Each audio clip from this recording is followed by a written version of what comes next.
All right, Jake, bring us in with some recap. All right, we saved Orvain. We took out a lieutenant, and we're on the way to battle this weird dude. Hold on, wait, what? All right, let's bring us in. Venros. Venros, that's his name. I almost waited that. I won't lie. Until you said Top that, tier I had no idea recap, what thank talking you. about. Yeah, 1,000 bits only got me like 20% hype train. I can't afford any more today. Wade's tapping out. That level 3. It's not too lot to do. Is it? Yeah, that's Spotify money's only gonna go so far, dog. Is it high?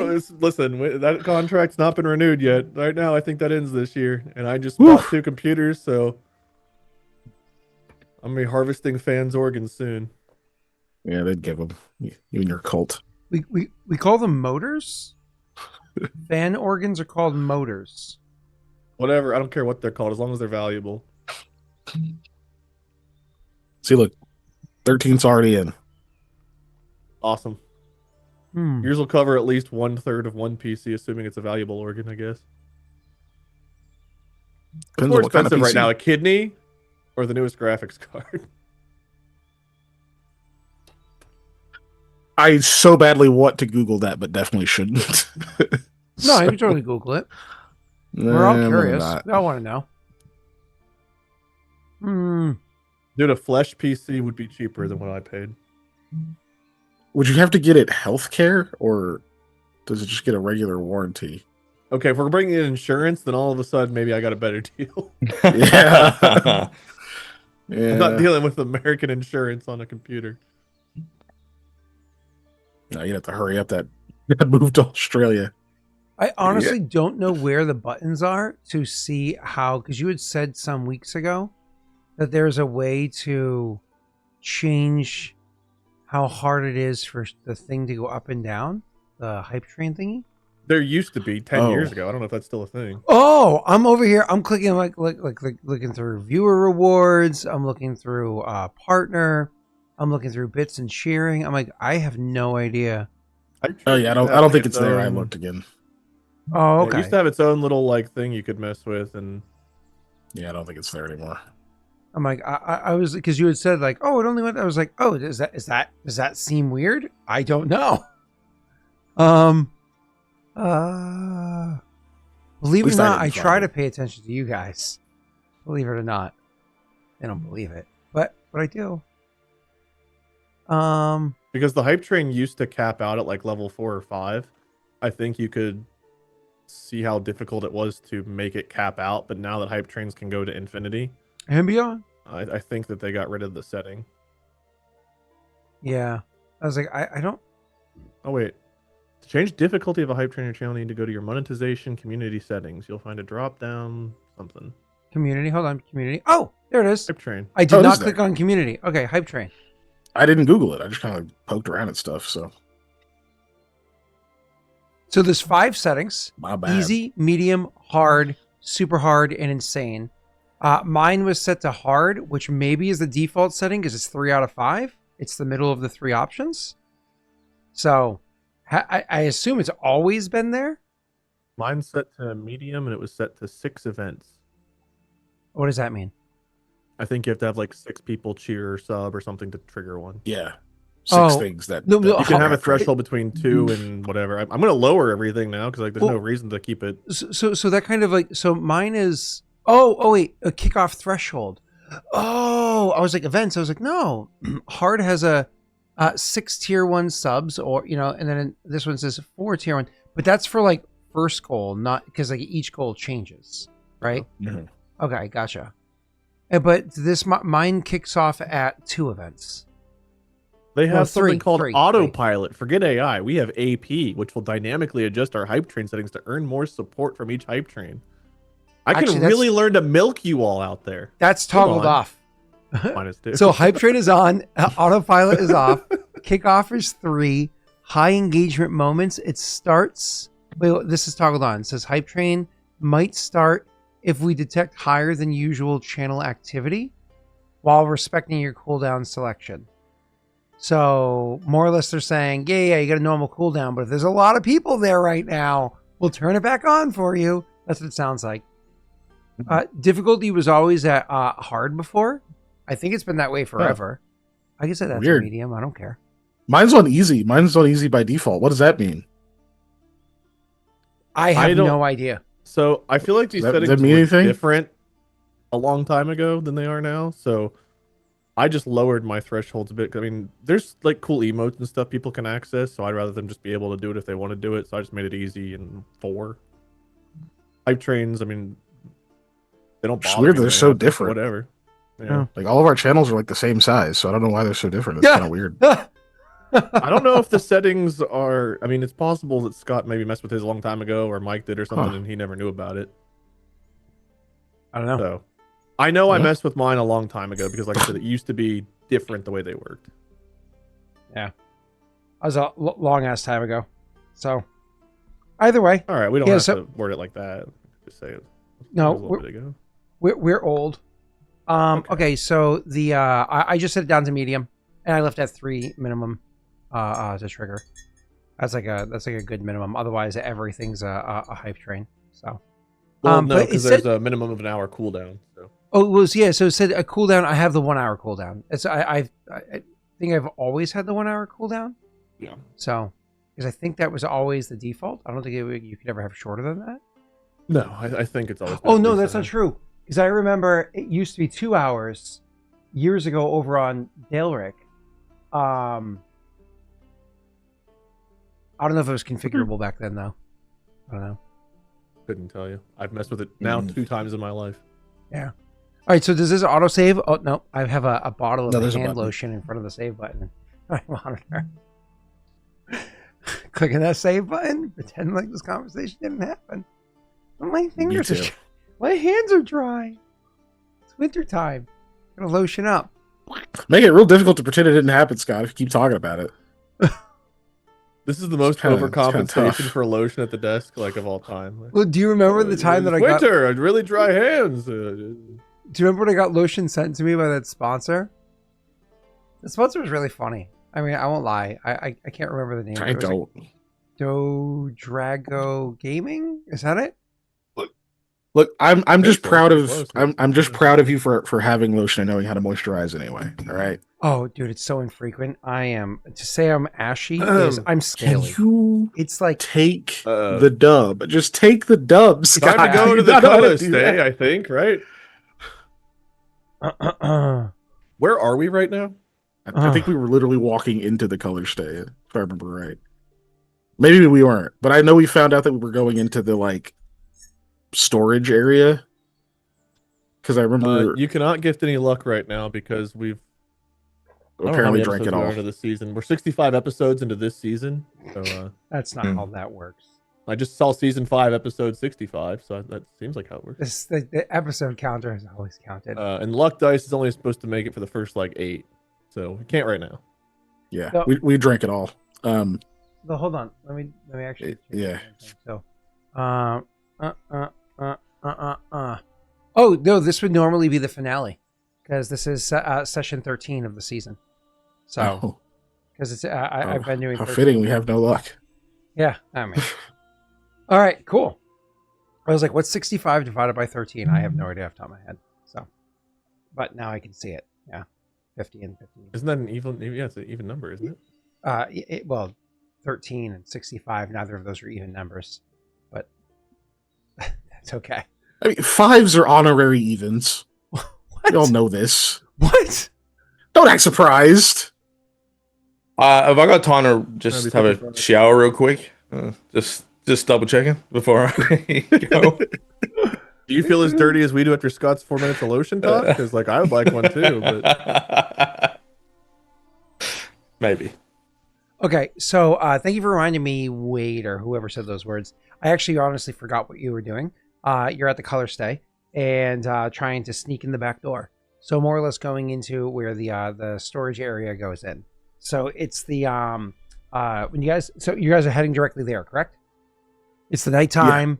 Yeah. I think Keegan said last session. Do you remember this? I only have 1 spell left. I remember that. yeah, but he took a 5-minute long rest, so I think he fully recovered them. Long rests don't exist in Pathfinder. You must sleep for 8 hours and then spend 1 hour re-preparing your spells for the day. He did that. Is there any goo around? There is. There are 2 young and virile gentlemen and 1 haggard old uncle. No. The soul goo. That's around too. It is? Okay. So that's what they're storing. Can you guys tell we Crazy. haven't been in call for more than like 3 minutes before you saw us?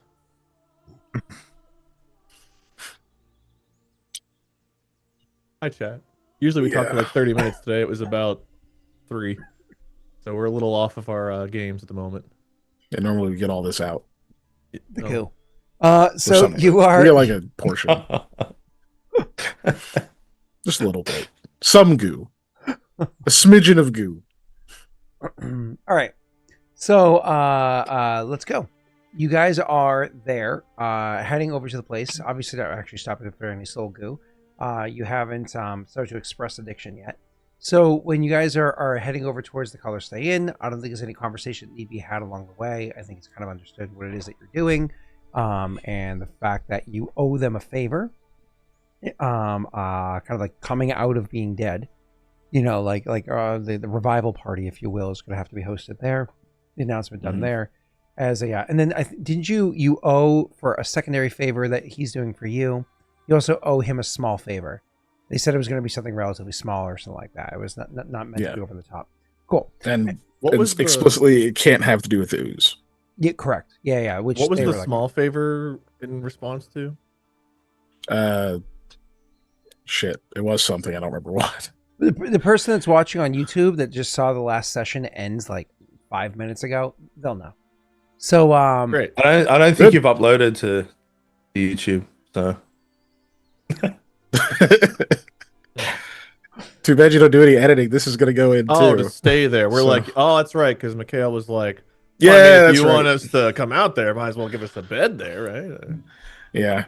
I really wanted to haggle to be like, no, this is like part of the deal, but I was already kind of,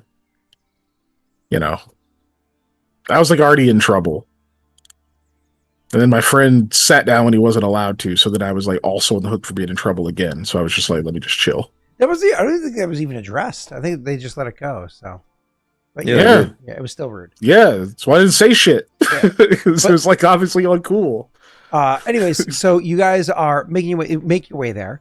And when you go over to the Color Stay Inn, obviously you remember there was some degree of tomfoolery that happened at this inn some time ago. Not only have you stayed here 2 or 3 times before, it's not like you really staked the place out a ton, but I do know that there was one point in the past where Mikhail and maybe Aldo did, as you were originally kind of tracking down and grabbed, what's his name? His name escapes me, but fancy little magic boy that helped you attack the cave together. Malik, thank you. So what is it with Malik forever ago? So now that you have worked together to get over there, you know where their back door is. You can find your way over. And as you approach the back door, Brittany walks into the office and waves me off to ignore her, that she doesn't exist. And good job. You go over to the back door, and as you approach to see, like, okay, is this door locked? Much to your surprise, when you go to check the lock, Aldo, it is open.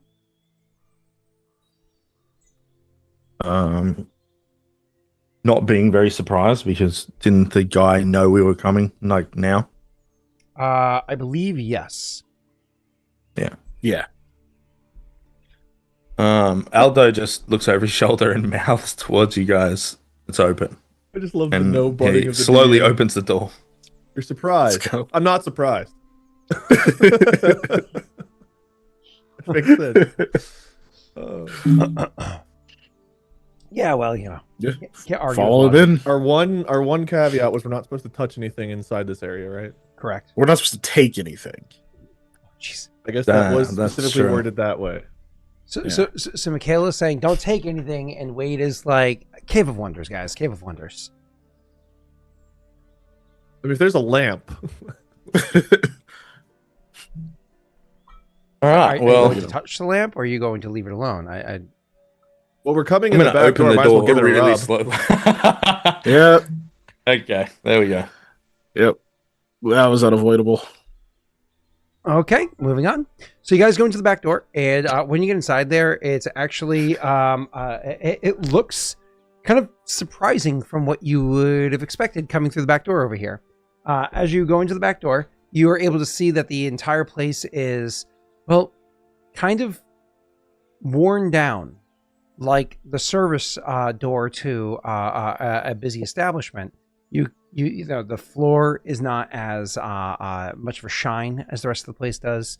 There's definitely gouges for, like, as you know, heavy crates may have been dropped or things have been scraped along the way, etc., including the walls for, you know, crates or whatever it is coming and going over time. You do see that there are items lined along the walls, whether they be like, you know, containers that have foods inside of them or various linens. It's just, again, it's a service entrance to an establishment that does business, and it looks worn down. The coloring of this place looks worn down, kind of, again, what you would expect to see in an inn that has been around for a long time. It's just such a stark juxtaposition to what you experience everywhere else inside of the inn, and y'all have never been back here before, so you hadn't noticed that before. Another thing that you notice as you go walking in is it doesn't take but a moment of your walking through to notice that you yourselves look like you yourselves. There is no, or however your disguises are, your mangled disguises are that are on you. There is no illusionary effects, you know, caked over what you are. When we walk in here, typically, like in the main way, if like Koa walks in with his armor on and his weapon and stuff, does the illusion still make it look like he's carrying a weapon? Hold on. You guys weren't allowed to walk in with weapons before, right? They held them at bay? I don't think so. Yeah. Yeah. I don't think we've stopped seen you if from that does having it or them when you not. went in. But but as for armor, everything just looks really nice. So maybe your armor looks like, you know, dress plate, like parade armor. You know what I mean? Or the armor, if it's like a lighter armor, just like leathers. Okay. It doesn't even look like armor at all. It just looks like really, really fancy clothing. Even in our bedrooms, we would have that illusion, right? Correct. Yep. As a matter of fact, you have the empty hangers that you can use to change what you look like. I may be misremembering. I think Mikhail did get to bring his weapon in. Mikhail got that exception because it was a rapier, so it was a part of your guise. Yeah. Whereas the rest of them had to leave them behind. It wasn't like this is my religion. Because it was like a crossbow and a greatsword. Yeah, exactly. I mean, free folk, it's basically whatever. Yeah, but they don't care about your religion. Okay. Yep. So, you guys are able to go in the back way, and you notice that again, you look normal. This place looks more. Everything looks normal while you're here. So kind of immediately taking it in, you don't know the facility very well, and certainly when you've been inside the facility before, it always felt more grand on the inside than it did on the outside. When you've gone in like the normal entrance and traveled throughout the establishment, maybe you know, the proportions inside the building always seem slightly larger, even though maybe it fits the space. Either way, that's just for the more perceptive people, the people that are really paying attention. But now that you're back this way, you don't know exactly where this is situated to the rest of the rooms, but you have a pretty good inkling to make your way around. Are you looking to try to stay inside this like back place to go and find the stairwell to go upstairs? Or are you looking to now make your way into the front area where the illusionary effect usually is takes over? We don't know where he is, right? Correct. Okay. I imagine we'd be going into the front, like the front area. Somebody will be working, right? Like there's probably 24/7 somebody working somewhere here we could talk to. Usually, yes. Okay. They I think it's been arranged for us to have this confrontation here, so I doubt somebody will be here, but we can have a look. Yeah. I feel like they're not just going to have us go knocking room service room to room. There's got to be some way of figuring out. I agree. I'm surprised we didn't ask and completely forgot to ask where he was. Right. But, we did. Oh, Sanaga says we were told where his room was. Correct. Yeah. You know where he is. Okay. Oh, okay. Okay. So we do know where he was. Kuzenhai. All right. Well, then that's where we should go. Were we given any kind of key to get in, or were we expected to pick the lock, or what was the deal with that part then? Because that feels like another. You were not given a key now. Yeah. I guess that'd be too much complicity in case something goes sideways for us. So imagine as your characters walk in and first kind of like take in the sight. There's like a moment where you kind of exchange looks, and then one of you probably nods towards the front and says, "Shall we go see the situation, or however it is you bring it to RP, that you're now kind of like walking to the back door, taking in the situation, and trying to decide which path to go.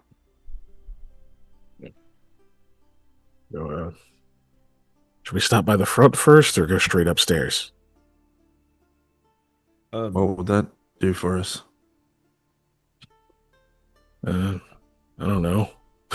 We don't know what's up there right now. I'm also curious if the illusion is off or just doesn't come back here. I don't know. She did say that it was arranged for us to do this, and we didn't even have to worry about noise. So I doubt anyone's around. You can check it out if you wanted, but should probably just get the job done, I guess. Yeah, you're right. Not worth it. If the illusions are on, it's going to be hard to tell exactly what we're dealing with. We won't be able to tell what he's... I don't even know if we'll know what weapon he's using or armor he's wearing. It'll be hard to... With his abilities plus it'll be hard to know exactly what's going on. Yeah, could be. Which in that case, all we can do is focus on what we're doing. Suppose that's true. I don't see a lot of room to be super careful with this guy. No.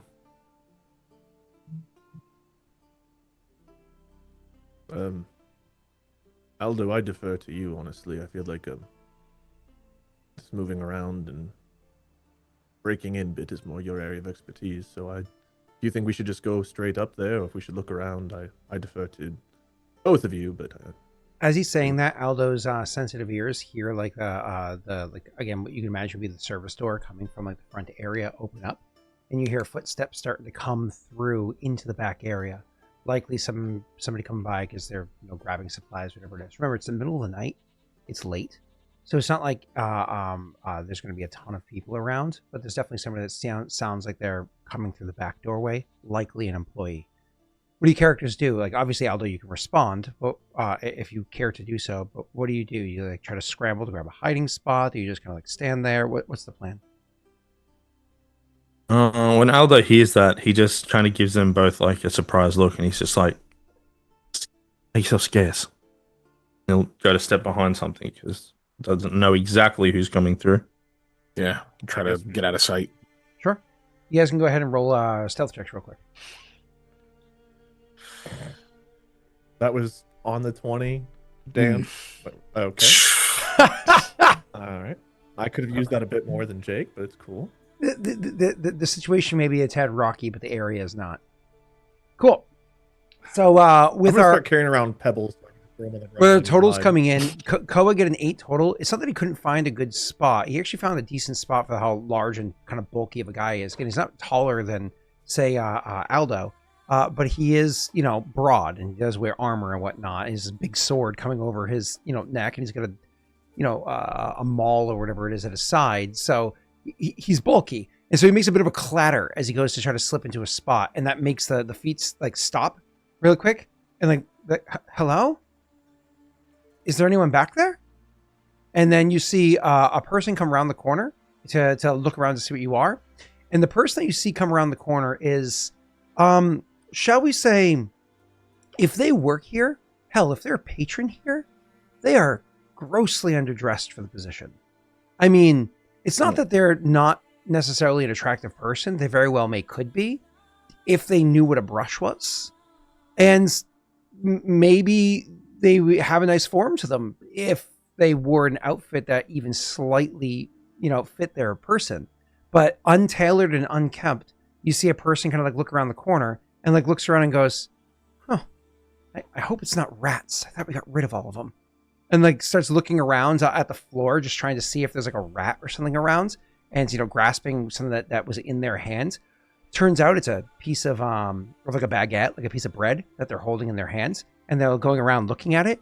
And honestly, as she walks by to where it is that Mikhail is standing, she's like white knuckling that baguette. And it's not crushing beneath her grasp, which either means she's very weak or that is a very stale baguette.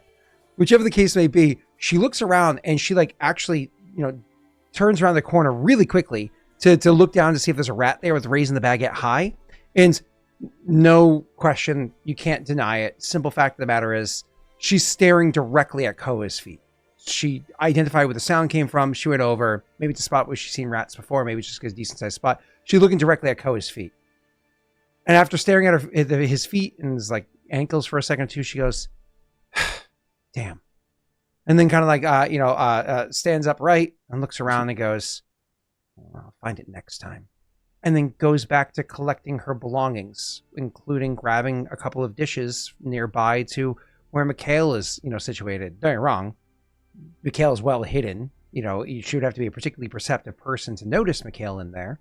Just a sense motive moment of like, all my feet is playing it cool. So can we roll sense motive? I want to know if she's like, oh man, well, guess I'll just go back to getting my stuff. Like clearly the alarm's about to go off. Go right ahead and roll it. You have the best sense motive on this one, Koa, because you're staring directly at her. Isn't it still a 20 for a hunch? No matter how... Oh, that's a hunch, but you're reading her specifically. Just nice. Well, that's all we needed. There's that nat 20 that was stolen from you. In all honesty, unless she's a really good bluffer, she did not see you at all, and her face was, I don't know, 2.5 feet from your thigh as she was looking directly down at your ankles and feet or whatever. There's no way, as she stood up even, there's no way she couldn't have seen you. Crazy things happening at the back door. But she definitely did not she doesn't seem to register. You are getting a read off her as though she had no idea that you were there. Okay, so Koa still doesn't move then. Correct. And then she finishes grabbing the details that she needs, and then eventually she goes, okay, and then steps out through the door into the front area. Is this the place, like, is the color stay at the place that goes and like dumpster dives the restaurants and then sprinkles like fucking dust of deliciousness and is like, here is your fine banquet. And we're like, oh, this is so good. It's like rotten meat and half-eaten rat burger. You'd like to believe they first cast Purify Food and Water. First. Great. Okay. Like to think that, yeah. Except as a cleric spell. As a wizard. Yep. Great. Okay. I guess once she's gone, I guess we step out, right? Yeah, prestidigitation is... You know the Kajatar, if you're familiar with the difference between clean and sanitary, prestidigitation cleans things. It doesn't sanitize them. It's like you use your sponge to wipe the raw chicken off your counter, but you didn't antibacterial it. Anyway, so back to you said what, Keegan? I'm assuming we step out once she leaves. Yeah. Koa would not be the first. He would 100% wait for you two to move, and then he'll move. Seeing Mikhail go, Aldo would also do the same. I guess she's pretending not to see you because she got awfully close. Within feet of me, yes. Yes. That was weird. Must be nice though, before, actually having a dress for work. Oh, go ahead. No, I feel like he said we were fine to do this here. I feel like this is his doing. Yeah, you're probably right. I mean, obviously, normally the workers can see through the illusions. There's some play at perceptions happening. This has to be very powerful. This is a lot. Well, probably gonna want to, make sure we do that favor for him, I suppose. Yeah, kind of hard to say no at this point. Yes. Right, look, we've got to be quick. Guess we keep heading for the stairs. Yeah, looking for the service. That was stairs. the decision. Yeah, the decision was like mostly made, but I interrupted Aldo's response to Koa's question with the situation. So I see Aldo, who had already made his decision. So Koa says, "I'll follow your lead," and Aldo just starts making his way over to where he thinks stairs might be. Yep. Is Zoom super laggy for you guys, or is it just laggy for me right now? Not laggy over here right now. Yeah, not for me. I don't know. You're I'm not moving experiencing normal right now. I mean, but then again, I only have a normal computer. So, you know, maybe Probably you're better too than mine fast right for now. maybe you're too fast for Zoom. Not with this computer. Maybe the new one. Yeah, this is. Yeah, This one starts to sound like a he's jet not on engine his for super Minesweeper beast yet. these days. Fighter Solitaire, too many cards. Computer shut down. Okay, cool. So you guys go over to find the stairwell or whatever it is to make your way up. When you go to find the stairwell, you do in fact find a stairwell. The stairwell itself is rather narrow. It does make it so that actually, funny enough, you're saying is it laggy? I do see Keegan is kind of jumping around a bit. I noticed him the most whenever I said it, but Jake was also like 2 or 3 frames behind what made sense. Yeah, he's Australian. He's Should I always 2 restart? or 3 frames behind, if you know what I'm saying. I would say in front, but Yeah, those extra hours why you're not falling so far behind. that's right. No, y'all are good over here, though. I don't care about the visual aspect. I just want to hear your sultry voices. Okay. Never mind. All right, narrow staircase. It's rickety and run down, is it? Yes, actually, rickety, run down, and Aldo being the first one over there puts a foot on the step, and it's because he's practiced at this sort of a thing. He puts a foot on the step, and before he even gets, a quarter of his weight on that step, you can already hear the creaking of the floorboard that's there. Now, the good news is, because it is a service staircase, there are a couple of different, shelves, if you will, spots where people can kind of like put things down as they're like making their way up and down along the way. And because there's those extra shelf spots, there's no railing or anything, but because those extra shelf spots that are there, there's a few areas that you can like try to put your hand on. So you almost like try to take some of your weight off and try to really sneak your way up those stairs. But getting up there without them screeching is going to be a very difficult task to do. You guys are welcome to try with a stealth check or fuck it and just walk up. As soon as Aldo puts one foot there and it starts to creak, he just kind of shoots a glance over at Koa and kind of like looks at him like apologetically, almost. And Aldo would try and go up them quietly. Roll me your stealth check, sir. Oh, sorry, were you going to say something else? No. Oh boy. Oh, he puts a foot on there. It starts to creak. He looks apologetically at Koa. Koa is probably like, oh, like, was something wrong? And then he goes up the stairs without even so much of a whisper. It is perfectly silent as he makes his way up those stairs, doing an amazing job. But we're about the same size, so I expect to have the exact same. Yep. It's definitely what's going to happen. Cool. So he goes up there without even making so much of a creak, a whisper, nothing the entire way. He does so by stepping on the right spots of the floorboards, taking an extra moment with his step. So he doesn't go up like insanely slow, but he is more careful than usual. And again, he uses those kind of like shelves along the way to like reach forward and like, lift his weight up if he can, or whatever he can do to try to alleviate the shifting of weight on the steps. Over to who's next. And then as the second person goes, we can talk the top of the stairs before the third person goes. Would you want Koa to go in the middle, or you want to go in the middle? No, Mikhail will have you go ahead. All right, stealth. Yes, sir. Stealth check. Have fun. Sorry, Jake. Don't mean to put you to shame. Here's the net 20. It's 13. How are you feeling about that 13 before we continue on? I choose to put a diamond around it, like in Blueprints, which makes it a 31. I don't know what Blueprints is, so we're just going to go ahead Your fault. You should have done the research. Oh, that's right. That's a game we've talked about for like the past several of the past many sessions, I should say. I've never watched it, so no idea. Yeah, so that's a 13. You go walking up the stairs, and oh boy, it is noisy. It's particularly noisy because Koa is a heavy boy.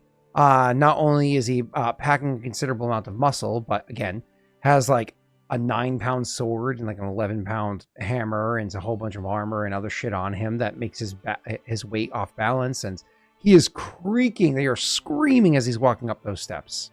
So he's making a considerable amount of noise, which of course Aldo near the top of the stairs starts hearing him at the bottom, and he's just like, ugh. He gets to the top of the stairs, and there is a simple door at the top of the stairs. There is no lock to the door as far as you can tell, and there's a simple handle, like a lift latch kind of handle to pull open. And the handle does pull your way as far as you can tell, Aldo. So you're going to pull it towards you. When you lift the latch and pull the door open, which I imagine you do, that brings you to the area where the bedrooms are. And you're in a hallway that you unfortunately can't identify with, your previous stays at the inn, because, oh boy, this place is run down. It is run down to the point where you're like, I know that I've kind of always walked in the hallway before where there was like a carpet, and the carpet was just kind of like the nice, very obvious to walk area. I didn't realize that if I had walked on the outer part, the outer edges of the hallway, where there was no carpet for me to walk on, there's like literally holes or like very loose or warped floorboards and stuff like that from water damage, because the roof definitely has a considerable number of leaks.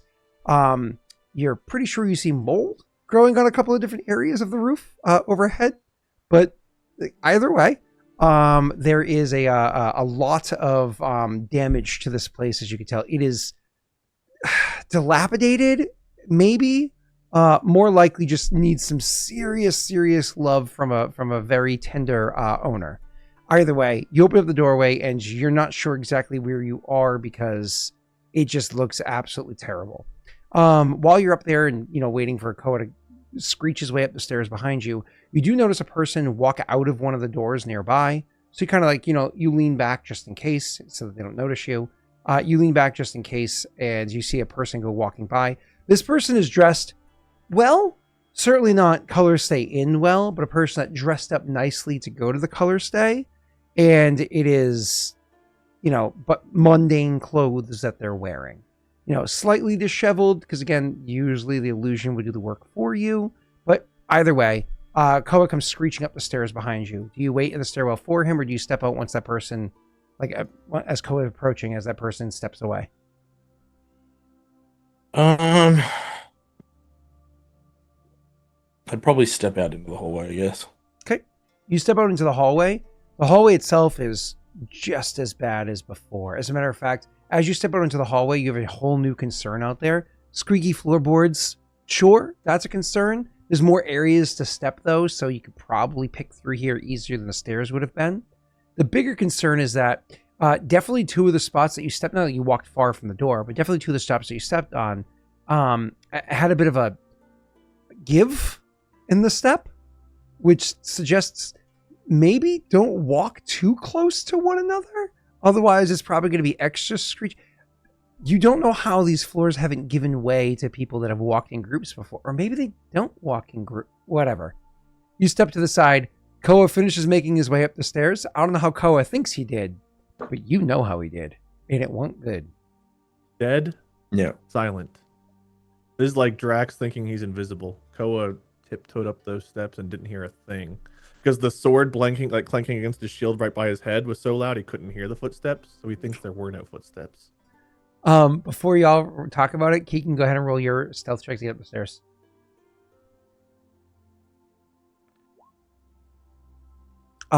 Keegan gets up the stairs. You can't hear it. If he makes noise, you don't notice it behind Koa's noise.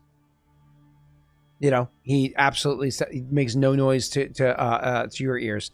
Keegan, you certainly don't hear your own footsteps over Koa's, and so on. Cool. Y'all make it up. I can tell my internet's being a little spotty, so if it starts glitching out, now you know. If it gets really bad and you want to go and reset your router or whatever it is that you need to do, let me know. I don't care either way.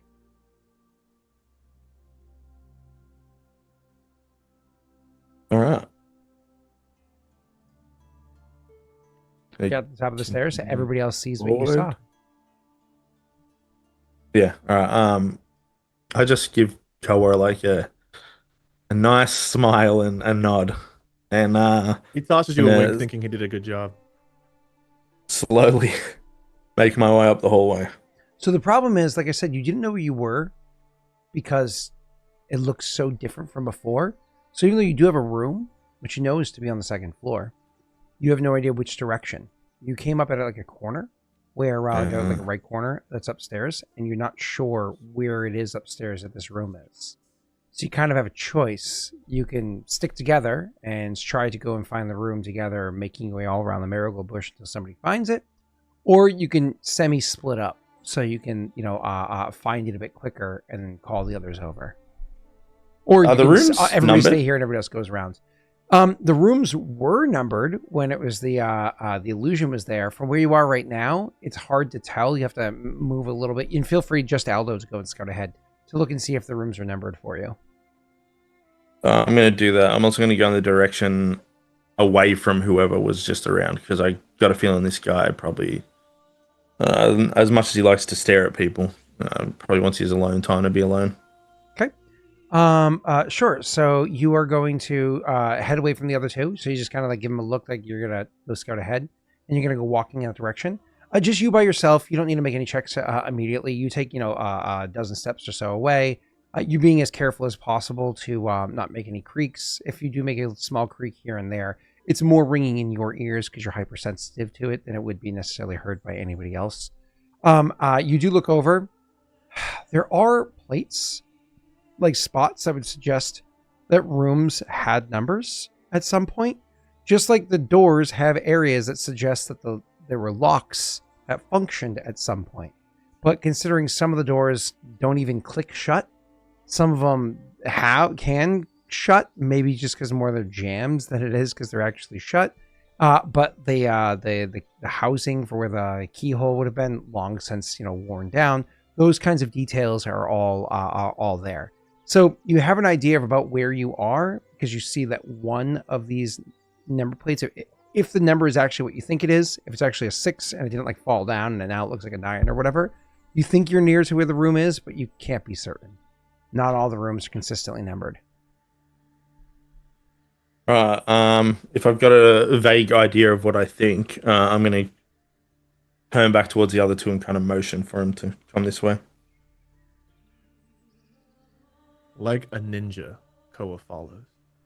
Okay, so as they're going to follow you, they're going to roll their stealth checks to make their way over. Yeah, I do want to also kind of beckon Koa first, and then Mikhail to give them some spacing. Okay, and I'm also going to have you, after they're done, I'm going to have you roll a stealth check as well, for as you guys continue on, because it sounds like you're going together. All right, so me first.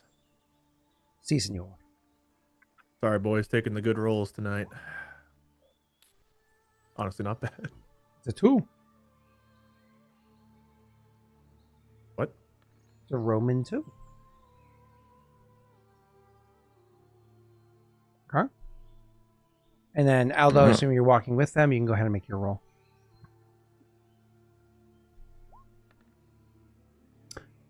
Okay. I love that you rolled a 3 and got the same as whatever Keegan rolled, which I think was like a 9 or a 10 or some shit. I got an 11 and only beat him by 2. Oh, that's so funny. Sheesh. It's okay. It's a rocky, hilly area up here. Molly! Hey, Molly. Hey, Molly. I got these boys. Let's just say, Molly, they've gone to a really nice inn, and they're making the floorboards squeak. So as you guys are making your way around, trying to find this place, unfortunately, with your 15s, it's not that you're making a ton of noise like Koa's 15 or whatever it was going up the steps, but there is definitely noise, especially with you guys being together. And I know that Koa is separated by a gap. Aldo is kind of having you guys walking with a bit of a gap. Koa, you were the most feeling occasionally the floor have a bit of a dip to it as you step on it. And you're like, again, this place is a goddamn hazard. It's like a genuinely concerning, like a hazard.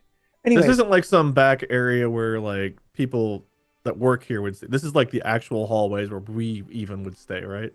Have. So you make your way over to following along to Aldo's lead, and Aldo's trying to find which one he thinks the door is. Aldo, go ahead and roll me a perception check.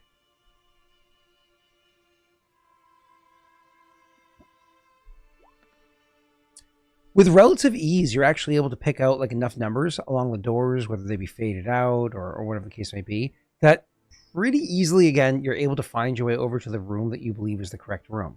You stop for a moment, regard it, and then wave Koa over first. And then a couple of seconds later, when you know that the floor is not sagging too much, you can wave Mikhail over last.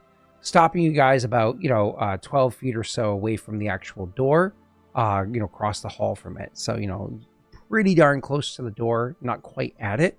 Where you guys kind of like held up there and you're like, that's the door. That is where we're meant to go. You've identified it. You got over here. You haven't been seen yet. Nobody seems to notice you. Things seem okay. Quietly get over to the door then. What were we going to say, Wade? I think we're going to be owed a favor for staying here after seeing what it's actually like. Right. Be like, no, we don't owe you a small favor. In fact, I think you owe us another one. Jesus. Why is the water green? All of it. No matter how many times I press vegetation, it's still green. Listen, that's just nutrients, okay? Yeah, for all the shit living in there. Yes, it's nutrients from all the algae. We didn't think you were eating your vegetables. It's like the inside of an unclean toilet bowl after 30 years. Oh, ew. An unclean toilet bowl is nasty after a week. Yeah. Oh. That's what I'm imagining the tub like. That we were like, splash, splash. Gurgle the water. It's so nice here. That aroma. Meanwhile, Dobby's standing by like fucking boiling potatoes in the water that we're bathing in. Like, God. This will keep some of the spuds off when they eat it later. What a fucking nightmare. These employees have been watching people just like splash green water with like errant hairs and shit in it all over their face. Making me sick, dude. Ugh. Ugh. All right, can I go over to the door? Is there even a door? Is it just like beads that we think is a door with a lock? So you are going to go to the door? I want to make sure that there's no, this guy hasn't put anything around there to alert him of when anyone's coming up to the door or anything. There is, in fact, a door there. Mm-hmm. Okay. I think he's checking it for traps or alarms. Yeah. That's a separate perception check, unfortunately. I gave you for you to find the place. Sorry. Yeah, no, that's fine. All right. I'm going to ask, are you happy with your 14 there, sir? Yeah. So with your 14 total, you are able to not find it. You're not able to find any traps. No alarms, no anything that you can find. Yeah. All right, I'm going to approach the door.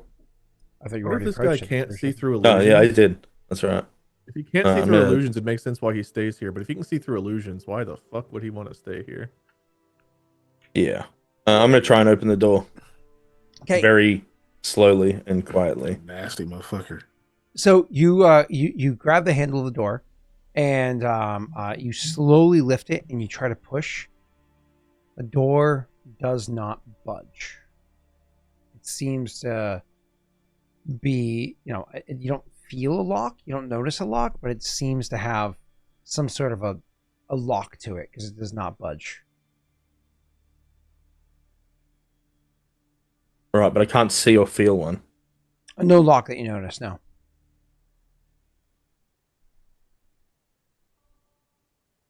I turn to the others and I just give them a shrug. Open it.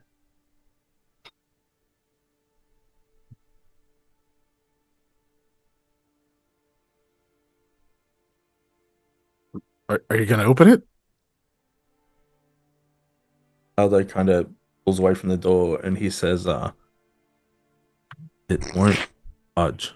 I can't find a lock. Oh, shit. Okay. There's just no lock at all? No. So there's no way we're coming across another fucking door problem.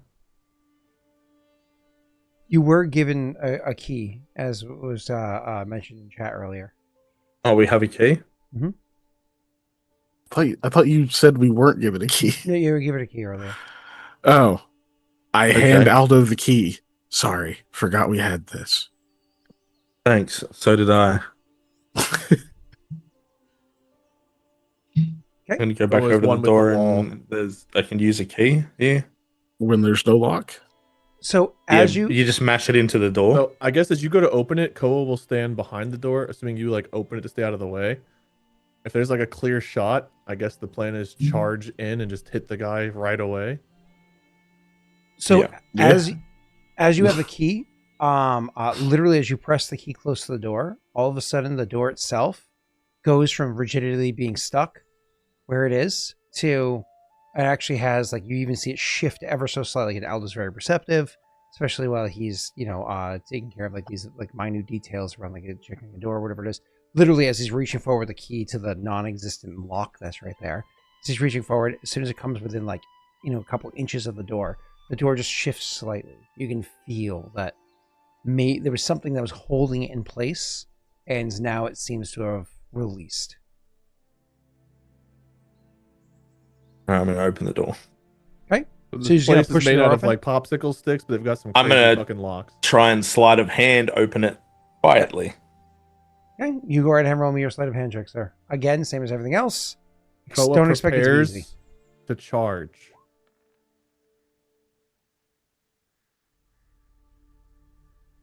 15 sleight of hand.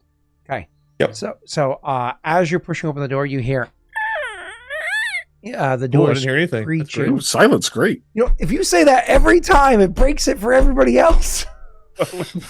We're the players. I don't care about what they hear. I heard nothing. Literally, they always hear like, and then you say something, or they hear like, and then you say, Oh, I can't believe they heard that. We can't hear idiot. When he does that shit, it's just dead quiet. Like, if you want to know what our experience is, 65 sessions. the next time he pterodactyl shrieks, just mute it, and then you'll hear what we hear. What you hear is, oh, As has been explained over 65 sessions. Sometimes you just kind of like give in to the illusion. You're just like, yes. we don't know what the illusion is, man. You can be making a snoring noise. You can be making a creaking noise. Hold on. I got you. It always just looks like you're like making a pterodactyl screech. So that's what I hear every time. It looks like you had Taco Bell and you're trying to hold in the shits. Oh, Scott's calling. Hold on. Hey, man. Hey, so the door squeaking was a. Did you get that? One more time. Okay, and the eagle for you is hold on. I'm glad he's performing for Wade. It's still silence. I don't know. That's weird. I was waiting to hear a noise. Oh my god, that was so Jerry Seinfeld. It I'll killed get my ears checked, I guess. Surrounded by recording equipment, can't get us to hear a noise. I'm like sweating from that. Oh my god. The eagle says, the cow goes. Oh my god. No, it was called like Speak and Say or some shit. I don't remember what they're called. It's called being a parent. You have to listen to it all day. Spell. Speak and Spell. That's what it is. Yeah, it's a broken speak and spell. The common one nowadays is Miss Rachel. The cow goes. Tyler, I love to hear it. Moo, moo. Especially because I'm hoping it's an attack roll. All right. Tyler, how's this next roll in that 20? Are we placing bets on this?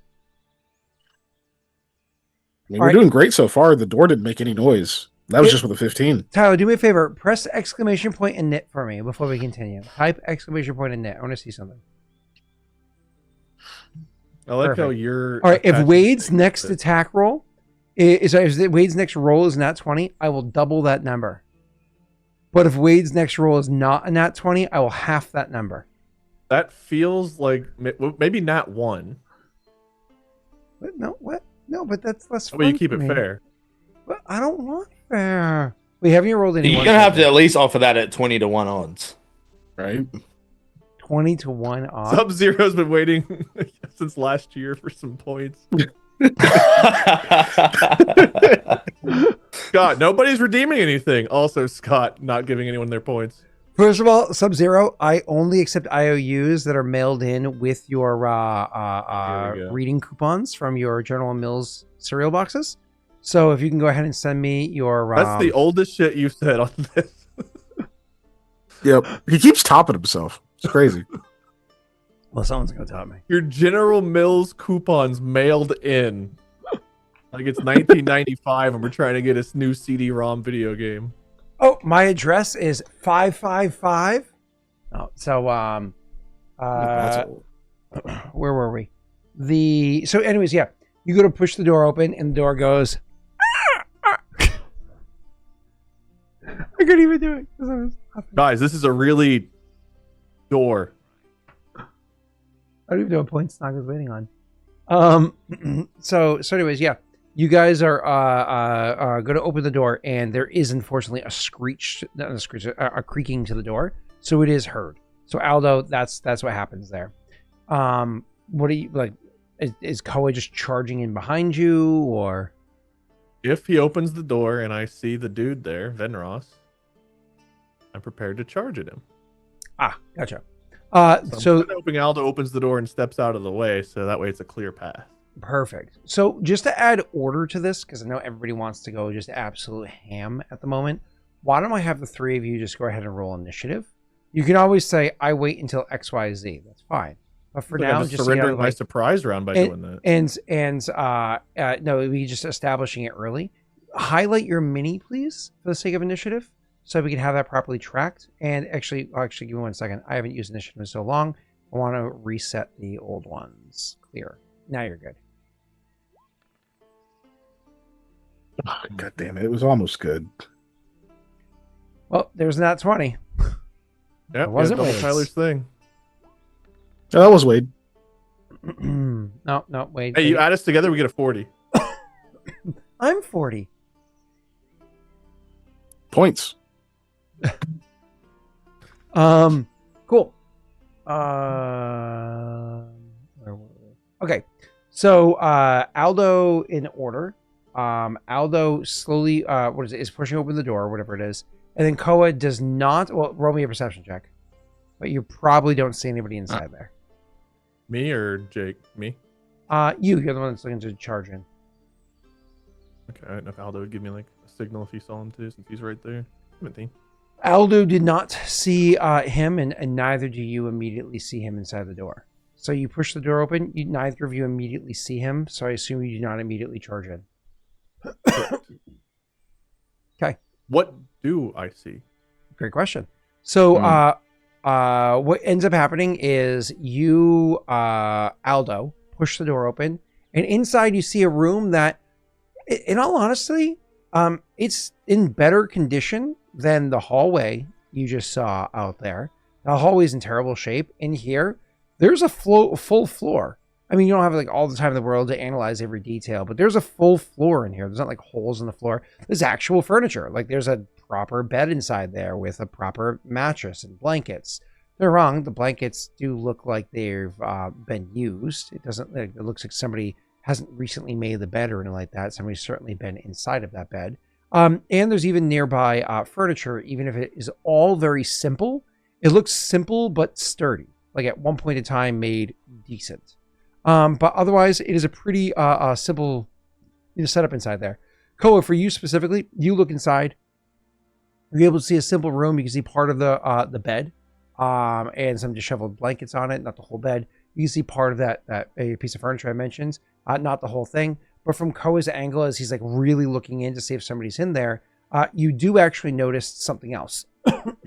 You notice underneath the bed, like near to the foot of the bed or whatever it is underneath it, there's a bag or a satchel that's over there. Like somebody had like tucked it or kicked it under the bed. From here, oh shit, oh good. It's just a Walmart advertisement. Where were we? How big is this room? How many feet? Yeah, not particularly large. So it's just a room inside of an inn. So 2 of you can comfortably fit inside there.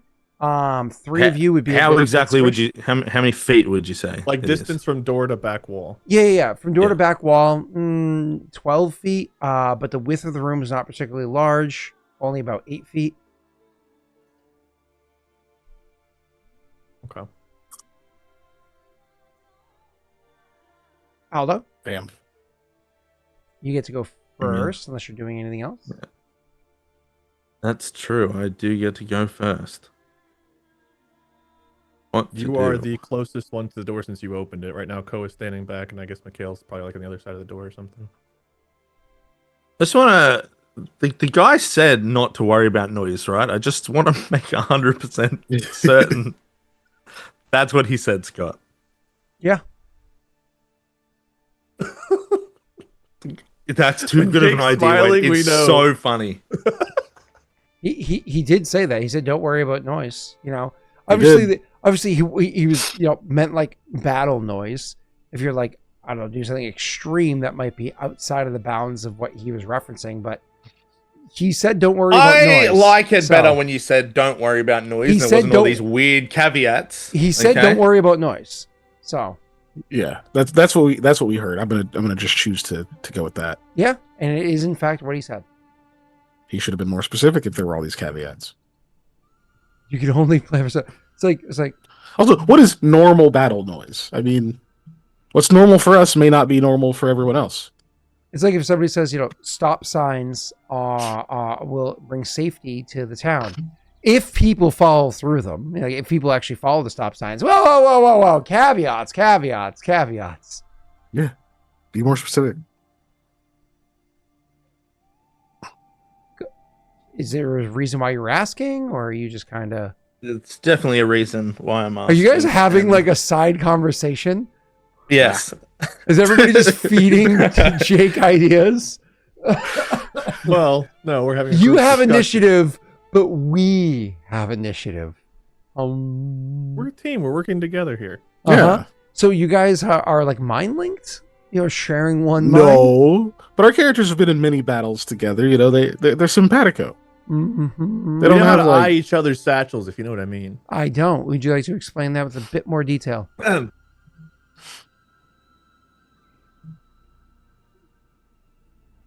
the listeners out there, I eye someone's satchel. Your balls hanging out? How does hang on, wait. One more thing. I'm gonna get something out of my pack here.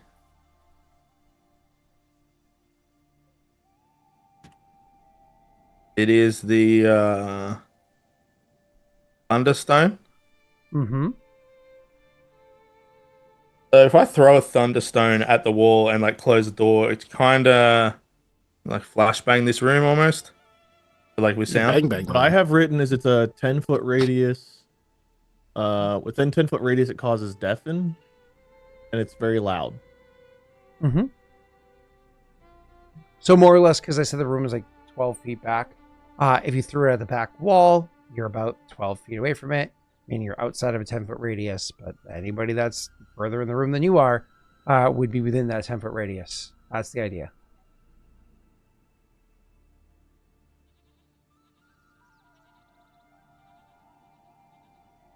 All right. This guy's not in this room, Scott. We may be cutting the session short. I'm not talking to you for at least another week. Malik. It's Malik. It'll be Casper. He's in the wall. It just hits him. He's just in the wall, hits him square.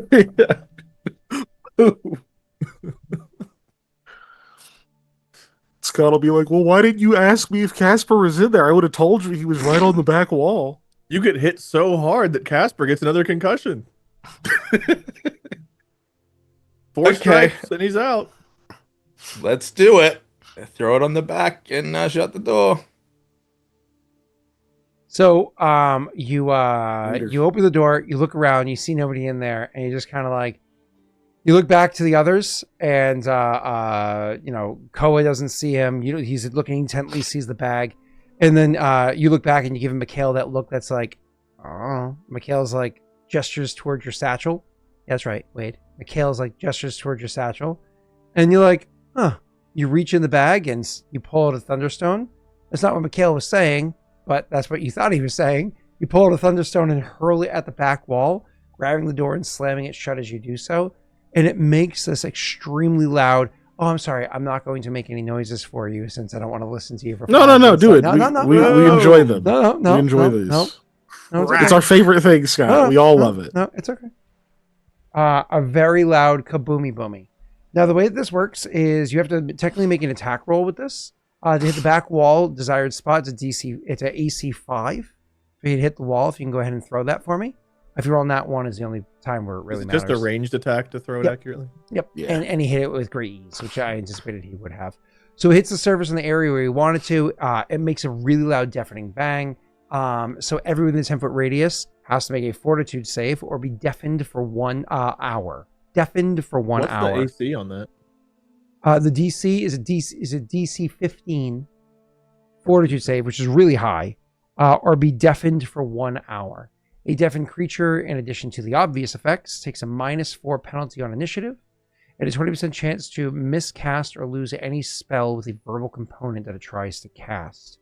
Since you don't hit a specific target, you can simply aim it out as an area with a target with an AC of 5, which is exactly what you did, right? So you threw it, it went kaboomy boomy, and made like a really loud noise, which you then slam the door shut, so you don't know what effect it would have had on anybody inside there. It doesn't do any sonic damage or anything like that. Okay, so you do that. You grab the thing, you throw it, you slam the door shut as you do so. It is a loud bang, like a loud bang, like one of those bangs that, if there were no deafening effects happening to the noise, fucking everybody in the inn would definitely react to it and jump up to it. But as the door is slammed shut, there's a very loud bang for like a quarter second, half second. But as the door shuts, the rest of the bang is muffled because it is reverbed in there. Y'all still hear it, and it's still not quiet. It's like if you forgot that your TV volume was on too loud and it did like the THX, like a vroom, you are now deaf, kind of like noise, like that kind of a bang from where you are, because it's being muffled by whatever it is suppressing in the door. So definitely loud enough that maybe other people in the inn heard it, but nowhere near as loud as if somebody was in that room they just experienced. Aldo, that was your turn. Opening the door, throwing that inside there, shutting the door. That's that. Yep. You good? Good. Koa, you started your turn with looking inside the door and seeing just the bag underneath the thing. And then that view was kind of like stopped by the door slamming shut. And then you hear the bag and look at Aldo, who just slammed the door shut. And obviously you're aware of what happened. What does your character do? Does it use up my turn to listen to see if I hear any movement in there after that happened? It takes time to listen. I assume you would want to move closer to the door to listen in. Yeah. Okay. You can go right ahead over and move close up and listen. If talking's a free action, It is. Aldo also just says, go. Oh, like go in the room? Mm-hmm. Yep. Okay. I guess he listens if I still can open the door or move in. I will try to do so.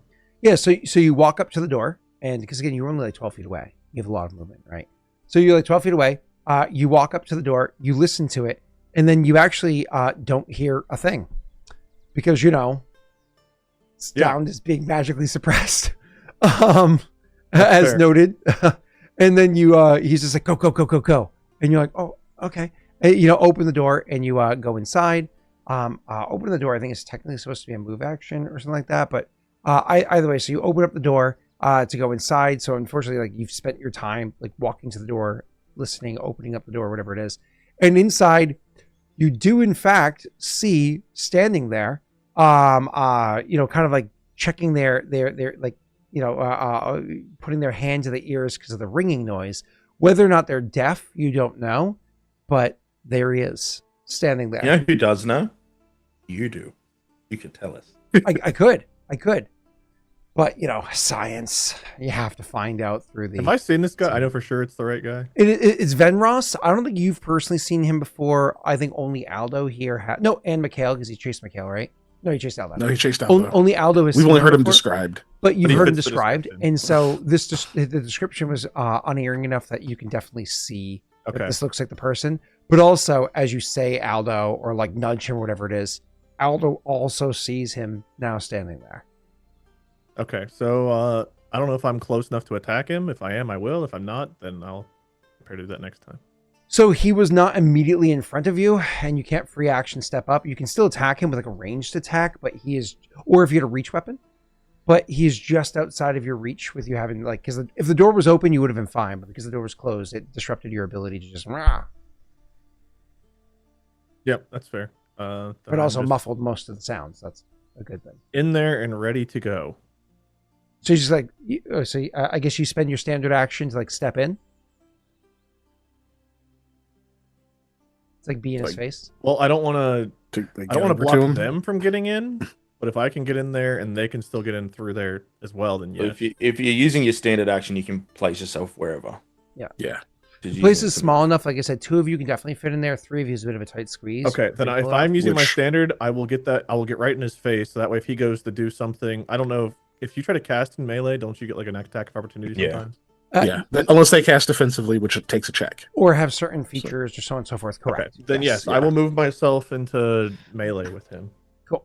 So you see him standing there, you see him go, and then you're like, your sword's out or whatever it is. If it wasn't out already, it's definitely now. As you're stepping up and you're squaring off directly in front of him, picking the spot perfectly. So that you are between him and your friends. Not that you can't sit inside, but I want to say as well, Mikhail is the only one that isn't disguised. Koa and Aldo both still look like guards.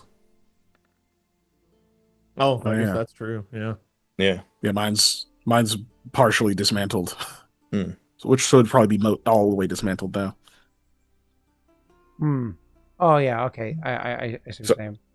Yeah. Because only you drop yours for the sake of okay. Not being stabbed. Yeah. Not that I'm worried about the mentalist believing I'm a guard, but yeah. Okay. So it's an interesting token. What? It's an interesting token. Oh yeah. I thought that was a fun token to drop in there. Where was I? So my initiative, dropping this into initiative now that you can see it. It is actually his turn that is going to be next. And did you remember to take a -4 to that? That's assuming I'm deaf. Assuming he's deaf, since he's got his ears all fucky. Yeah. I mean, if he's deaf, I absolutely would be a -4 to that one. In which case, he would have gone before Koa, but didn't because took the -4. Yeah. If he's not deaf, however. All right. So, anyways, give me 1 second here. Okay. So, Koa. So do we have penance as well? Does that give him a minus to things? It does. It's a -2. Let me bloop it in chat. And that was dropped before any combat rolls or anything like that. Yeah. So were we not actually getting a surprise round? Initiative, not that it matters though. A surprise round would assume that you had surprised them. And so it's attack rolls, saves, and skill checks. It wouldn't apply to initiative. Okay, sweet. Attack rolls, damage rolls, saves, and skill checks. Well, all right. So, sorry for the compound questions there. Give me a little bit, Snog. I'll send that over. All right. So, anyways, where were we? You guys are able to see he's standing there, and while he's standing there, Koa, he is going to spend a moment where he actually looks at you, and as he looks at you with a bit of an intensity to his stare, his stare actually catches your eyes. You're looking for an opening there, so that you can take to your advantage to try to attack him. But the intensity of his stare is actually mesmerizing enough that you don't find an opening in his attack. He's able to just like hold your gaze and hold your attention enough. There is no opening there. Instead, without him saying a word, without him moving a finger, just maintaining intense concentration, you find it really hard to breathe all of a sudden. You like you're trying to breathe. You find yourself, you're not just like breathing instinctively. People breathe. You don't think about it. You're breathing. Now that I'm talking about breathing, you might be thinking about breathing, but normally you just breathe. Koa is actively telling himself to breathe, and his lungs aren't opening to pull the air in, right? He just isn't breathing at the moment, and he's starting to. What is this? Go ahead and roll me a will save. As you are rolling that will save, for everybody else, the rest of you start to hear a strange noise, almost like the sound of a rattlesnake's tail, like kind of happening around you. Like it's not like it's in front of you. It's not like it's coming from him. It just seems to be permeating from maybe the walls or the air itself. Penance makes that an 8, and then if it's a spell or whatever, it makes it an 11. Okay. I'm not sure even the +2 from the hype train helps that. That's 11. That's going to be real low. So you could get it to a 13, which that's real low. I feel like breathing's important. Yeah. So how many hero points you got? You're full up, right? I can tell you the effect if and when I know that you fail or fail. If you don't fail, I can't tell you the effect. I'll just tell you what happens to succeeding. Yeah, I'm just debating on whether pretty sure I know what it is. Using a hero point to add a +4 to it, because that would make it up to a 17 if I use the +2. I think it might be worth it. Re-roll rather than just +4. No, because I think the +4 gets you. I think the +4 gets you there if you use that and the +2. Okay, because this the +3 would affect you, right? So that'd make it a 10 by default. 11 with penance. The +3 applies from the spell supernatural ability, spell-like ability. You can believe that, yes. Okay. You can have faith to that, yeah. So I'm assuming I'm at an 11 base. Hero point +4 gets me to a 15, and then should I +2 that? Oh, you're gonna hero point I think this. so. That's what I'm debating. So. Oh, okay. I think so. If it's not worth it, I'm sorry. I think I know what it is. So, if you guys think it's worth it, I'll use it. I think you should. That's yeah. We need him to have no momentum. Is kind of what I'm thinking, right? Yeah. Like he's using his action to do this. If we squash it, that's like a huge advantage. In this system, I've played Mortifer and I've played Koa. I have no idea what the fuck this is. So I know. Scott, I'm going to hero point +4, and then hype train +2 to get to a. You sure you don't want a hero point to reroll? Yeah, it doesn't really make sense to me to do that. I mean, I guess I could reroll, and if I don't go lower, I could save the +2. But like, yeah, I mean, if you roll high enough, you get it. But if you roll lower, right? Yeah. You guys think 17 is good enough? I mean, Keegan, what's your saves? For just say, well, yeah, what do you for a second level spell, my save would be a 16. That's for a second level. That's like the highest one I can do. So just say it's a third or equivalent. So if it was a third and he's got a whatever +4 mod, then we're looking at a 17. Or feats or anything like that can also. Or sorry, if he's got a +4 mod, it'd be an 18. But if he's got a +3 and it's third level, it'd be a 17. I don't know. I don't know what would be best to use in this situation. You definitely should use a hero point. I just don't know what for. I mean, I feel like a 17's gotta be like a 17 is solid for a save, but that's a really solid saving throw. That's a really solid saving throw. I will take the 17. I'm going to take the +4 and the +2. Okay. So with your 17, by having a +4 and a +2, you find it very hard to breathe, actively telling yourself to breathe, but then through sheer force of will, you were able to find it deep down inside that no. As long as I tell myself to breathe, and Koa literally has to keep telling himself to breathe, but it only requires a small amount of conscious concentration. He can continue to breathe right now. Fun fact, had you failed that save, you have to spend your standard action every round to breathe. Otherwise, you immediately start suffocating and dropping unconscious and dying and all that fun stuff. Like, this is the whole rule. It is what I thought it was. But it literally takes your standard action every round, effectively 3-4 seconds of like like forcing air into your lungs as it happens. But how bad is suffocating? Maybe that bad, right? It takes a moment, but when it happens, kind of depends on if there's a horse pulling at your diaphragm or not. But it's generally pretty bad. Yeah, it's generally pretty bad. So anyways, you are able to consciously have to breathe, but it only takes a small amount of your mental energy to be able to continue doing so. You pass the save with your 17. All right, I imagine you guys see Koa like and he didn't do any spell like stuff either, did he? He just looked stared at him. Yeah. And we heard weird rattlesnake noise. All right. Yeah, you heard weird rattlesnake noise, but you did not see him do anything to make that happen.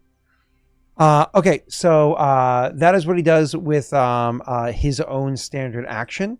But then as he looks and sees not just Aldo and Koa, but obviously like Mikhail is in back and making movements or whatever it is, notices that he's completely outnumbered by these 3 people.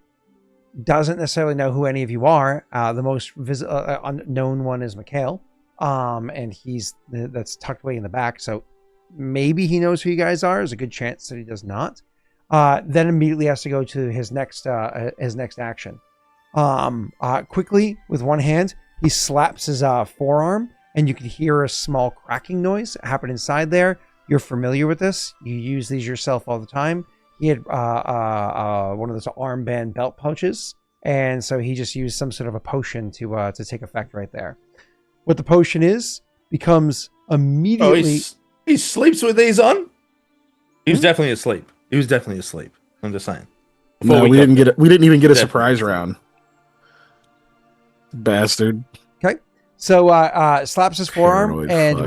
whatever potion it is that he took, you don't know right away until it becomes immediately apparent because it gets smaller. That would be convenient. Actually, unfortunately for you, what ends up happening is he starts to discorporeate. He literally starts to expand and grow translucent and become more like air. I'm going to, before we do anything else, allow Mikhail to roll a spellcraft check for me. We have a potion of this. Correct, but I need you to for other reasons. Okay. Well, there's the good roll. That's a really, really, really good roll. All right, you instantly know what this spell is, and you can say it out loud. Gaseous form. Okay, so the good thing to know about gaseous form is that while it does make them insubstantial, and so this place is fucking a wreck, he could easily slip through the boards here. While it does making him insubstantial, which would be helpful for him for like literally slipping through the cracks. It reduces your speed insanely slow, like 10 feet. Your speed is almost nothing. That's very helpful when you can pass through the cracks in the ground or the walls or whatever it is. On the flip side of that, it also makes you like, what's what I'm looking for? Susceptible to things like, say, strong gusts of wind and stuff like that. Not that any of you guys can summon those things. It does make you susceptible to those things. It also makes it so that you can still be hit. It's just you can't easily be targeted by attacks. It's harder to hit them. It's harder to harm them. And certainly no mundane weapons are going to be able to hurt them. It has to be weapons that are themselves magical, to which, of course, you guys have oils and whatnot to make weapons magical if they aren't already intrinsically so. But either way, yeah, it's this person has just become very slippery. So with their action, they try to take your breath away. Swift action, slap the potion on their arm. They immediately start to discorporeate, to become translucent, insubstantial, misty, so on and so forth, and then start trying to drop down into the floor, into the actual cracks and floorboards or whatever it is that's right there. They can pass through those areas. It's not like they pass through it like it's nothing. It does take a bit of effort, but certainly they can pass through those areas. This still technically triggers an attack of opportunity from Koa as he's leaving your threatened area. Right now, I'm not magical, so is there even a point? What weapon do you have in hand? You can still swing. The Masterwork Greatsword. Go ahead and swing.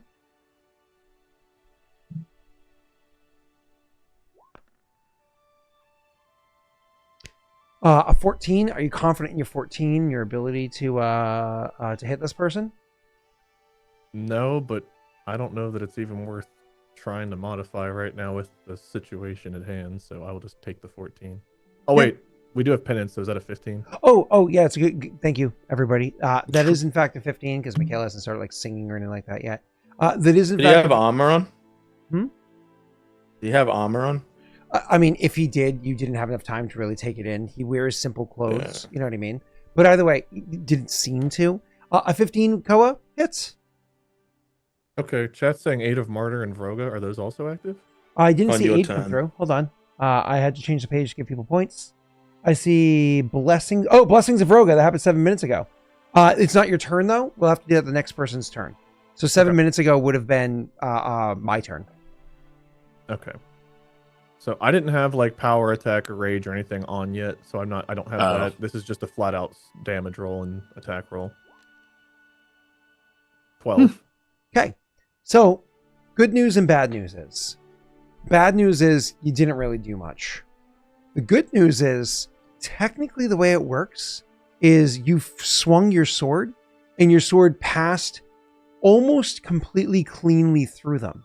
But you swear before your sword hit the actual floorboards that he was passing through, you swear there was like this half a moment where it clipped some amount of substance that hadn't fully discorporeated before it hit the wood bar, the wooden beam itself. You swear you noticed that. He went down into the wood, yeah. And you swear you felt it hit something right before the reverberation of slamming into the floor and you pulling your sword free afterwards. 8 available. Let me check it out. Okay. It's now Keegan's turn. Did he already go all the way through the floor? Yeah. Damn. Okay. He uses 10 feet movement to go down. If we use the same potion, we've only got one of them, I think, but one of us could pursue him, right? Yeah, pretty much. There's none But we remaining. couldn't do anything to him. Well, you wouldn't be able to do anything to him. You'd be gaseous. Can you still just follow him though? Like, Yeah, you'd be You able could to follow him, but you wouldn't be able to fight him. This would be the slowest chase ever. Well, no, but I'm assuming that. I still think you should do it though. I don't think we should. You know what I mean? You think I should? Mikhail's turn. Can Mikhail feed me the potion on Mikhail's turn? I didn't hear the question. Sorry. Can Mikhail feed Not a bad Koa a idea. potion on Mikhail's turn? I mean, the problem is that potion's not readily available. It's like tucked away in a pack. So it's going to take a standard action to pull it out of the pack where it is. So he's not going to be able to feed it to you. He'll be able to spend time, pull out the potion and hand it to you to grab and then follow after. But realistically, I mean, let's say you didn't transform, right? Your speed is 40. That's true. You can move 80 feet around, Just hop the railing and go downstairs. Barring, things that would impede your movement or whatever. How easy or hard is it to see the gas that he is? I mean, it's like you have low light vision. You could see like a mist somewhere. You could see. Okay, so he looks like I didn't know if he went completely like translucent or no. Think like 90s, a ghost in like a 90s movie, right? Like translucent but totally wispy, still visible. but wispy and still visible. Semi-opaque. But it's not a ghost. Though. It's more like a mist, it's gas. Does he seem okay? Fuck. I don't know if he moves slower I would think he would move slower. He does. You do. I said that. Not that Mikhail has told you that yet, but out of game, Mikhail knows that his speed becomes 10. So if he were to double move, it's 20. Your speed is 4. Yeah. So his double move is half your normal move. But either way, that's assuming you knew where he went and can catch up and so on and so forth. They went straight down. You don't know where that is necessarily.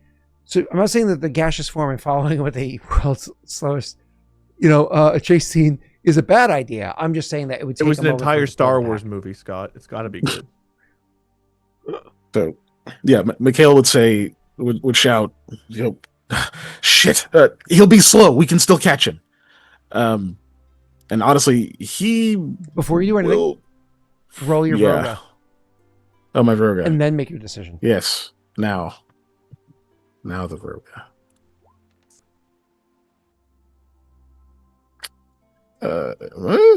Increased movement's probably pretty good right now. I mean, honestly, yeah, because your speed's normally 30. That gets you to 50, so you can double to 100. Yeah. That's pretty sexy. An ability check could be useful too, but call it and then say what you want to do. I'm gonna take the movement speed. I am gonna take the speed. Okay. And now go ahead and say what is it? So you say he's pretty slow, we can catch him or something along those lines. Gotcha. Yeah, I was like, he'll be slow, we can still catch him. And then is there like actually like a railing or something nearby that leads to the first floor? So you don't mean like the servant stairs that you came up? You mean like the main staircase? Yes, absolutely there is. Yeah. So if you were to run there, I'll describe it to you. You haven't seen it yet, but you know that when the place looks beautiful, it's a double staircase that comes up and like it has that like kind of like wrapping up and into like the grand one where the stairs that are down below meets up top, and then it goes to like the upper chambers and so on. You haven't seen it in its real form yet. Yeah. Rough idea. How far of a drop would that be if I hop the railing? Give me a second to think. You would know, not even a rough idea. You would know because you just came up a staircase over here. Probably 15 feet. So I mean, like, you take damage, fall prone if you fuck it up, which you have a really good chance of fucking it up. But nothing lethal to a character of your caliber. Okay. Just top of mind, is it a DC 15 for a 10-foot drop? Yeah. Okay. So DC 15 to reduce the fall damage by 10 feet. So probably DC 20 to stay on your feet or whatever it is with it being a 15-foot drop.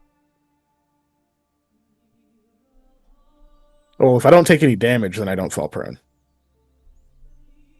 And a 5-foot drop does not deal damage. So you're telling me that if this fall is 19 feet, this the save is still 15? I think so. I think so, technically.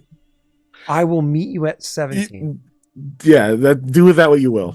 Okay. And then how? Because the floors suck. I'll meet you at 17. I'm trying to take the shortest route, but I have I'm gonna have a 50-foot movement. Hold on. That will do it. Say that again. Sorry.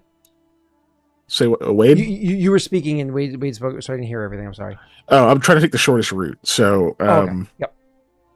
Yeah, hopping the railing is definitely it's totally an option. I don't know what your acrobatics is, but well, it's only 6. But if my movement speed's like 50, and I'm jumping, I would get a bonus. I get a pretty hefty bonus. Yeah. Right, like a +8, I think. I mean, technically, in the first second of falling, you fall 16 feet. Is that how it goes? Right, 1 second of falling is 16 feet. No. It's less than that. It's less 32 time feet than per that. second per second. So it's supposed to be you fall 32 feet in the first second. Yeah. So yeah, you absolutely would fall down there and get a little bonus. Sure. Let's say it's 5 feet of movement to drop that, to jump the railing or whatever. Okay. Yeah. Mikhail hops the railing. Says we can still catch him. Fucking leaps the railing.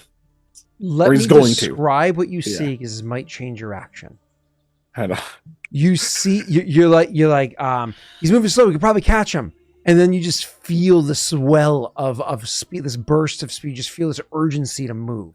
And so you start darting with insane speed towards the stairwell. Well, you know it to be from, now that you know what room you're in, you have semi-mapped out the place up here, not perfect. You start running that way, and your intuition was correct. Your ranks in knowledge, architecture paid off. And you head over that way, and you do, in fact, see the staircase.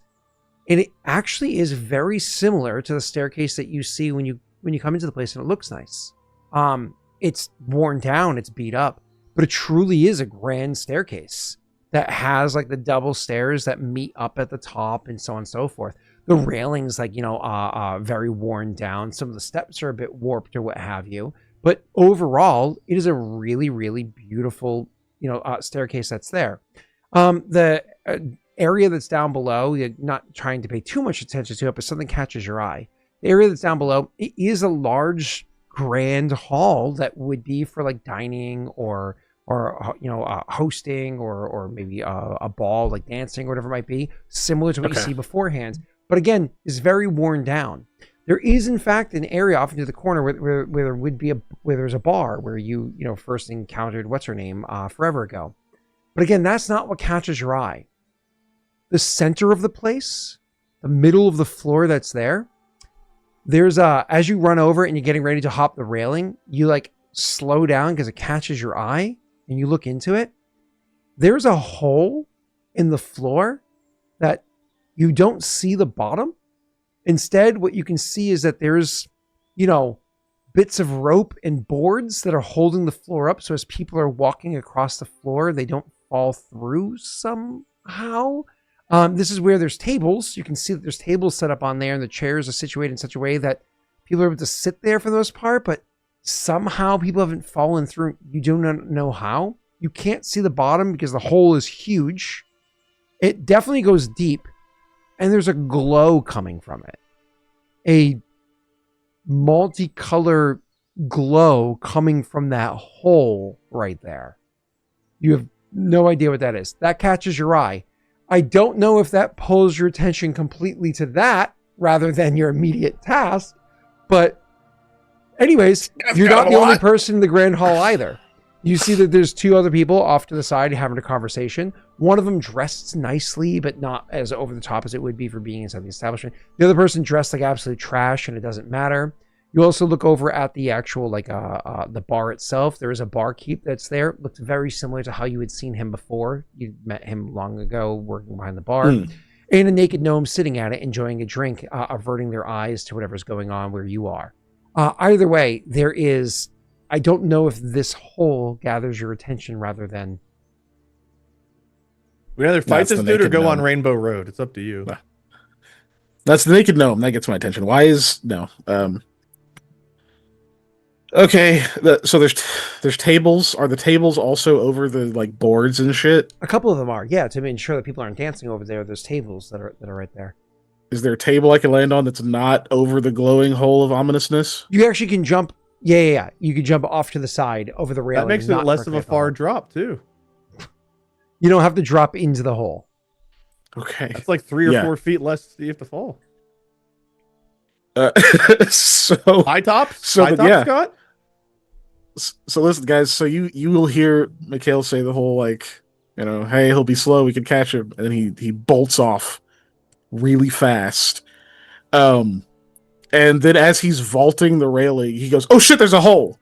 That's like what you hear him say as he's disappearing over the side. Okay, I imagine in real time we're running behind you to do the same thing. Obviously turn wise we're still way back where, but as time goes we're So that's noted. Don't just go leap because Koa would 100% have even behind leapt further to go. That's good, Oh yeah. That's without the +8 from the speed boost either. Oh, that's right. Yeah. Hold on. +8 every if you increase your speed by 10. It's +4 every 10. Yeah.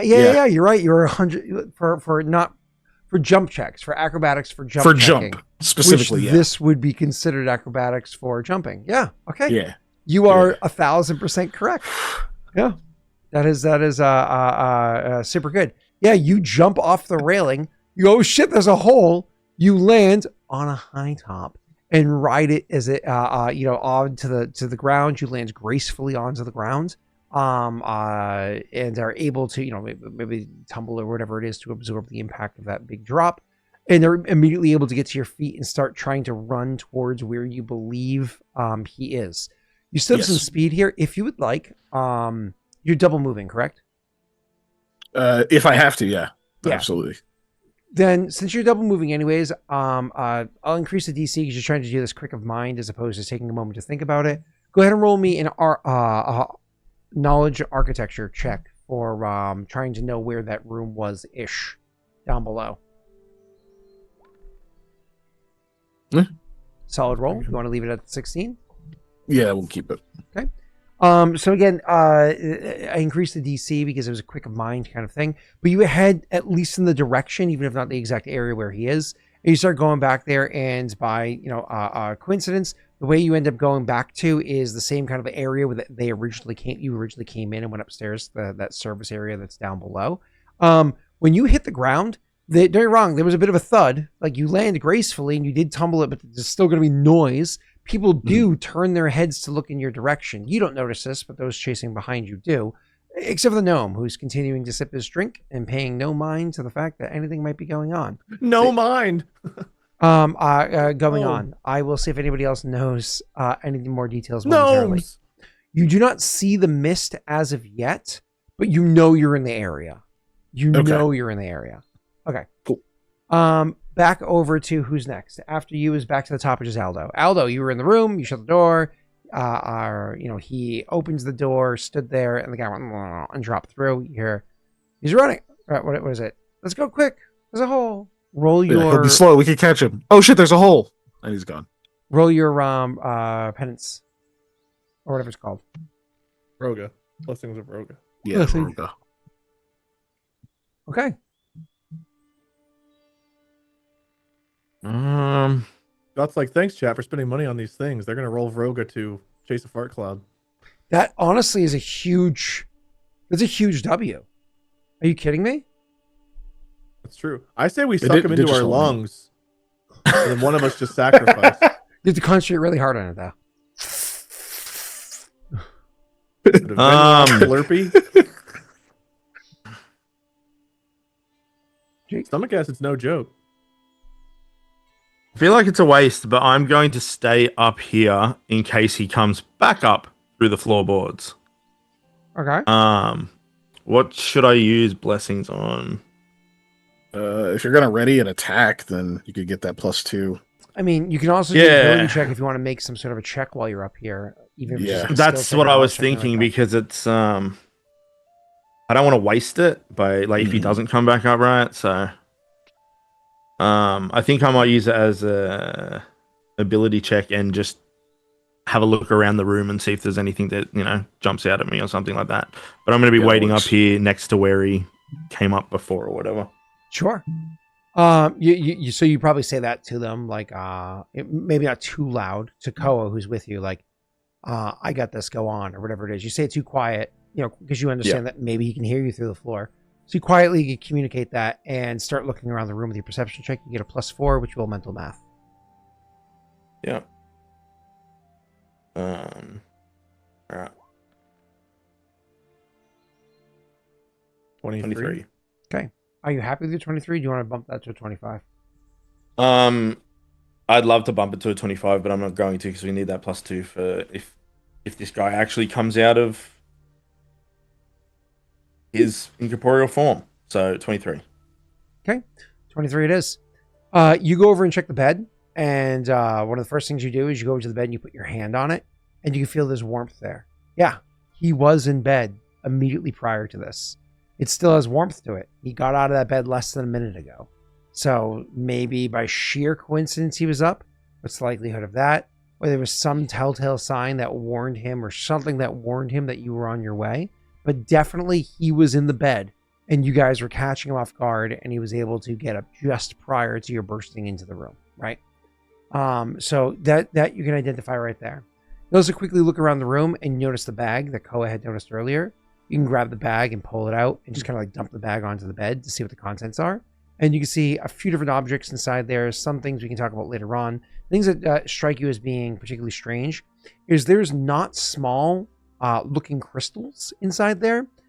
These crystals, it's not like they look like they're particularly valuable. They don't look like gems. They look like crystals. Like imagine maybe they're salt crystals or what's the word I'm looking for? Like quartz or whatever it is. They're have facets on them. Some of them are partially faceted, partially natural. Some of them are fully natural. Some of them fully faceted. But there's these strange crystals inside there of different colors or whatever. So maybe they collect crystals. I don't know. Maybe he's into holistic medicine. Whatever the reason may be, he has these strange things as well as some other stuff that's mixed into the bag. J.O. crystals. Oh no! Oh God! Did you just say what I think you did?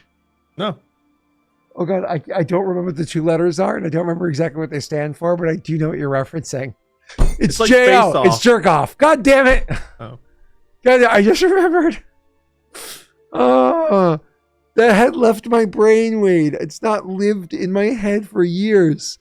Why'd you put it back? You're the guy with the crystals in his bed, not me, man. No, it was under the bed. You hide your things under the bed. You put your J.O. crystals with your vibrator. Okay, thanks. Anything else, Aldo, or is that obviously how you're spending your turn. That's my turn, I guess. Let's move on. That leads us to Wade. Go ahead I'm and roll. going to follow Mikhail and do what Mikhail do. Roll, sir. I'm going to choose to increase my speed.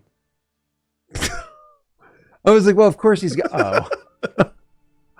So your speed is now. Good choice. 60. Is now 60, which is fucking insane. Go ahead and roll me your acrobatics check, sir. Okay. Is there a bonus to this? Yes, this? there is. Yeah, you Go got ahead a and roll. plus 12 now. But he already has some of it written there, so just roll normal. Oh, okay. That's true. Acrobatics? Just 4 more than that. Great than that. So you That's rolled a without 27. Yay. So you're running after because you have so much extra speed. Are you raging right now or no? Oh, I would have been now, yes. Okay. That's a good point. I did Then not. I'm not going to give you any more details. He just says, there's a hole. And you notice the hole, but you're so focused in on what the fuck matters. Your jump is so insane that Mikhail, who's running ahead of you, he stays ahead of you despite your speed only because you over jumped his jump. Like he jumped down, like he dropped down. You jumped outwards. And so he hit the ground before you did. Both because you went ahead and because you jumped outwards a bit. You hit the ground. He turns and starts running. You're running after him. He gets through the doorway. You are right up his ass. You're right behind him. And so when he goes searching and he looks over and he looks, he's like, this way. And he goes over and he goes through an area. He's like, damn, because he can't find him. You are right behind him, seeing where he's already looking and not finding him, giving you an opportunity to search different areas because he's already kind of like done all the work for you. You can make perception checks. It's the one wisdom check you're allowed to make while you're raging. 99% sure if you want to click rage so we can confirm. If I'm correct, then I'm going to have you roll a perception check. Yeah. I believe that is also correct. Constitution, rage, morale, no charisma except for acrobatics. So while in rage, a barbarian cannot use any charisma, dexterity, or intelligence except for acrobatics, fly, intimidate. Oh no, wisdom. No, wisdom's allowed. Wisdom's allowed. just Yeah, flat yeah. allowed. You're fully allowed to make wisdom checks. My apologies. Sense motive and all that is allowed. So you're good. You go ahead and make me a perception check. Okay. I was like, you better not fall sideways onto that goddamn 20. You're at a 13 right now with your perception check to try to find a misty man. Are you happy with that? It's dim down here, whatever, but you have low light vision so it doesn't affect you. Oh, it is a 14 from 14 from Penance. Thank you, Snaga, for consistently reminding us. Just like there was a 28 for I don't know acrobatic. that the 16 on this is going to make that much more of a difference to you guys. It could. You're looking for a misty man. That's also our last. To be clear, by the way, Wade, this person was not able to make a hide check. They didn't have time to make a hide check. If you're rolling a rolling stealth, That's true. you move a half speed. I did roll only have rogue. I typical got a movement. 1. I used it for speed because that's all I could do. I'm at a 14. What do you two think? Is this time for a +2 or not? Since he didn't get to hide, you have low light. A 14 might be enough. Let me go check that out. Where is that? Like, he moved his full speed, technically, of 10 feet. For a person, right? It is, yeah. I have So you to think keep remember the how it works in 14? a hot minute. Fuck, I don't know, Yeah, man. or sorry, click him. Click. Jake, what do you think? Okay, there we go. I feel like it's necessary to find him, but at the same time, I don't know. I feel like Keegan said, he moved his full 10 feet. He hasn't been able to hide. Let's see if I think we see if the 14 finds him, because it's not game over if we miss him. That's my thought. Okay, I will leave it at that then, Scott. Okay, so with your 14 total, there's a spot where you swear you saw something misty, moving through. You thought you saw something over there, and so you ran over in that direction. Unfortunately, a little bit of your, what's misty. Your mind is a little clouded by your rage at the moment. Instead, what it was is you saw a little bit of light dancing off of like a mirror nearby, from a candle nearby, and against like the grime that you have around you. You recognized, no, that wasn't it. You went the wrong direction. You continue searching around. You unfortunately are not able to find the mist person. I mean, there's not many places down here where they can hide. You're pretty sure this is around where he is. So, I mean, hopefully they just move and you're able to find them, or you don't know. Either way, you're not able to find them at the moment. Wait, that was your move. That was your standard because you double moved. You technically have a swift. If there's anything you can do with that. Well, I don't know because I raged. Rage is a swift action. Okay, good call. Perfect. Then that is everything. Let's go back to their turn. 1 second. Now that you guys have done so much, I have to take a moment because that ain't working. That shit ain't working. Nope, don't need that. This one here. Okay. It is. Oh, let me just confirm the other one I did before you too. The Crisis of. That one was not a concentration. That was just a duration. Cool. Seems to confirm. Okay. So what ends up happening next is you guys end up hearing a small sound start to from around the corner. You can actually hear this like almost like the sound of a small wind. I know you couldn't hear anything. The sound of we could. Something. Oh, hey. The sound of like a small wind passing through like cracks or creeks or whatever it is. So you have to imagine like literally wind on a windy day.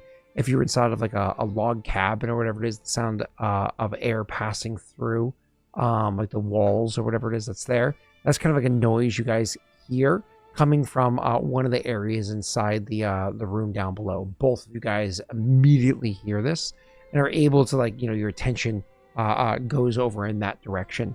You can bring your attention over there.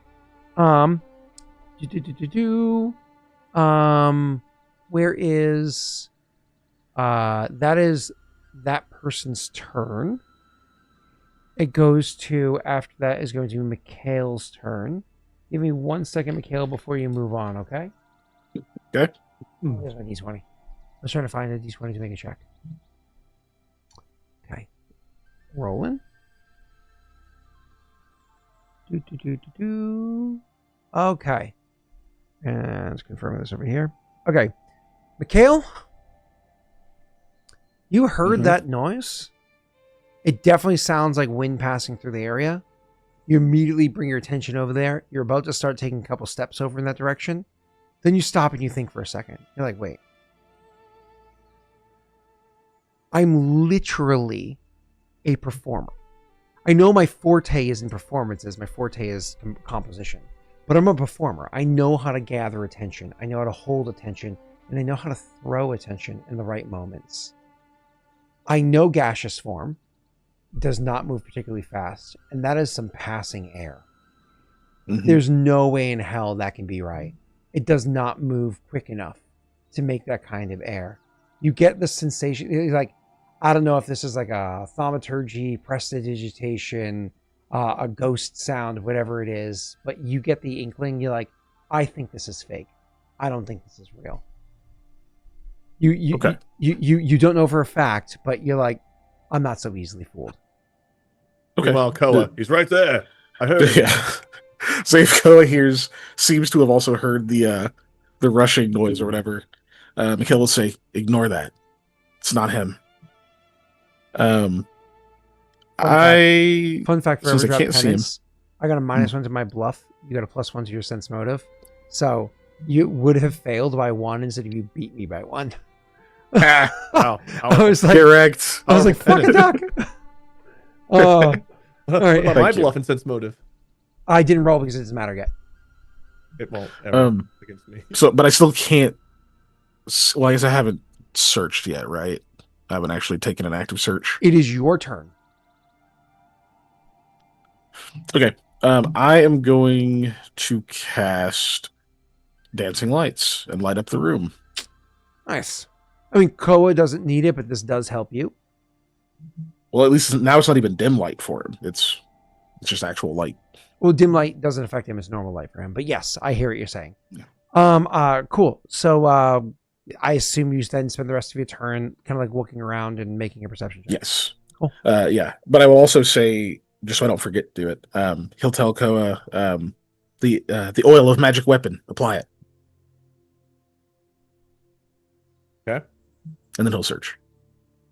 Koa is too stupid to know what that is inside of his bag. Magic weapon oil. He grabs just like I have labeled them. Oh yes, that's shit. You did. You labeled them very well. He can't read. He can't read. He can read. We've established he reads slow. If he reads, he can't write. It takes him 2 rounds. It's labeled in Gnomish, right? I've just drawn pictures. Yeah. Honestly, it's just all pictures. To be legit though, like you would want abbreviations or pictures for like bigger font for like those critical moments, and then maybe a full just sword with underneath. glowy symbol. Magic. Yeah. Is it the glowy sword or the really glowy sword? Fuck. Yes. If I remember correctly, the only difference between magic weapon and greater magic weapon, because of that one, they both give a +1, but one just lasts longer.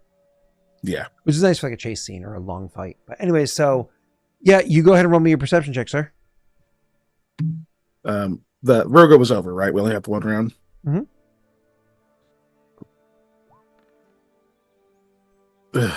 Fuck. It's a 13. I don't think using the +2 makes sense here. Or a 14 because of aid. 14, correct. Or not aid. Yeah, thank you. Yeah. I think.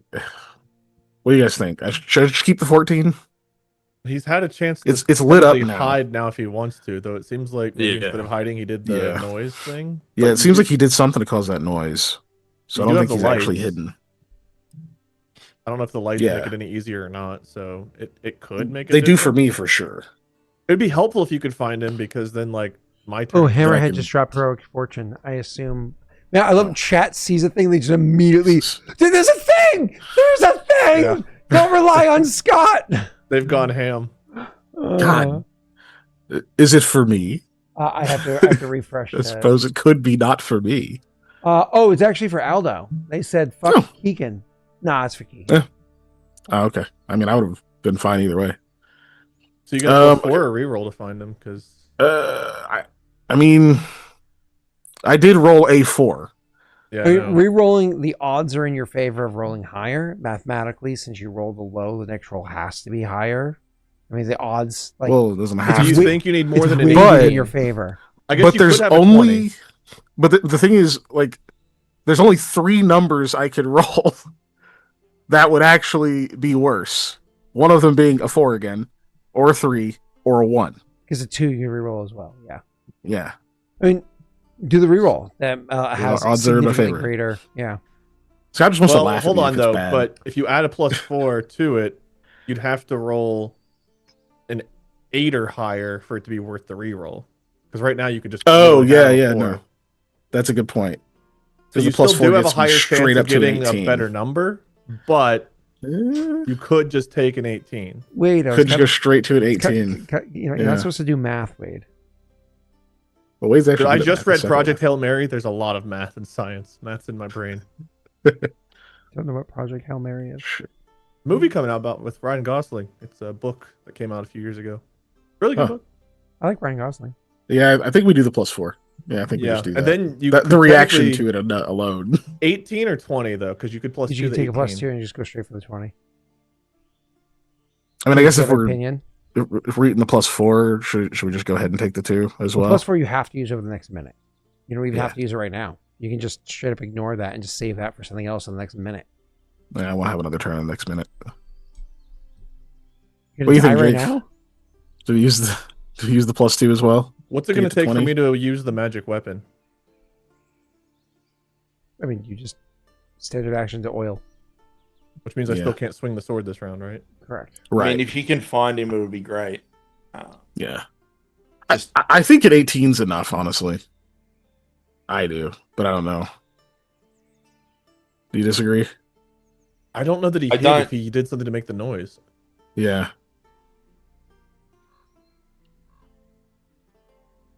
I know what chat's saying, but I defer. I don't know. I see both sides of the argument, but I'll trust your instincts. Yeah, it's a tough one. You're gonna have to make this one on your own, because it's like use it and probably like I think you've got him now, but I mean if you use it, you should definitely have him. Yeah, but it's that +2 could come in handy if someone tries not to breathe at the same time. Yeah, So. just yeah. I'm just gonna we're at 18. That's good enough. Okay. Before I say anything, could you roll me a perception check, Aldo?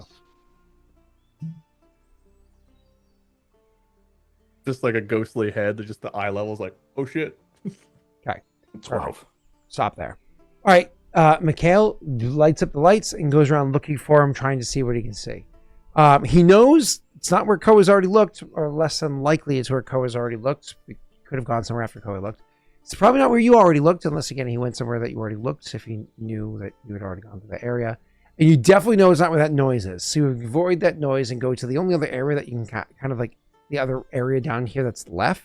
You start looking, and with the light kind of like whipping around you, unfortunately, you just don't see the fucker. You have no idea where he is. Where could he be hiding? And then you realize he's slightly wisping through the ceiling overhead. And so wherever he had dropped down, he had made that noise trying to pull your attention elsewhere, and then went back up and into the ceiling. And is so effectively between the floor of the second floor and the ceiling of the first floor, which, if you know older houses, that's not a small gap. That's actually a decent sized gap. So it is inside that area there. For larger houses, obviously smaller houses, different conversation. For larger houses, because you'd have like legitimate beams between them, like actual beams, like 8x8s and shit. So it's a decent sized area, but because the mass of the gaseous form is big enough, with your high enough perception check here, you can see ever so slightly wisping through the floor down below, potentially maybe even overhead into the room that Aldo is still standing in. Dude, if he's in the room and I specifically told you I was looking to see if he come back up through and I don't see him. Well, you had to roll a perception check. You made him roll a different perception check for the same thing he was looking for already before? He was searching through the room. He was searching the He was looking for the dude. For this, for that. Yeah, but he was looking for the fucking ghost we're chasing. But luckily, Mikhail can say something or do something or whatever it is and pull Aldo's attention down there. I was just seeing if you instinctively saw him. I point and I squeal. That's it. No, yeah, he will point. We want to hear the squeal. We want to hear the squeal. You won't. No, we want to hear the squeal. You've ruined it. Oh, won't work. Scott, this is your fault. Can't be a squeal. But yeah, he points up at the, like, I don't know, Casper the ghost tail that's like wiggling in the ceiling, and he'll just be like, "Koa, Aldo." Obviously, Aldo can't see him, but he's hoping Aldo looks in the Aldo hears like woo coming through the floorboards and looks down and sees some ever so slight wisping down there. It's not easy for you to see because his room's not well lit. It's dark in there, right? You don't have low light vision, but you're looking and you think you see just a tiny bit of wisping down below. Hey Scott, since the floorboards are a little bit of cracks are passing through. Yeah. So would some of the light from the dancing lights be coming through? Refracted through the ghost? Yeah, he's noticing the little wispy. Yeah. Cool. And yeah, he's continuously pointing for Koa's benefit. You don't see his pointing, but Aldo, you do see the wispy. Yeah. That's your turn, Mikhail, which brings us to Aldo's turn. He's there, in the floorboards, right there. You can see the little wispy. Can't do anything. You can. What? There's a whack 'em. I can't. But don't you need to have magic weapon or something? Well, no. Koa heard it a little bit with his swing. I want you to know. You just have to do. This isn't a sneak Koa attack, levels of damage. so this is yeah. Yeah. I don't know. I have a dumb question thought. If you use a potion on him, like enlarge person or meld into stone, would it affect his gaseous form? Wait, what? I mean, he'd have to consume it. Wait, say that again? Oh, okay. So if you hit him with a potion that was like enlarge person or meld into stone, would it affect the gaseous form and change? So it doesn't change his type, so his person still gets larger. But he has to consume it. These aren't splash weapons. That's fair.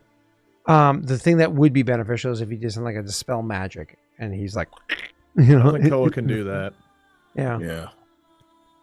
And Mikhail knows that the spell on average lasts for give me one second. Like 10 minutes a level, so 10 minutes. Yeah. This is gonna be the worst fucking chase scene of all time. I don't know. I mean, if you don't whack him, I guess you could try to do something that displaces air in a way that's beneficial. You could just like slam his blanket down hard and just start. Yeah. I'm gonna try and goad him. I'm gonna say out loud you said I emptied his bag with all these weird jerk off crystals or whatever all over the bed. I'm going to then grab like the blanket or whatever, like by the corners, pull them up, twist it, and like throw it over my shoulder, and I'll be like, "They'll keep you busy while I take this. I've been looking for these." I like it. Goading. You don't have that feat, but it's still a bluff. Yeah. Oh, that feat that's like a novel and a half. Wait, why are you getting mad at me? They got the drop on the guy. That is a crazy roll for Nat 1. That's a 17. That's a 17. So, oh my god. Hold on, Exhausted Knight. It also be getting ready for epic fight scene. Koa one hits him. Well, anyways, so instead, what we're gonna get is 10-minute fart cloud chase. Koa one hits fart cloud for 10 minutes. So hold on. Then Koa one hits. 16 bluff. 17. 17 bluff. Anything you can do to modify that or no? Apparently somebody gave a heroic fortune. I assume that's for you, and I assume it's a reroll because the odds of rolling lower are only 5. Y'all. Is impossible. Wow. Just confirming. Hold on. I don't have anything to modify. Yep, Jake reroll. Whoa. Damn. Okay, I'm gonna reroll. Y'all one. Dude, we're gonna fight Beltran. They're gonna be like dead silence, but we're fighting Fart Cloud. And they're like, that's an 18. So that's an 18. Okay, but I'm just gonna guess that Snaga gave the reroll based on the reroll. Yeah, that was Snaga. That was Snaga. That's so sad. We do it, Jake. We do have the +2 if you want to get to a 20. That would put you to a 20. I can't. Sorry, I can't look at chat, so I can't tell you what they're doing. They're doing I can see out of the corner of my eye. They're doing the equivalent of like holding up a cross to a vampire, so I can't approach. Right.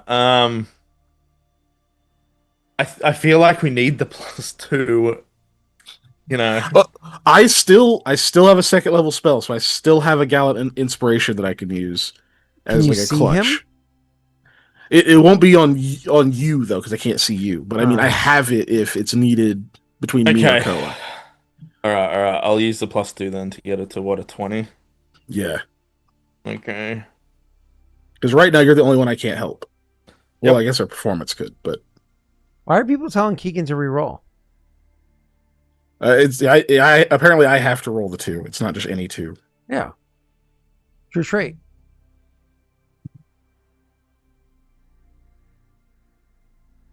So you taking the +2 or what, Aldo? Yeah. Okay, so you're taking the 20? Yeah. Okay, so you try to goad the person up here by taking the crystals or whatever it is. You'll see the effect when it's finally his turn. It's not his turn yet.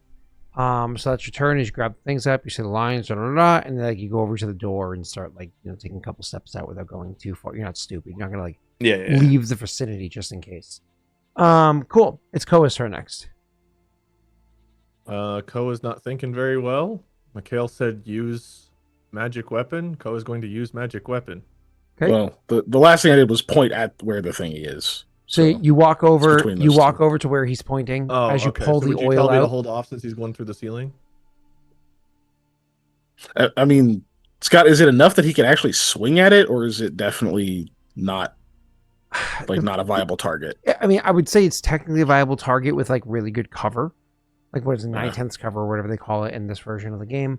Is really good cover because he's predominantly behind the wall that's there, and even if you did hit him, you do very limited damage, if any. Walking over and drawing the as you draw the potion and applying the oil is still a viable option. It's still better than swinging at a difficult target. Okay, so you want me to go ahead and do it? Yeah, I think so. Okay, I use my standard to do that. And move to walk over and pull out the oil. You just have to produce the oil. It's not like it's readily available. Although that was the standard action, was producing it. Oh, it's using it. Okay, yeah, I did all of whatever you just said. When something's like tucked away deep into a bag, it takes a standard to pull out. If it's like readily available, it's a move action to produce, unless it's like on like an item that your character carries that makes it in hand, and then it doesn't take anything, right? Anyway, so yeah, you're good. So swift action or anything else that you were trying to pull off there, Wade, before I move on from you? Not yet. No, I've got no other swift at the moment. If I stand like under where he's at, I'm not technically engaged with him, am I? Correct. Okay. Cool. So then it becomes his turn, and what he's going to do is, unfortunately for somebody here, he does give into the goad, and he does rise up through the floor to be where you are, Aldo. And in doing so, he's actually going to repeat the same power that he did to Koa earlier, and you're suddenly going to find it very difficult to draw breath.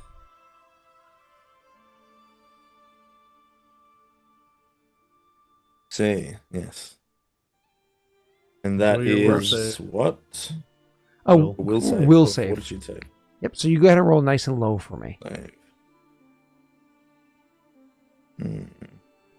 Nice. I have a really bad will. I know. I'm hoping you roll really well. You don't have good fortitude either, so you're like a prime target.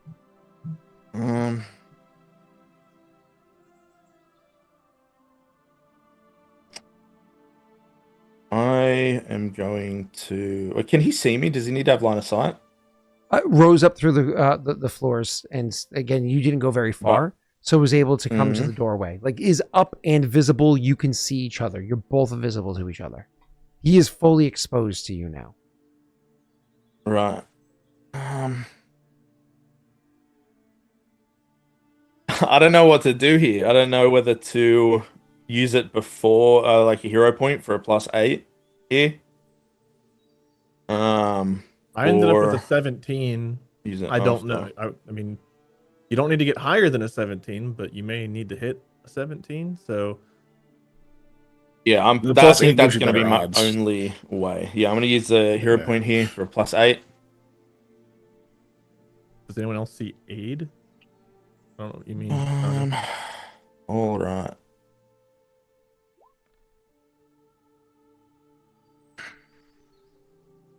So you did not use the hero point for the +8? I did.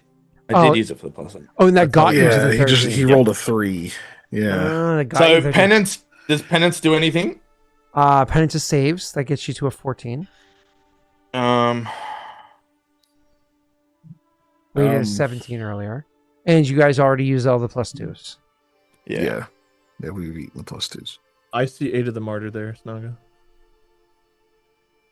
It's right in the middle square for me. All right. Jake? Nothing else you can do? I don't have anything here to do anything. I do not. Okay. Then what ends up happening is it becomes very, very difficult to breathe. Literally drawing breath, to even take a single breath, takes multiple seconds of sheer force of will for you to get any amount of air, because it's not that just that you can't breathe, it's that your lungs are intentionally trying to push all the air out.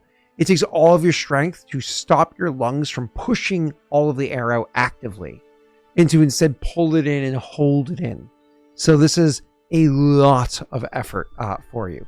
Standard action every round to continue breathing. If there's ever a round where you choose to stop breathing, we have to wheel at some fortitude saves and other stuff starts to happen. Okay? Cool. Yep. So it comes up from the floorboards, is fully presented in front of you in the doorway. You're just outside the doorway in the hallway, not far off, maybe 10 feet away, 5 feet away. You didn't want to be far from the room in case you had to take action. Your drawing them out absolutely worked, and then you put the crisis of breath on you.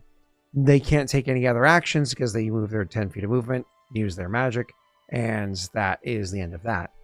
That being said, down below, Mikhail was able to see the mist that was there, and then Koa was able to see it as well, and angrily is trying to get the oil on the blade, like, grabs like a ratty rag off of like a nearby counter and is like oiling his blade, whatever he has to do to get it so it starts to have this like, sheen to it. Not that it's like glowing or anything like that. It just seems to like, has this like really nice sheen coming off of it, like it's well polished. And then Koa looks up and notices that the fucking wispy gas is gone. Mikhail also seemed to see the gas kind of like rise up and away. But you did also hear from above, and then a couple of footsteps go out of the room. So maybe Aldo's up to some shit. It is now Mikhail's turn.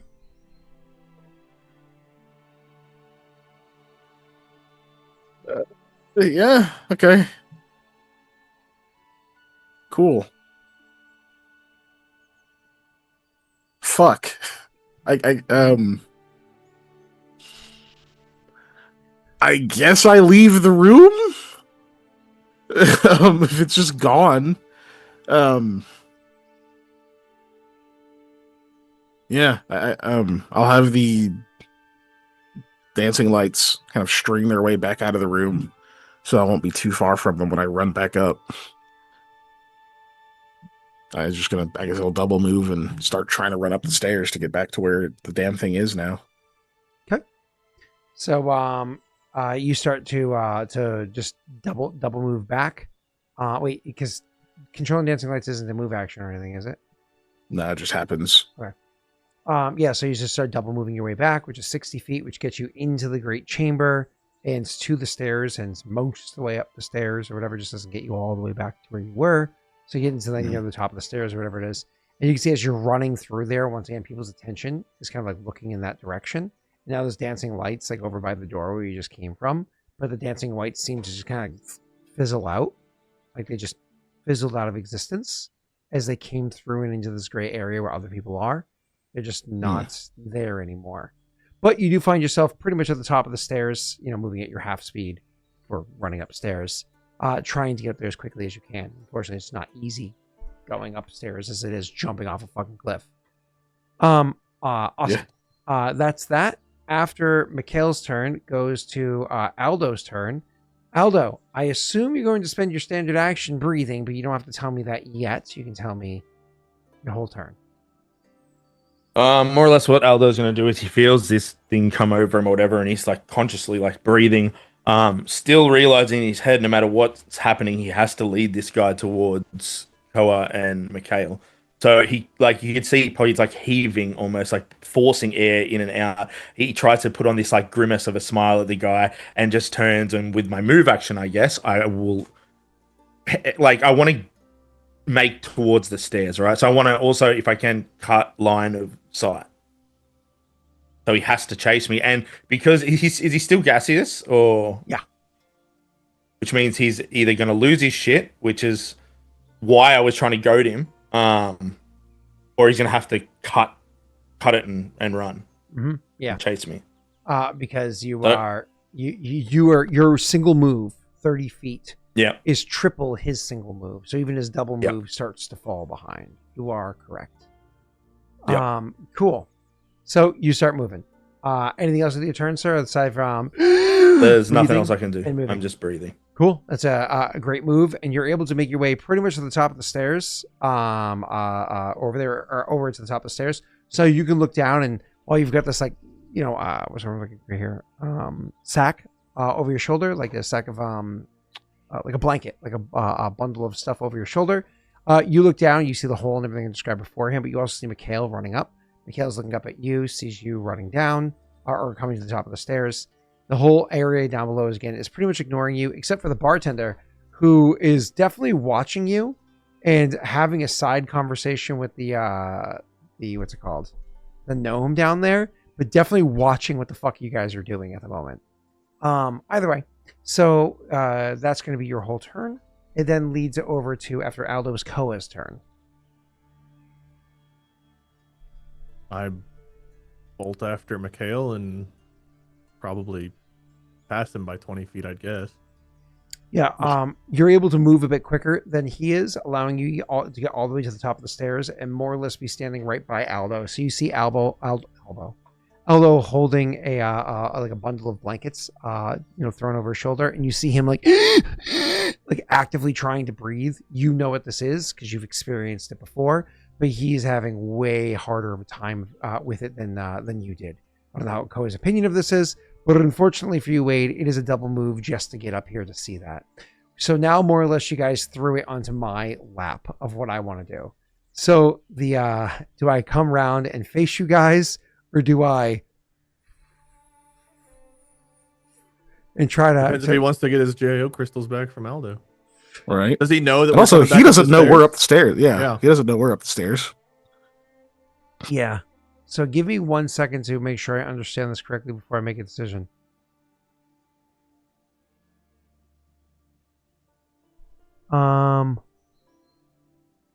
Okay. So they come round the corner.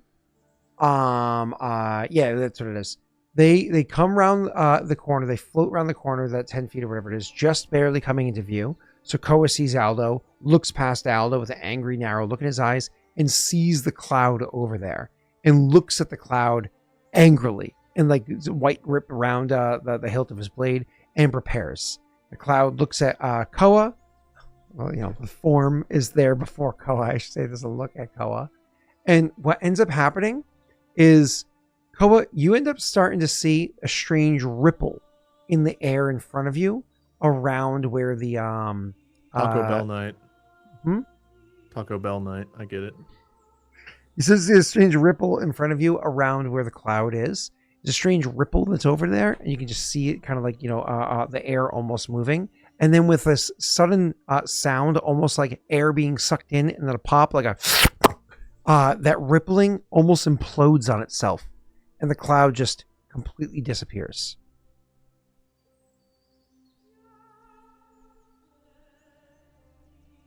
Okay.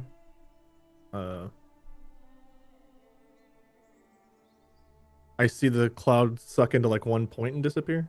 Yep. It's like the entire thing almost implodes on itself, and it was like a completely disappears after like the ripple and everything that's there. He slurped himself in and is gone.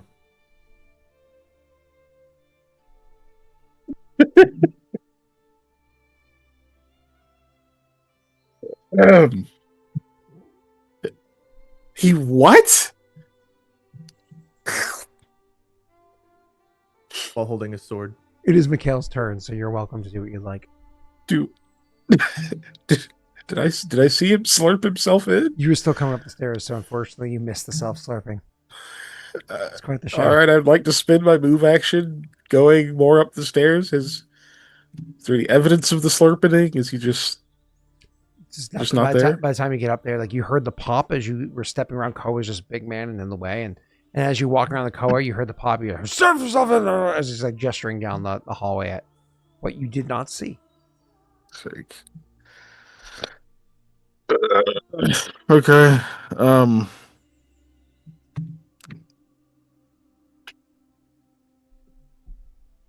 God damn it.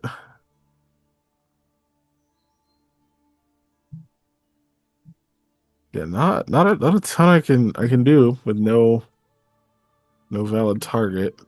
Move actions eaten. I don't know. Throw another Thunderstone. I don't think I'd be carrying the Thunderstone.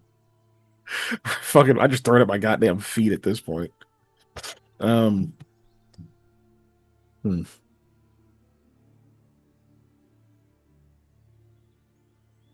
None of these are good ideas.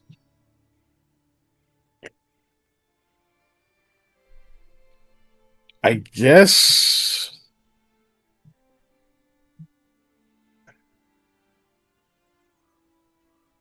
Fuck. I don't know, man. That one stumps me. I guess I'll perform. I guess I'll start Inspire Courage. People start to hear music coming, ghostly music coming from nowhere. Look, this isn't my fault. He told us not to worry about noise. All right. It seems like we were supposed to be worried about noise. I'm attacking him in his room, but yeah. They'll hear a lute begin to play. Mm-hmm. I'll do Inspire Courage. Roll as a perform check. We want to hear how fine the music is that the people hear inside of the inn this late into the evening. Yeah, maybe we have a Beetlejuice moment where the music's so good that he reappears just like dancing like fucking Winona Ryder in the sky. Nope. It's all right. Okay. It's not for them. All right. Yeah. It's for me. It's for me. All right. That's your turn. Okay. You just like, I don't know. Let me just think. And, you're trying to inspire them as you yourself are trying to think of what to do next. After you is going to be Aldo. Aldo, you did pull him out to lose heart. You did get him. You got him to come out. And now, unfortunately, like if he disappeared or whatever the fuck it is, that means you get to keep his crystals, I guess. Unless he's doing something else and you don't know what it is. But you did lure him out. That's good news. I don't know what the fuck to do.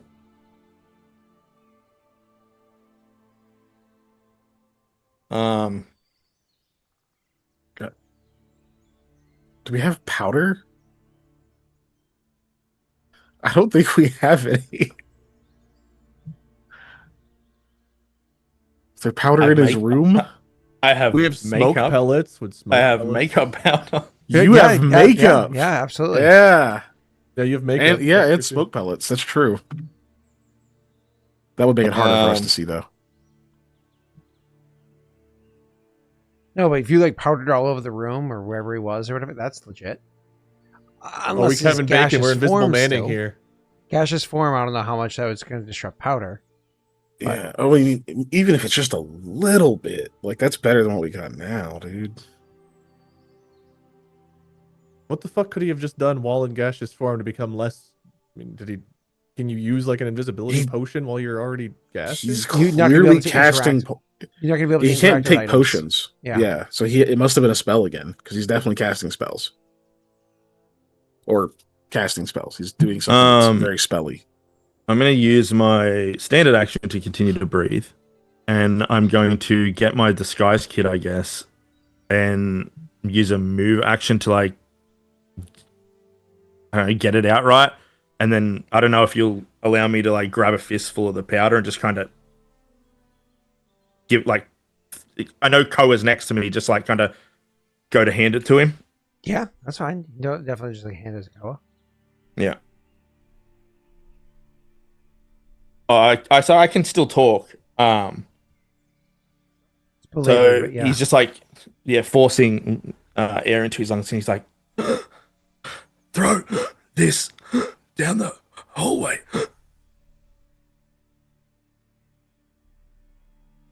Instruction given to Raging Barbarian. Understood. Wasting a lot of rage on chasing a fart cloud. You normally have like 75 rages and use 0, so you're good. Not if he stays like this for 10 minutes. Yeah, is it my turn? 10 minutes. Oh, gaseous form for 10 minutes. Oh, yeah. Yep. Koa takes and throws. Makeup. I assume you walk over there. Yeah, he gets to Aldo and throws the shit. Throws it all around where it was or whatever. Gotcha. Hoping that in case because unfortunately, if he's still gaseous form, how much is that really going to disturb it? But if he's gaseous and he's there, you maybe would affect how it falls, right? So anything that looks odd with that powder falling, yeah. Yeah. You don't notice anything instinctively. But you walk over, you can do that. Want to make a perception check as you do it, Wade? If I'm able. Yeah, I guess I am able to because Yeah. of wisdom, right? Yep. Be a weird thing to say no to. Nothing weird at all. I mean, it's as though he's not here.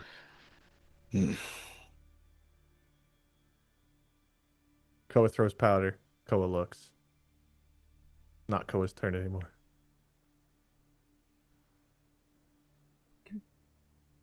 He had to fucking moved. Wait, I still have a swift, right? Yeah.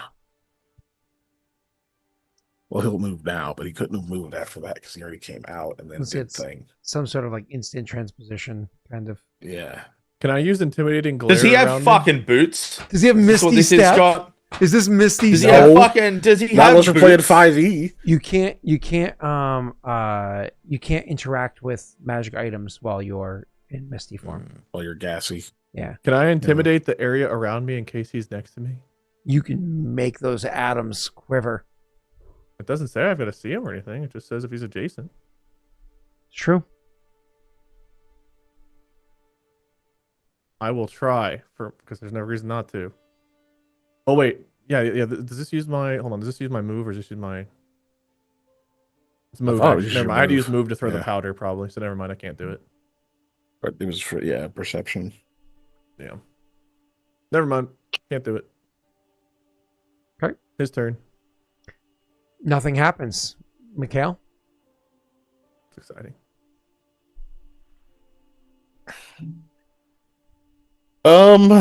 Yeah, it's a good question. I've been trying to figure this out this whole time.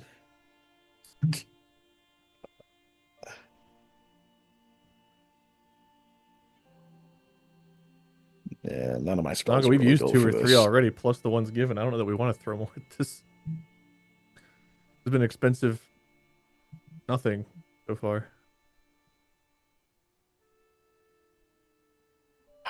God damn it.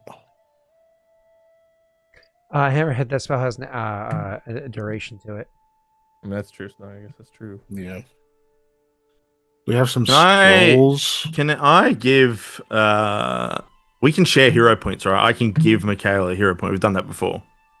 If you witness what it is he's doing, yes. Can I give him my last hero point for a hunch? Yeah.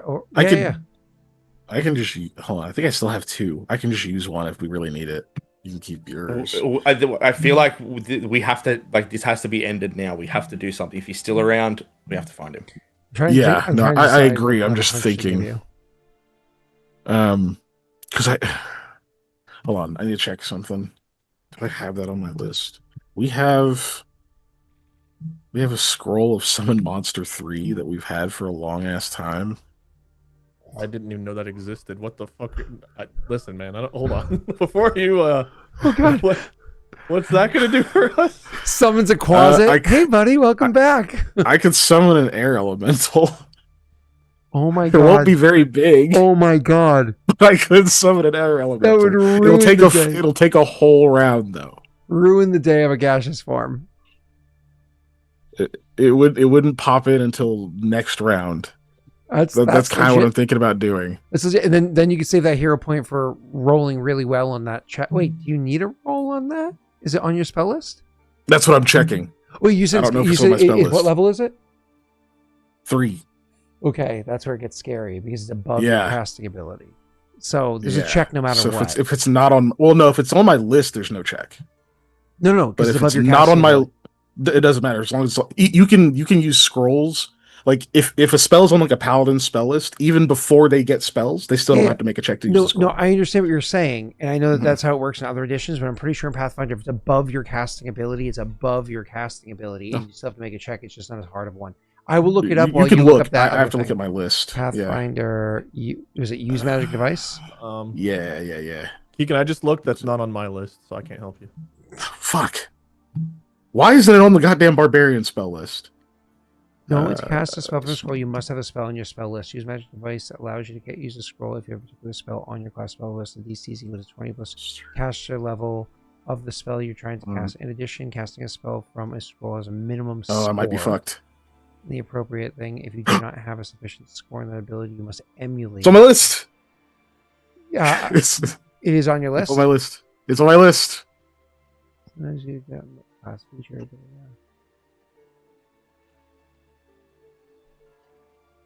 Nope, it is. I'll never get to cast it in real life. But let me just make sure I'm good. Because third level spell. So it is. The issue is, what was I going to say? Whether you have the correct ability score to cast it. Oh yeah, all day. You have a 13 intelligence?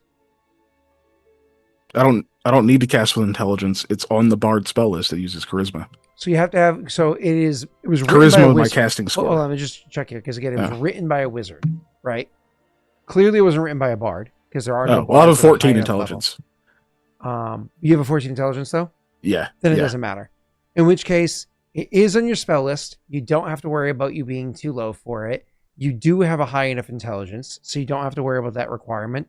You can cast the spell as a standard action. There is no check required for this. You are good. I need to see if I can. Oh, actually, you know what's funny? Hold on, I can't do a medium elemental. That's the next tier. So instead, there will be multiple small air elementals. Would be what I'd be summoning. Okay, Does now that I'm gonna matter look for at this? the actual spell. So, Pathfinder summon monster. Okay, third level summon monster. You have the normal table and there's the alternative table. Normal table is a giant soldier ant, ape, auroch, boar, cheetah, constrictor snake, crocodile, dire bat, dretch.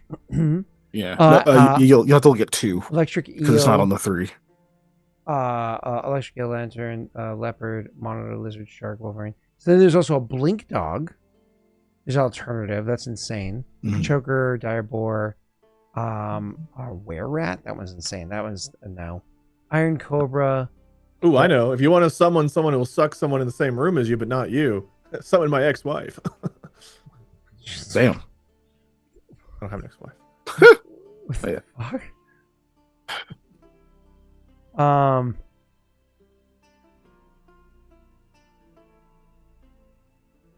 Oh, that's one of those cheaty spells. I love that.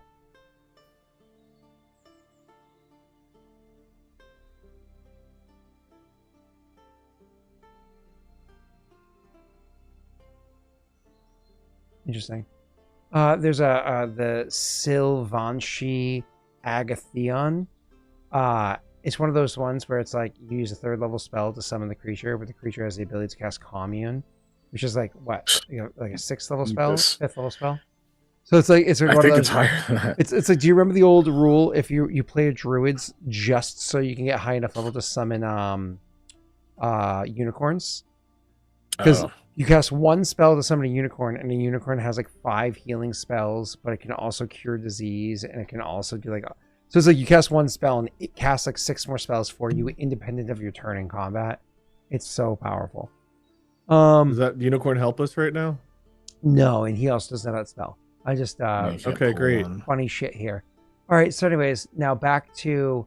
So the good news is if this is Summon Monster 3 and you're casting small elemental, you get multiple, right? You get 1d3 of them. Yeah, I'm just worried about how long it'll last, because like it lasts for 3 rounds. No, 5 rounds. It'll be 5 rounds. Because Summon Monster 3. So we get 30 seconds. Maybe wait a round or 2 before casting it.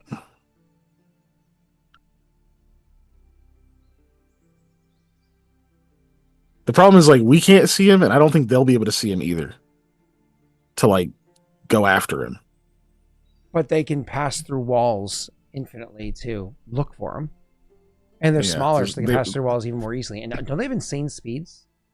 Yes. It's just they're basically, like, they would have 5 rounds to find him and reveal him to us. Yeah, I'm just trying to find the actual elemental air. Yeah, but Snaga, we are not going to be able to find a gaseous form invisible, dude. What you just saw with the makeup, that was our move. Dude, it speeds 100 feet. Perfect maneuverability.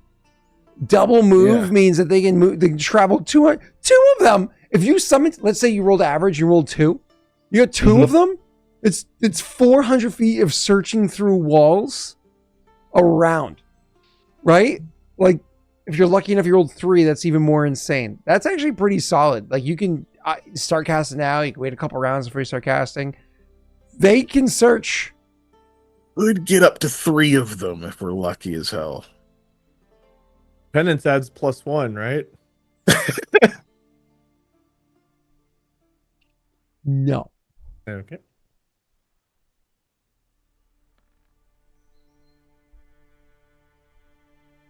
They can also look outside the inn. Yes, Spiral. Yeah, they can pass through and go outside and all that. Yeah. They move so fast. I forgot their speed is 100. If he went to a different plane of existence, fuck. there's nothing we can fucking do anyway. Like, if he can go to another plane of existence, that's some powerful shit, though. what would we be able to do about it? Like, I don't even know what the lowest level spell is. We wouldn't be able to do a shit.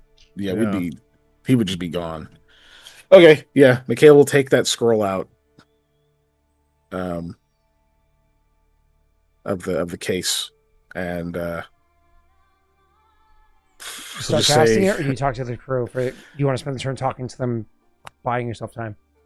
No, he's gonna start casting it. All he'll say is, "Look, I'm gonna summon air elementals. It's one use, but we have to find this bastard." And then you start hearing magical incantations mixed in with his strumming, I guess. Because I can still maintain my performance technically. So, yeah, he's like singing in magic language.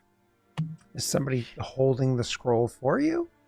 I don't know how you're holding a scroll while are you strumming with your dick? Sure, yeah, let's go with that. That's some flexing. That's some muscles. That's impressive. There's also a low slung guitar. No, he's just one-handed strumming. That's what we call playing in D sharp. Pick free. Oh God, this D's heavy. No, he's doing some one-handed strumming, which you're not really supposed to do with a lute, but yeah, he doesn't follow the rules. Okay. So, anyways, yeah, you start casting the spell. So this is like what your second rounds. You start doing this bullshit. Whatever. Gotcha. Cool. Yeah. After you is Aldo. Aldo, you're just holding. You're trying to breathe. Anything else you're trying to do? No, there's like powder all up the hallway, right? Yeah. Koa like ran over there and Yeah. it's supposed to go everywhere though. Once air elementals. Yeah, right. There's nothing else I can do. I'm gonna make out like I'm gonna try and hide. So just like a stealth check somewhere. I'm gonna find. I don't know if there's one of the rooms is slightly open or something. I'm just gonna make a stealth check to make look. If the guy can see me somehow, I'm trying to like get away with his stuff. That's all I can do, and I'm gonna make sure I breathe. Okay. Go ahead and roll your stealth check, and we're gonna go to Koa. Yep. Koa's going to just perception, look around for anything he can Just swing his sword at. Still angrily move around while they're doing their shit. Yep. Okay. It's only 3 rounds of rage so far. You have like 20, I think. Cool. So you go ahead and you angrily look around with your perception check. See if you can find anything. Unfortunately, you don't. That's my turn. Do you notice people are starting to be like, "What's that music? That's really nice." And somebody else is like, calls over to the bartender and say, "The music this evening's different. It's that eerie chanting as an overture. This is unique. This is a really dark vibe for the evening." Arise, dear demons, and kill my enemy. I love this one. Ooh, is this metal? Anyways, I heard that was being invented. So you guys are continuing on. It comes back to Mikhail's turn. Mikhail, so it takes a whole turn it's a 1 round action to cast the scroll. Yeah. So I started it with my standard last turn. So what uses my standard this turn to finish it? Yes. Effectively? Yeah. Okay. And they summon, because this is the one where it's summoning stickers or whatever it is to do. So you finish it this turn, and all of a sudden there's like a moment where the air around you starts to like whip around. You can hear like a heavy gust of wind, and some of like the powder does start to fly around a little bit. As suddenly, which whips into form, are 2 small, the lack of better phrasing, dust devils are there. Are you familiar with what a Oh, dust did you already devil roll? is? How many I got? Oh, I my apologies. I instinctively said 2. I actually did not roll. Why don't you ask somebody in chat to roll a D3 for you? Do we have D3s in chat? I think I fixed it forever ago. Let's see. Let's go with scribbles. Scribbles. Don't disappoint us. Give me many elementals. We want a good One. number. 1 elemental. Exclamation point D3. Oh. Or Razman. I pick Razman. Razman, now that you rolled a 3, Scribbles is going to roll a 1. You ruined it. Yes! Good, actually. God. Yes! Razman. This is why... Razman. Can I use my hero point to take Razman's role? This is why you're a VIP. You did it, man. Good job. All right. Reply? Can I use my hero point to take Razman's role? No. You want to take a hero point from me, Scott? You know, how about this? Right how about this? You can take Scribbles, you can take Dragrexes, or you can take Cozies. You can even take Spirals. That seems a lot like the same choice. You can even take How about we Spirals average the 2 out and we take Exhausted Night? Let's average the 4 out. Let's see. 1 + 1 + 1 + 1 divided by 4 is... Jesus Christ, everybody's literally rolling ones. Is it broken? Did you modify this? No, that's way too much work for me. I knew as soon as that 3 popped out, we were not seeing it again. Yeah, we were cooked. Yeah, we were cooked. Yep, it was Rasmus's fault. All right. See, this. You take what if I take Bridgies? Nope. Oh, look! Wow, a 3. Yeah, that's worth a hero point. That's worth a hero point. Oh, there's Scribbles roll finally. All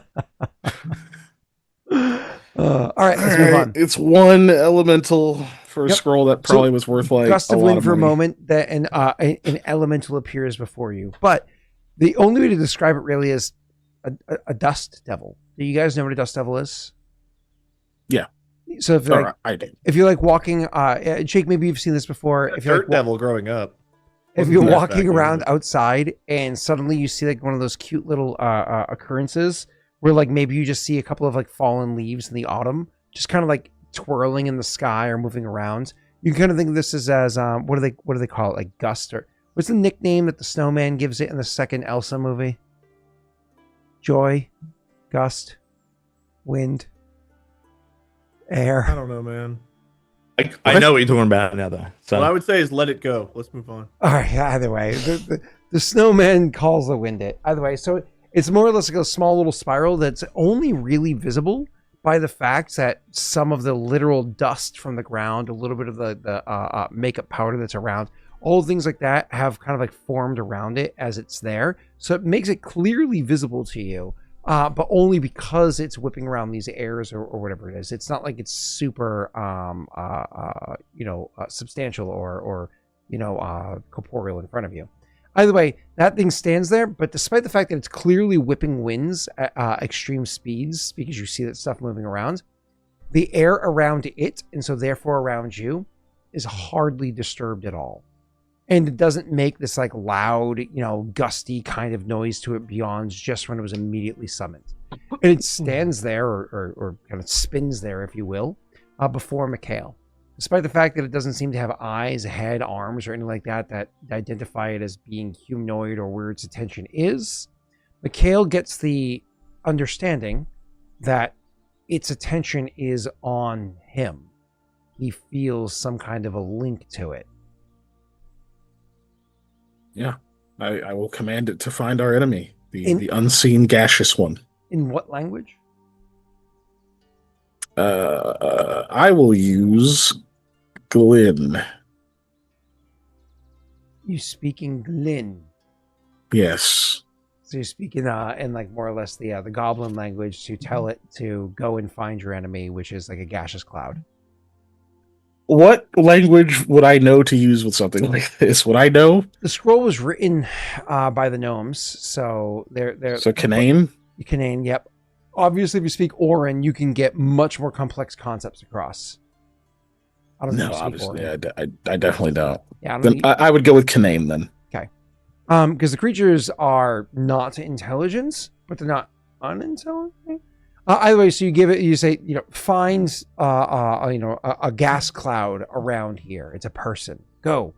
And so the thing just immediately spins off down the hallway, despite the fact that it actually flies literally over where you just dropped a bunch of makeup. Again, Koa, despite your drop there, the makeup is hardly disrupted by it going by. As fast as the winds are, they're tight to it. Only small disturbance of the air around. It immediately starts whipping down the hallways. It doesn't take long before it literally goes through the entire upstairs and loops around. Then immediately starts going into and out of different doors and weaving through all of the upstairs to start finding things. That's what it's going to start doing now. After Mikhail's turn to Aldo's. Aldo, you're just going to keep hiding.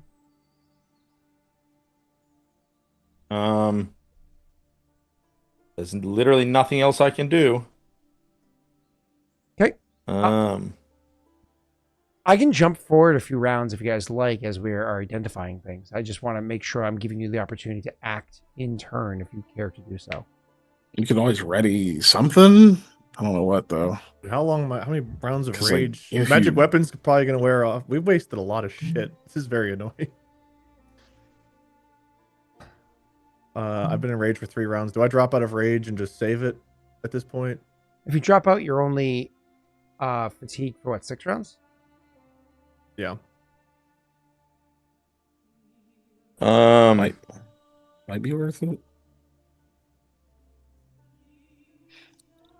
Because we need to be able to act as soon as this thing runs into it, which we still can. I mean, even if you're fatigued, you can still move.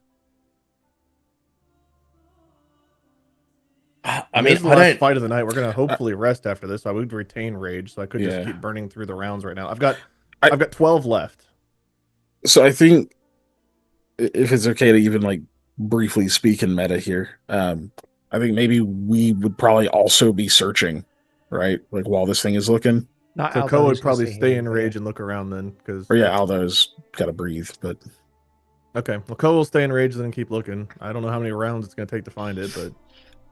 And then I'll switch to Inspire Competence to give him a bonus to his perception.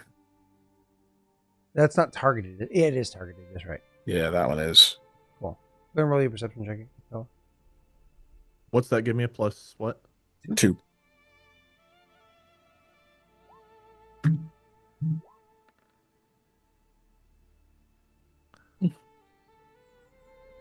That's with the +2. That is okay. Okay. So this will allow a couple of rounds to pass so I can explain some details here for what's going on. So we know that I'll drop 2 rounds. we'll call it. Drop 2 rounds of rage. We're gonna call it. So yeah, 2 rounds is fine. So we say round 1, Aldo started struggling to breathe. Okay, y'all were running around still. So Oh yeah, that's a 19 from penance. round 2, he disappeared. Right. Round 3 is when you summons the air elemental, with it appearing on round 4, right? Make sure I say this right. 2, Yeah, 3. Yep. because I it's started appearing on 3 and then round it 4. appears and acts on 4. Yeah. Okay. Then we decided to just go ahead and skip 2 rounds really quickly just to make things nice and easy. Okay. So Maybe 6 rounds of Aldo, rage, that it's adds up. important to note that while we're skipping 2 rounds, so on round 5, so on the start of round 6, because we're jumping to round 6, right? On the start of round 6, you could finally start breathing again. So I don't know if your character continues to hide during round 6 or whatever it is, because we're going to pick up on round 7 because we're skipping 2. So we're going to skip, 5 and 6. We're going to land on 7 or whatever, right? So I'm sure your character, he's able to start breathing again. Does he get up and start doing anything else, or does he stay hidden for a little bit longer? He can't really do much, so he's going to hope that this guy wants his stuff. So he's going to stay hidden. Yeah. Okay, great.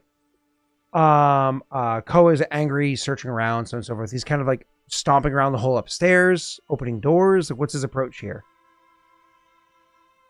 I don't think he's opening people's doors. He's probably, if the thing's searching upstairs, he probably goes downstairs and starts looking downstairs, thinking this dude's probably doing the up-down thing.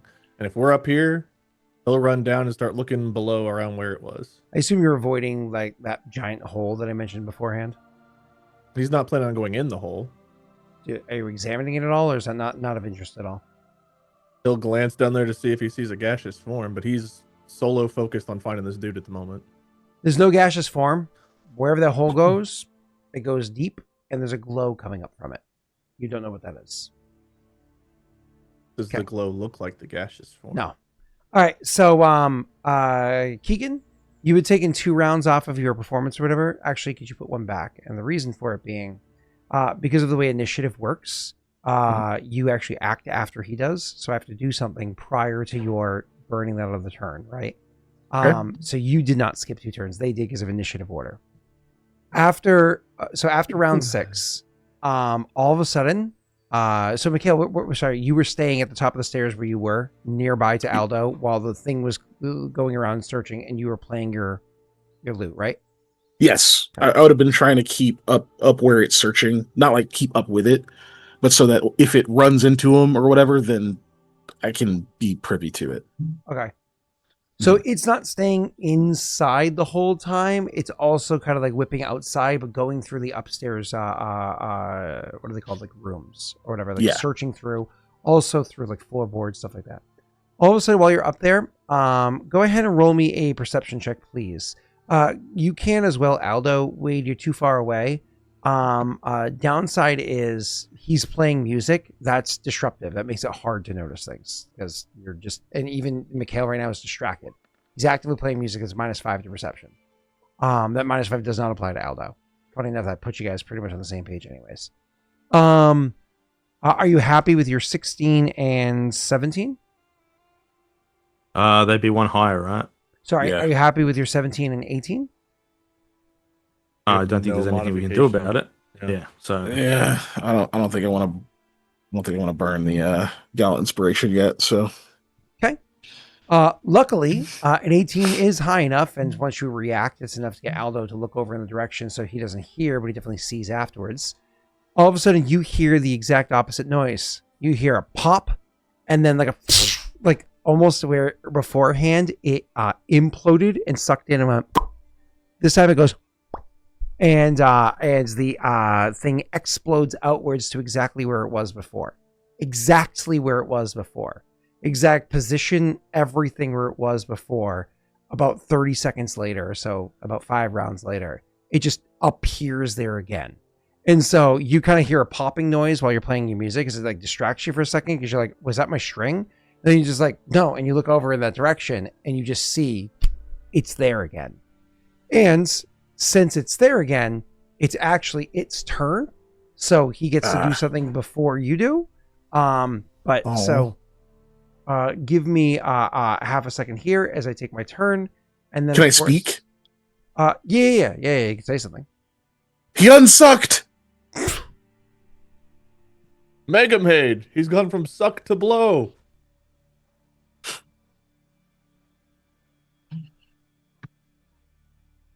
Now we all know. He's gone from suck to blow. This is the worst Scooby-Doo bullshit game of whack-a-mole we've ever played.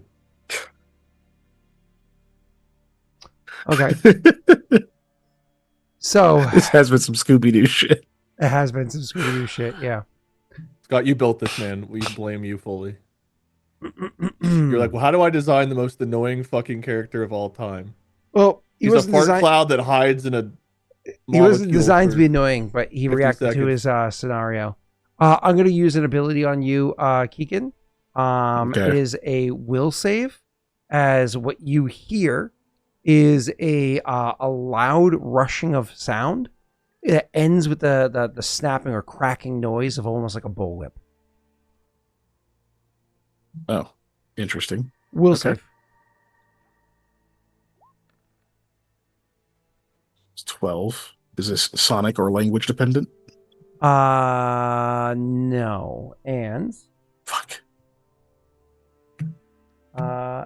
Aid to Keegan apparently. So I'll go ahead and apply aid. There's aid. Aid was Keegan. Okay. All right. So you had 12 total.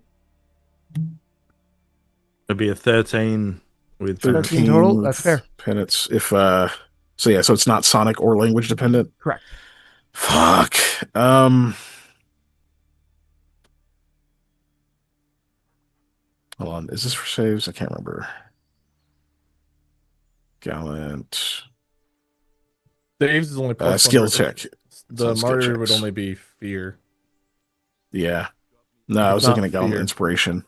Yeah. It's for attacks and skills, not for saves. Other than hero points, I can't do anything about that. Okay, thank you. You take 3 points of charisma damage, and you become dazed for 1 round.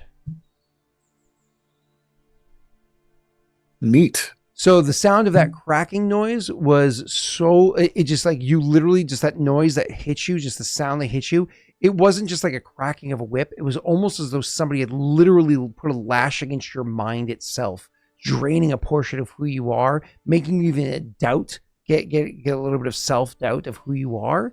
And so it almost makes you like second guessing the words that you say or the actions that you take. Even your finger on your lute or your pick on the lute, if you're using one, slides down the string for a second, making like almost like a ripping noise for a moment. It's like you just kind of like fall off beat for a second. So 3 points of damage. And dazed, to be reminded what that does, you are unable to act normally on your turn. You can take no actions but have no penalty to your AC. It typically lasts for 1 round, which will be the case here. You are dazed for 1 round. The creature will then, or the person will then, as a gaseous form, go to run across the hallway and through the wall and a door and moves 10 feet to move across the hallway and gets close to a wall. But, can't go through it yet because it moves too slow. So that's his whole turn. That was its turn. It's now Mikhail's turn. Mikhail can't take any action. That was my whole turn. Yep, thanks. After Mikhail's turn is Aldo's. Aldo witnessed everything. I don't know. I'm trying to attack it, I guess. Where's Koa? It is Where's still the elemental gas. at? Koa's downstairs. You can call for Koa. Is the elemental still around? Koa would have heard me yell that it unsucked. Mm-hmm. The elementals are searching around, so you can call for them. Oh, wouldn't he be one acting now. on my initiative? It is only one. They would be acting on your initiative when you call for them. He unsucked was the call. They know what that means? You said that we were linked. And it's looking for this fucking guy. I want to be clear. If you're saying he unsucked, do you think that that's a clear? Okay. It knows that it's listening for my directions. I've been singing, and all of a sudden I exclaim in alarm. It's not going to come check. That is fair. But it does not appear yet. Yeah, their speed. It moves 100 feet. It should be here. Slow. Mm-hmm. It's also searching inside and outside and all the other places. Absolutely. Don't worry, I got you. All right, I'm going to go to the bathroom. You guys handle this. Yep. Y'all summon your elementals. Dude, he's Real gonna. Yeah, we'll handle it. I don't know. Yeah, I go and I try and hit it. That's what I do. Absolutely. Yeah. With the crossbow? Nope. Oh, with your sword? My battle aspigillum. Yep. Okay. You rush forward and attack with it? Yep. Make an attack roll. Thank God. Okay. A 19 definitely hits. All right. Holy shit. Yeah, 9. Cool. There you go. Unfortunately, your weapon passes through the thing entirely. There you go. It is now Perfect Koa's roll. turn, who both heard he unsucked and whatever warning Aldo gave. How many rounds does a magic weapon last? 10. So I've got 3. I've used 3 rounds of it. You're like 7 left. Yeah, you got less than 7 because how long? I has ran been up the about stairs. 5 We rounds. skipped left. 2 rounds, so You applied it downstairs. You ran up the stairs. You raged around for a little bit. Then we skipped 2 rounds. You get about 5 rounds left. okay. Because remember, you applied it downstairs before you even came up. I go running back to where it was. Okay. Yep. So you unfortunately are downstairs. You're going to spend your turn. You come, running to the stairs, running up the stairs, which you move at a slower pace when you're up the stairs. But luckily, you have a high speed. You're able to get all the way across past where what's his name, Mikhail is, and all the way almost to where Aldo is, but not quite there before the end of your double move. but you're able to see the creature, magic weapon in hand. You see it there crossing through. You can see where he intends to go. Unfortunately, yeah, it's your end of your move because you were too far away at the time. You do hear whipping of winds, kind of like going back and forth or whatever it is, allowing one of you guys to call out and give it its like here now, whatever it might be. And so the winds can start coming over this direction to join in on Mikhail's next turn. But again, they were inside, they were outside, they were all over. And a creature with a 4 intelligence hearing the call, if it even heard the call, it unsucked, is not very explicit, but it will definitely be joining next time as you guys are able to gather its attention. After Koa's turn, I think that's it, right? So it is going to be his turn. He's going to spend a double move trying to move to the wall. Can't go through the wall. It's not like there's cracks in the wall. Over to one of the doors inside of the wall, and then slipping over, under, through the keyhole, whatever it is, the door, start going through. So goes into a door that's over there. But it's not like he was directly across from a door. Had to spend some of his movement to go over to it, and then pass through it. And so likely he's in the room on the other side. But there is a door that's there that he's going to be inside of. If he's able to get outside of the building, he can fly right now. Y'all can't. And so who knows where things go from there. After his turn is going to be Mikhail's turn. Mikhail can act before the air elemental can act before or after Mikhail's turn. So I'm just going to go ahead and say acts first because Kiken is away. And the air elemental, you know, like, does it have strong winds or anything that can blow the dude back over? Yeah, when they hit medium size, they have a really cool power. Is. Wait, hold on. No, actually, no. Even small size, I think it has whirlwind. No, it does have whirlwind. Does not provoke an attack of opportunity when doing so. Creatures of one or more size categories smaller do that. What if the creature is bigger? Hold on. One or more size categories smaller. Might take damage and caught it. Damage affects creature reflex save. Comes to damage. Does the size matter if they're in a gaseous form? Yeah. Size always matters, Wade. No matter what Molly tells you. I don't know. My dick's never been nitrogen gas, so you know, I feel like that would be a different kind of blow. So, so creatures trapped within the whirlwind cannot move except to go where the whirlwind carries them, and so on and so forth. Trapped creatures can otherwise act normally, but must succeed a concentration check to cast a spell. Creatures caught within the whirlwind take a minus dexterity. Okay.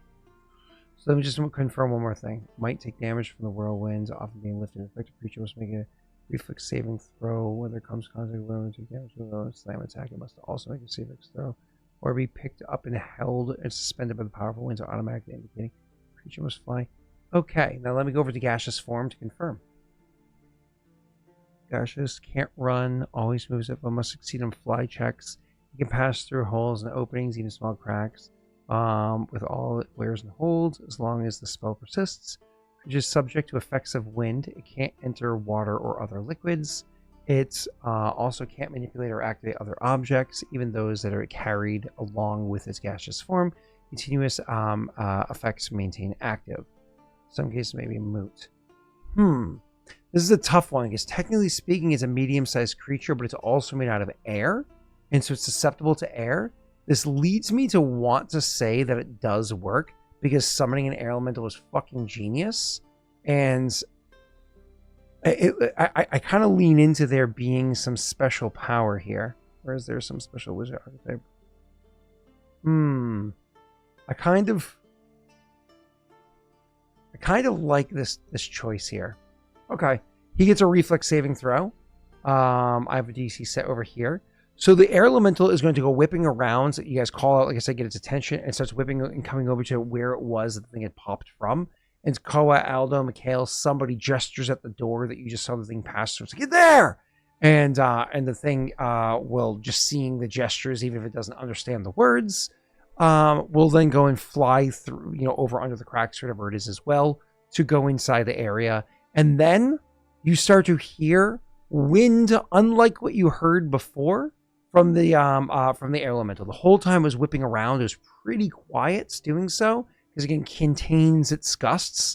Now it sounds like there's a goddamn hurricane happening inside of that room. You also hear someone inside the room yelling, "Ah! Ah! Ah!" As you know, How long does winds are penance last? attacking each other in there. Does penance still affect the saves, or is that worn off? Penance still affects the saves. Penance lasts for like a long time. Okay. Yeah. All right. Cool. I'm gonna go ahead and roll. This is a reflex save, and it's not very high DC, but they don't have a very high reflex save with a -1. Let me just check. Okay. You hear a person yelling and screaming inside there, but what other effects are happening, you do not know. It is Mikhail's turn. Mikhail, this is round 5. Since you summoned the elementals, right? You summoned it. It searched around. Hold on, right? 1, 2. It was on round 3. 4 that it appeared. This is round 8. So next round will be the 5th round. It appeared on round 4. He appeared on round 4? It appeared around. Next round's last round. Yeah. The summoning completed on round 4. One more round with the elemental. You are correct. Yeah. It is your turn. And you can definitely get over to that door if you wanted to. Okay, that's what I was going to ask. Yep. I will... forget shit. How do I... Hold on. How do I switch my fucking performance again? Is it a standard to change? I hope not. It's probably a move. I need that, though. Yeah, I can't actually remember what action it takes. Hold on. Oh, here we go. Starting. Changing. Where's bar? Just stop the previous and start a new one. Fuck, it's a standard. Yeah.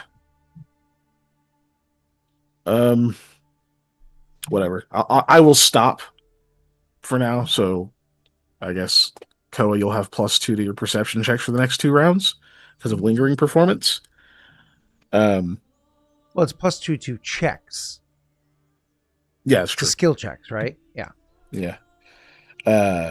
Then he's gonna go over to that door that all the noise is coming from and open it. He just yells, "Over here!"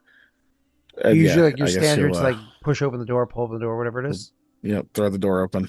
Okay. The door, like the others, if it had a lock on it, it stopped working a long ass time ago. So you go over there and you pull open the door. There is a dude that is like literally up against a wall, like from the winds that are pushing him back and the stuff whipping around. And they have bleeding from their cheek. It is something that whipped around the room and like hit the guy in the cheek or whatever it is. And like, hiding. And you see that this small whirlwind has expanded, not larger, but kind of outwards, and is now making this like this literal whirlwinds that the gaseous cloud is like whipping around in circles in, making it so it's like probably really hard to focus on what's going on around them as they're whipping around inside the clouds, kind of being suspended in the spot, or pinned, if you will, in the spot by the small elemental. At least at the moment it is.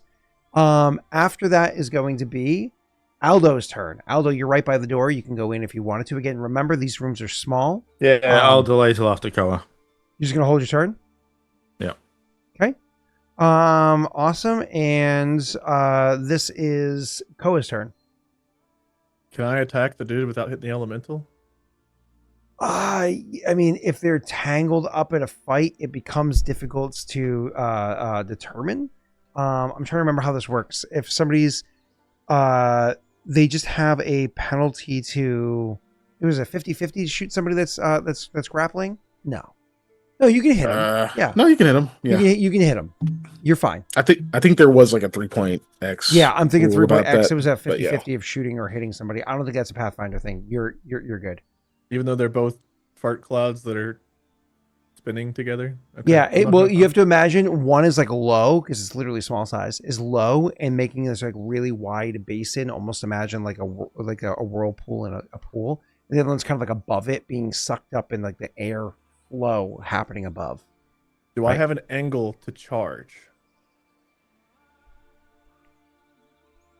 Do I have an angle to charge the door? You were moving over towards it. You saw where it was going. I would say you would have set yourself up for that. Mm-hmm. Okay. And Keegan, do you hit me with Inspire Courage or anything? Did you say you did that? No, he couldn't. No, I couldn't.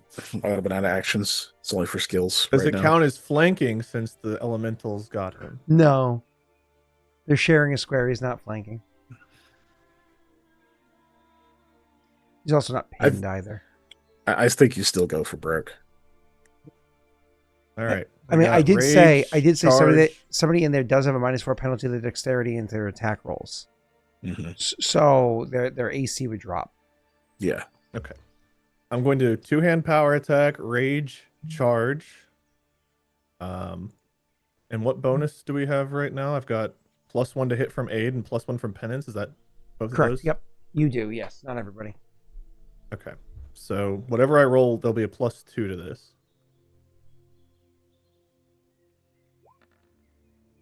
91. No. 29. Yeah, fucking 29 hits. That's with all the penalties? Yeah. Jesus. Oh, 17 on the die. Yeah, that'll do it. 23. All right. With magic weapon. So there's Yeah. +1 damage to that from magic weapon, and I think I've already got the bonus from the sword, so that doesn't factor in. So it's 24 with magic weapons damage. The magic weapon doesn't stack with masterwork for attack roll, but it doesn't say that it doesn't. It stack does with for damage. It does So add the that one should be for a damage. 24 for damage. Yeah. 24 for damage is considerable. So what happens is your weapon easily cuts into the cloud as it is.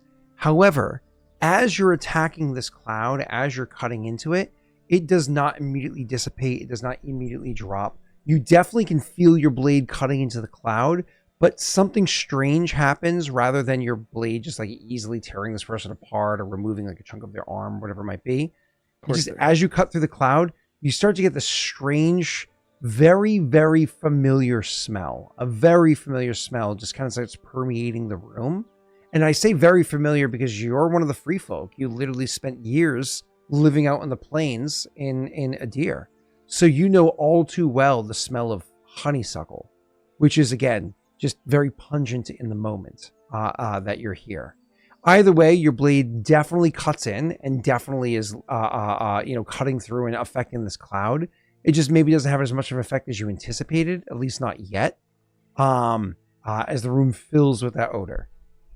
Wade, you charge attacked in. Anything with your swift action, or is that your turn? That's my turn. Okay. After that is going to be their turn.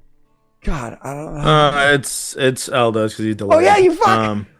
Aldo, I can't hurt it, so it doesn't. I can't do anything. I'm gonna get the person out of the room. I like run to the door. I see there's someone there. I'm like, get out! Like, and even if I can reach forward and like pull them out of the room or something, I'll remove them out of the room. They hear get out. They're like, huh? And then like you reach for you grab them, and they feel somebody grab their hand. And they look at their hands scared as they saw this gaseous form inside the room, as they see these winds whipping around. They hear get out and they feel them getting pulled out of the room. And you spend your turn doing this. You pull them out of the room. As they then run away, right? They pull out of the room, they're like, praise the martyr! And they're like running down the hallway as they were saved by divine intervention. From whatever's happening inside of that room, whatever demons and angels are clashing or whatever's going on. Saved by divine intervention. It's a good thing they, I don't know, didn't have the second piece of cake. They're running down the hallway. All right, that's my turn. Okay. That is Aldo. Turn. It's now your turn. Yep. Oh no, my turn. My turn. If you'd like to skip, you can. I mean, my I'll go. turn. Yeah. My turn. Unfortunately, I'm a little bit low on turn now. I don't know how much more turning I can turn. So give me a second to see if there's any more turning I can turn, because I don't think there is. Does he have to get out of the whirlwild? Technically, or can he get out of the whirlwind? Technically, you can make a reflex save, or you can make a concentration check if you're trying to use an ability. But I don't think there's much left I can do. I've used a lot of ability, let's just say. A lot. I know that feeling. Yeah. Yeah. You guys have chased me around for a while. Yeah, we were there. Yeah. It's fun to build a cool boss and like give him like minions though. Should have done that. He's not a minions guy though. At least not here, not now. Anything's some better dogs than that don't do Scooby-Doo anything. fart cloud. It doesn't matter. No matter what I did with the guy, you would have broken it down into effectively the Scooby-Doo fart cloud equivalent of whatever other thing that I did. So I mean, he could have stood and fought. That'd be cool. I mean, not everybody can stand and fight. Like if summoned a Koa vacuum charge cleaner. attacked Mikhail or Aldo, would they stand and fight? And they have way more health points than your I average they NPC. wouldn't do. Turn into a fart Aldo would cloud. totally turn into a fart cloud to run away. But Mikhail might not have. Aldo would have fart clouded. Yeah, 100%. Yeah, I can't argue that. Aldo would have fart clouded. Probably made fun of you later for breathing it in too. He would have flipped me off, gone invisible, fart clouded, and then just fucking peaced out. I think literally what I have to do is a reflex save to try to get out of here. Or you could cancel gaseous form, you know what I mean? You'd always do that. Is there a way That- out that of this would room immediately other work. than the door for him? Like, is there a crack in It was the wall like here? window, the walls, it's all leaky, so on and so forth. So- Absolutely. It's summertime, so the window's even slightly ajar. Like, could get out. Yes. Went this way. Could get out this way, but would have to be able to be free. In gaseous form, could easily get out and can fly. In solid form, would have to jump out of the window, which is possible, but then Koa also gets attack of opportunity. I don't see a way, like, unless we kill him before, like, even if he doesn't get out, like, how do we stop him from getting out at this point? We don't. just We have to can't. kill him. Yeah. I don't even know if I We just have hurt to. him. We have to hope he fails this save so he Guys, I doesn't have escape. good news and I have bad news. What would you like first? I would like to know that he didn't escape. Would you like to hear the good news or the bad news first? I guess the bad news. They're always reversed with you, and they're usually both bad. So just give us one. The bad news is he made his save. The good news is it takes a standard action to make that save, so he only has a speed of 10 feet, which allows him to move the rest of the way across the room and outside the window. So he's right outside the window. He's right there. Well within reach, but is there. That is his whole turn. It is now Mikhail's turn. I would like my small air elemental to go punch him. Absolutely. It's Yeah, like, since it's got them windy fists. get him. Absolutely. 100% it will. Can you sleep him while he's in gaseous form? Oh, I can try. That is definitely going to hit. Oh yeah, Man. is there an attack of opportunity? He moves out of Yes, my range? 100%. Yes, it did last time too. Yes, I'm so Okay. sorry. Yeah. Yes, it is an attack of opportunity. Absolutely. Thank you. Thank you, whoever called that out. Thank you, Snogger. That was Joey. Yeah. Yes, 100%. You don't tell us the there is. results of the punch yet, because Koa might have Since got I it. power attack, do I stay in power attack for You that? have to stay in power attack. You're not allowed to change it. Okay, I'm not charging though, so I have to take charge You, out. no, Right? no, no. You. All of your effects from last time stay. Okay. So because Aldo charge came in the room. Is charge he gives you a adjacent bonus and and a flanking? penalty. All that saves. Aldo is not on the other side of him. All right. I think that hit last time, like a 16 15 is hit okay. before. So Right? Yeah, I think it's a, a 15 it's a hit. 17 because of that's an 18 because of the other bonus. Because you got two bonuses to it, yeah. That's a So it's an plus 18, so you're good. Yeah. Okay, this All right, is see plus that one to damage. whatever this damage roll says. This is 24 again. Again, Oh boy. can you take that twice? Your blade passes through the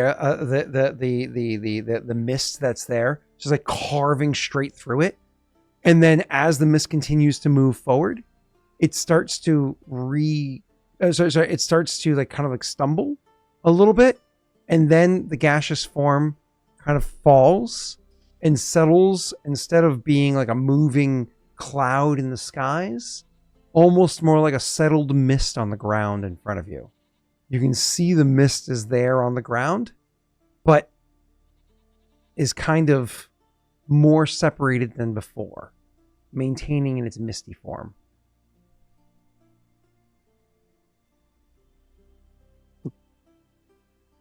Cool. Koa's raged, No, it's- so I'm No, he's two fart clouds? I'm can't Wait, give is much he- more details. But he no. So the never air mind. elemental punches part of it. Yeah. I can, sure, yeah. Well, it's definitely gonna hit. Can he coup de grace? It means Don't let critical him hits. steal my therefore kill. means What if he gets the critical- experience? What? Oh, heard. Anyway, so yeah, the elemental goes over and punches. It goes, I'm part of it, and then dissipate. Yeah. After him, it's Mikhail's turn. Quick, inhale the body to hide the evidence. That's nasty. That's Put him in a pipe. gross.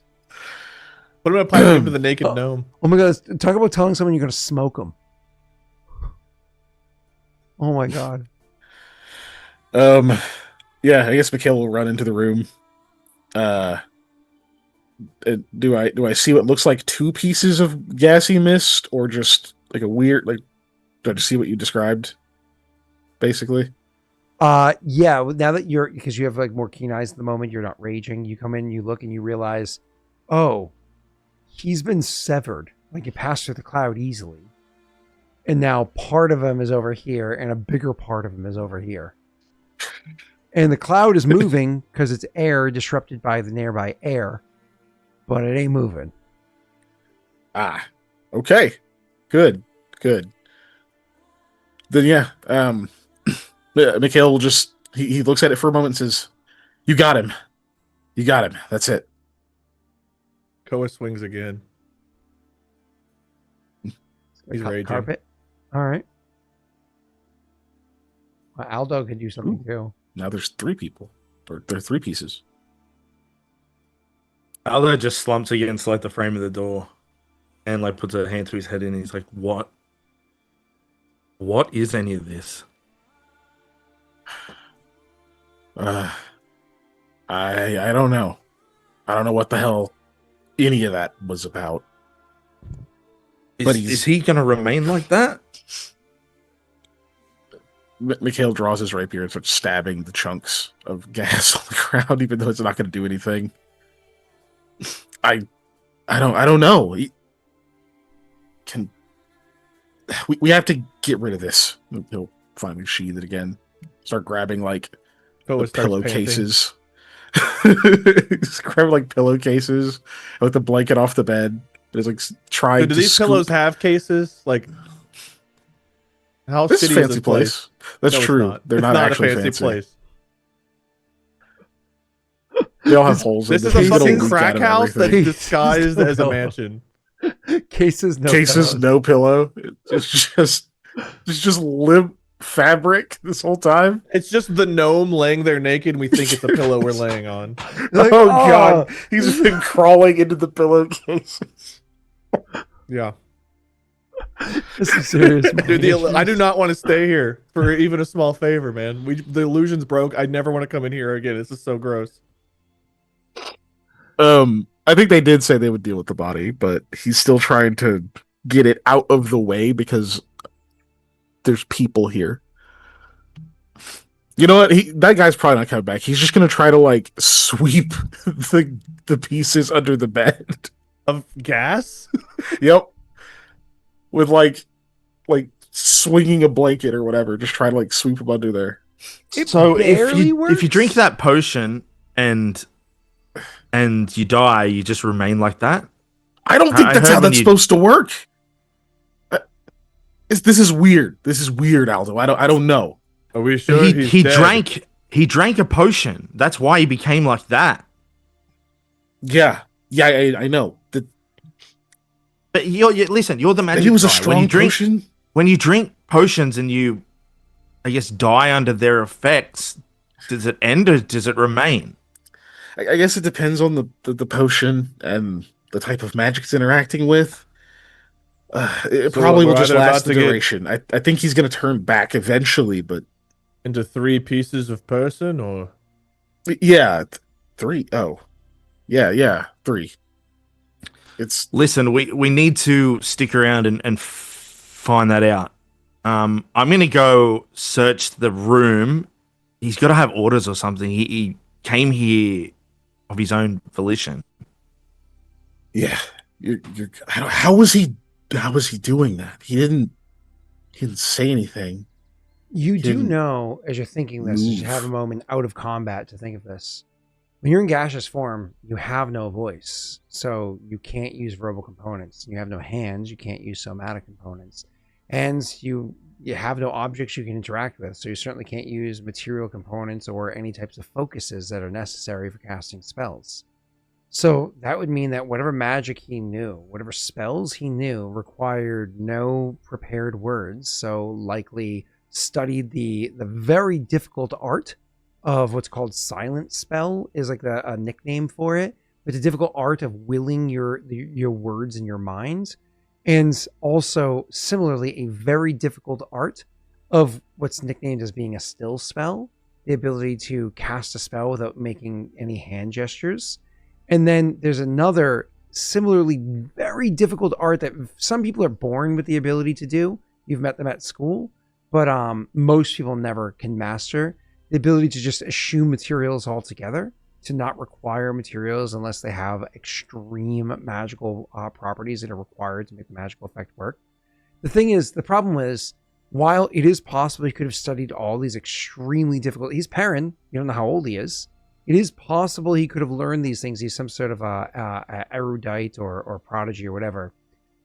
Those kinds of magics, like casting spells that way, usually draw so much more power from you that all that at once, at best, you can squeak out the simplest spells you know. The magic he was doing was frighteningly powerful. Literally forcing you didn't experience it personally, they could describe it to you, but literally telling your lungs to only apply pressure inwards so that you suffocate to death. That is a powerful spell. And then to stack on all of those like meta magic, extra difficult complexities on top. This must be an extremely powerful mage.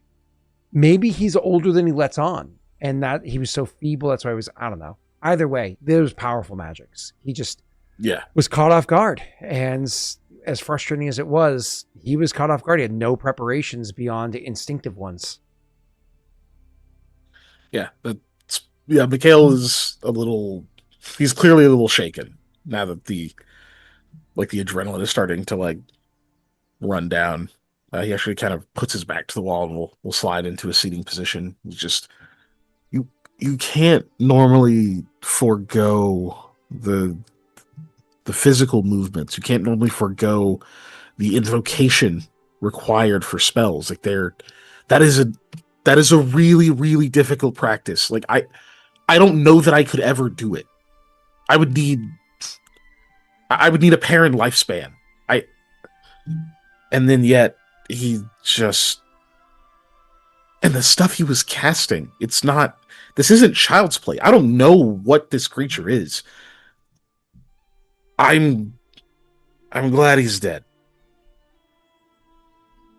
Yeah, all the things you just said. You see that weird hole downstairs? Yeah, I'm honestly less in awe of that than... This might have been a more dangerous enemy than Beltran. Well, he made he's it gone hard to now. So. breathe for a second. Yeah, hard to breathe. I had... yeah, hard to breathe. Let's go with that. And then... Mikhail, did you summon a tornado? Yeah. Yeah, that was one of the scrolls we got it a long time ago. I think it was in... Oh, shit, I don't even remember where we got it. I just stabbed a mist man being suplexed by a tornado. Is that a step up or down from killing a living flame? Step up. Yeah, I agree. I'm going to search his room.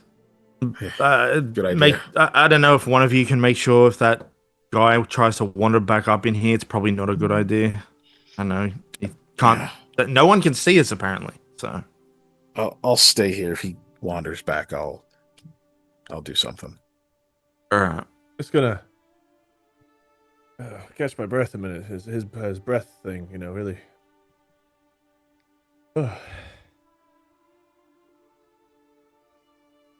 Okay, so good work, Koa.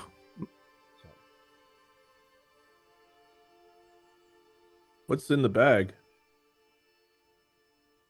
I'm not sure yet. Weird things. We'll work it out. Yeah. Right. You don't have to kill anyone else tonight, right? We get to sleep soon. God, yeah. I hope so. Great. It's funny, as he's saying that, and he's kind of like slumping backwards on the bed, he finds that the bed grows much more comfortable. Oh no. Much more comfortable. And as like Mikhail's sitting there and kind of like thinking or whatever it is. This hard spot on the pillow. It starts looking. It starts looking up. Realizes the room that he's in is really fine. It's well lit. There's fine drapes on the windows. The room is spacious and comfortable. It just looks really good. And as he looks over at Aldo, while Aldo's face is maybe unamused, his outfit is stunning. And Aldo's looking back at the two of you, Koa, of course, just being comfortable with his hand on his head, lying in the bed, and sees that both of you are dressed absolutely fantastic. You look incredible. There is still mist floating on the ground over there in 3 chunks. How does it look? Does it look fantastic? It looks like mist floating on the ground in 3 chunks. Damn. It's got a dapper top hat now. I think And good day to you, 3 pieces, man. Cole actually like fully just lay back on the bed for a moment. I think the magic's back. It is. Might have to hurry, Aldo. Yeah. Where's Aldo's going to what? Check out his room? Yeah, the guy's room. Aldo goes. I do have a question for you because obviously the room's changed, right? It's starting to look good. If I close my eyes and try and run off memory, and can I feel like what I can envision in my mind? Will save. Gets you a chance to disbelieve it. Okay. I can't will save.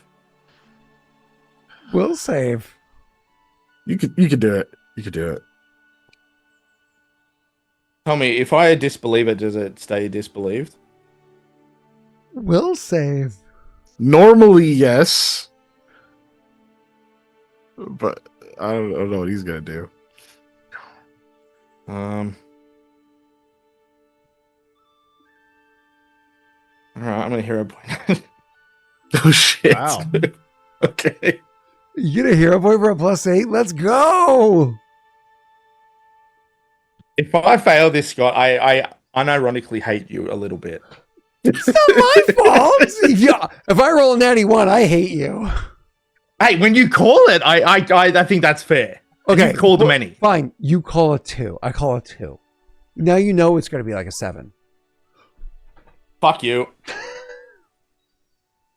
I did not say 1 at all. I did not say oh my God. I was so tempted to. Can I give him one of mine to re-roll that, or does it not? Can he not? I don't know. Did you witness it? Are you in the room? I think you left the room. I know what he's doing.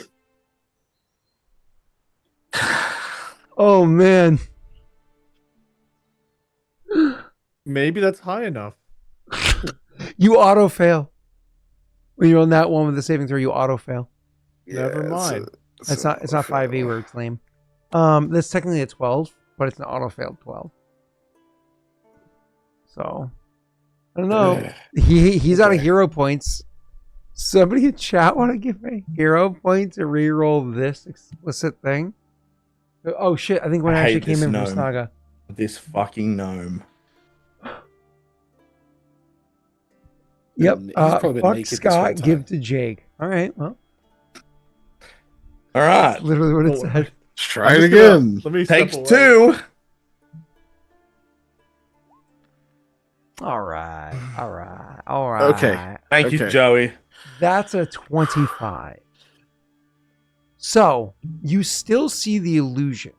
However, instead of having the opacity all the way at 100%, it's dropped down to about 20%. You can easily see through it. It actually just becomes more of a distraction to your eyes than anything else. But something strange happens because of this, which I'll describe momentarily. First and foremost, you can see the real room. It's the solid backdrop to the opacity 20 image layered over it. You can go into the room and you can search around it. What were you looking to search for? All of his stuff, especially any paperwork or any correspondence, like anything like that, is the If you took a 20, what would that give you? I took a 20. It would be a 28. Does that include 29 with I don't know if the gloves help in this situation. Because if there's any yeah, no, that makes sense. like hidden places, it would. I'm fine with that counting, and you also get one from penance, so it's actually a 34. Yeah. So you're gonna spend a considerable amount of the time in there, kind of like searching around. As I mentioned beforehand, there was stuff inside the pack, the crystals that I mentioned, a couple of other basic belongings, a few backup potions, et cetera, that were inside the pack that that he traveled with. As for any paperwork, you do not see. Not you do not see. It's not like you find like a journal or anything like that. There's not like tons of scrolls or documents or anything like that. Very, very, very, very light on that.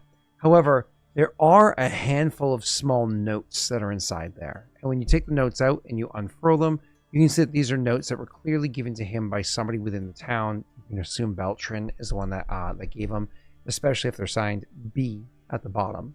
And the notes are giving him specific orders, like actually I have to pull up the name for the person for you real quick. There's my POI. Hazri. It is stay keep a close eye on Tazri. Follow up on your instinct. Was one of them. Tazri was the one that you guys knew was kind of looking. So Beltran had some inklings likely that came from Venros before, and telling Venros to follow up on that, which is, whatever that might be. And then there's another separate note on there that was explicitly about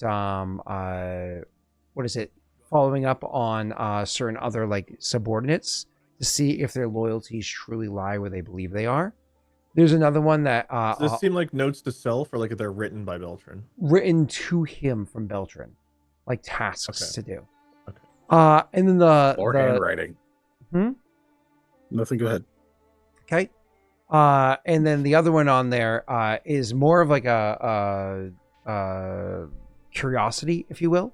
Says, I don't understand why you seem to behave differently. Either you truly are someone who has a master of his own mind, or you are really good at hiding your motives. Please understand, I'm watching you while you watch the others.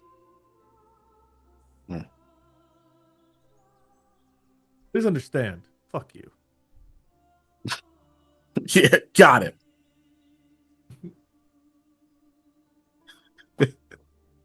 I'm never washing this hand again. So does this guy have any correspondence or paperwork with his own handwriting, his own words, anything like that? Zero. Huh. Damn. Anything else of note among his possessions? Crystals, a couple of potions, like I said beforehand. Yeah. This in the other room, because you're taking a 20. Yeah. Eventually, the clouds collapse down into. You had actually chopped off one of his legs at the hip, so like took off like part of the hip, the whole leg that was there, and then later on you kind of like walked through and chopped off an arm part way up. And so he's missing a leg and missing an arm, otherwise there. And now that he's recorporeated, he's spilling blood all over your very nice carpet and stuff like that. It's on the blanket. It's on the comforter. That's what his pieces are on. Yeah, that's right. It's also not our room. This room is occupied. Yeah. Oh God, yeah. I'm sure it'll be made into delicious stew later. Oh God. When that dude comes back in his room, he's like, "That would have been me." That's what I was saved from. The gnome will walk in and be like, "This room's a complete bloodbath. Bloodbath. We could save the water."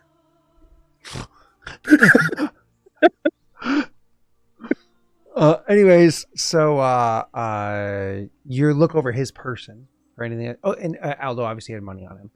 Okay, I was about to ask with money. Yeah. You look over his person and your where you guys are, and he had very little items on his person. Inside of his robes, he had one more crystal that was with him, And on his arm, he had the armband potion belt that obviously he slept with.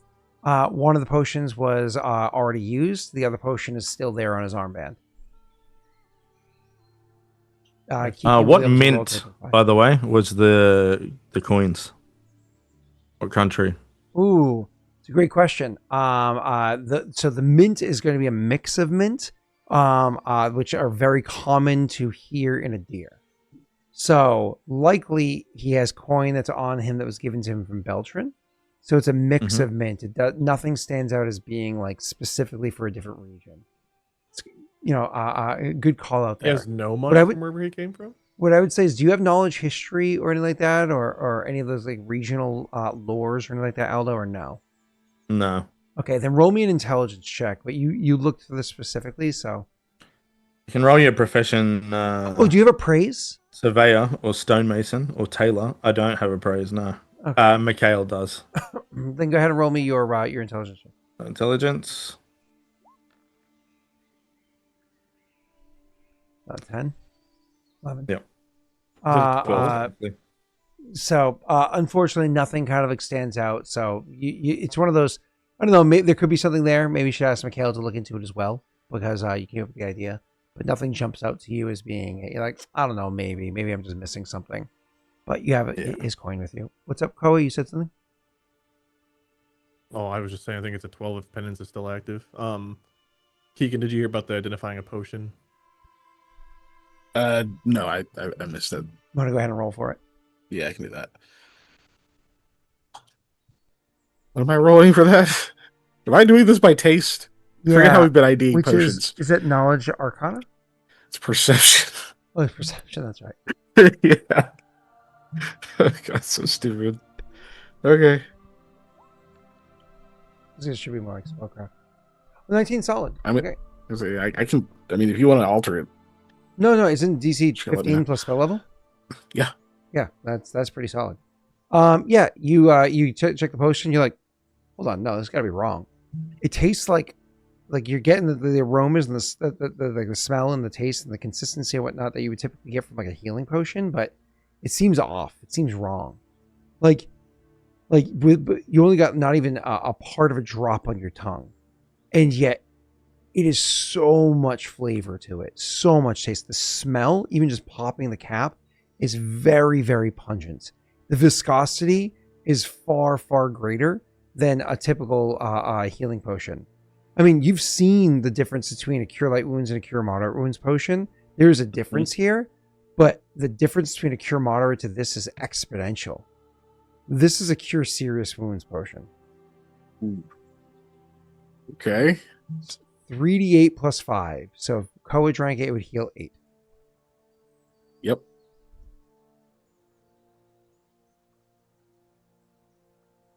Healing syrup. Yep. What else did we find on him? Was there anything of note on his body other than a single crystal, and then obviously the potion armband thing, and that one potion in it. It is important to note that this crystal is different from the others. All the sides are cut. They're all facets. It's kind of like a fatter crystal than the other ones. It's almost like a cool blue kind of color, with again like broad kind of like fat facets cut around the sides. The top is cut flat, and the bottom is kind of, I'm going to use the word rounded, but again, it's faceted, so it's not properly rounded. Can I try to get an idea of what it is? I mean, you can knowledge Arcana, but it's a very hard check. I'll give you that. Okay. Does that do it? Well, fuck a duck. Wow. Okay. Actually, I think that's a 32. So this is these the are gods themselves are jealous of your JO crystal. These are very rare. They exist. The Arcane Congress. Some members of the Arcane Congress have them. They're just very rare, even among the Congress. Some people call them. What are they called? What's the word? They're library shards. Some people call them memory shards, but they store inside of them knowledge. So usually what somebody would do is you can hold literally multiple books of knowledge inside of a shard that weighs, I don't know, a handful of ounces. And so long as you know how to work your mind into the crystal, it requires a really, really well-attuned arcane mind, like somebody who's very well practiced, a very strong-willed arcane mind. You can find yourself inside of that shard, and you can find literally like tons of knowledge stored there, tomes. It's called a library shard because the best ones can hold like dozens. So rumors, like legend says, hundreds of tomes inside the best ones. The weakest ones are like the ones that aren't as fine. Those kinds of crystals, when you have them, they can hold a handful of sentences or like poems or whatever, like very, very small amounts of knowledge. Don't think like memory shard like you can see the image through somebody's mind or the smell of nothing, none of that bullshit. It's like knowledge as though you're reading a book, but it's kind of just working its way into your head. You're like reading it with your mind. That being said, you have the appraise skill. Go ahead and roll that. Shards. What? Puppet, what are you saying? Shards. That's shards. Shards. Library shards. Yeah. Extremely I rare. hate when you get those. Yeah. The librarians are all like, shh. Paper cut! Sorry, I'm sick. Not as good. Unfortunately, you are not able to identify the quality of this to know if it's going to be a shitty one or a fine one. Can I identify it by taste? You take his JO crystal, which is flat on the top and rounded at the No. bottom, I just asked, could I? I didn't say I was gonna. If it's a super high quality one, like I don't even need Queen Toes or whatever her name is. I literally don't remember her name. I can't find know it who either. you're talking about. No, you named her. It's the girl that You works literally were here. calling her Queen Toes last session. You Yep. don't know what we're out talking of sight, out of mind, whoever it was. It's the hobgoblin lady. So The it's a works USB. Get in here. It's a Yeah. USB shard. That's a good scribbles. That's solid. It's a USB shard. What is that character's name, Scott? You know what? At this point, we just call it Quintos, like the shitty sub shop. Quiznos. Quiznos, sure. I don't know. Remember, you're like, it should be an Arabic name, and then I don't know what happened between that and Queen Toes. I really don't. Do you even know what he said? Yeah. Does it make you think of Tesh? It does not, no. Tesh played a crystal character. I remember the character you played, but I thought you were talking about what Green said, and I was like, it does not remind me. No, and Tesh would absorb the Good crystals. news, everyone. But the way he absorbed his crystals is they were like, you think, Did he? I can't remember that. well, that was the joke, and then joke just slowly started to morph into reality. Like, You never makes wanted to sense. sit on Tesh's chair before Tesh.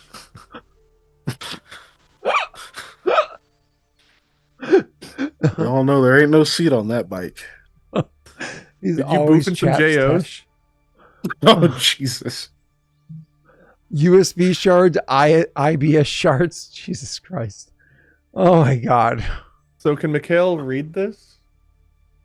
Can I attune my strong arcane mind to it, even though I've taken 3 charisma damage and will never be the same? Would you like to try to do that right now? No, probably not. Okay. I'm tired. Okay.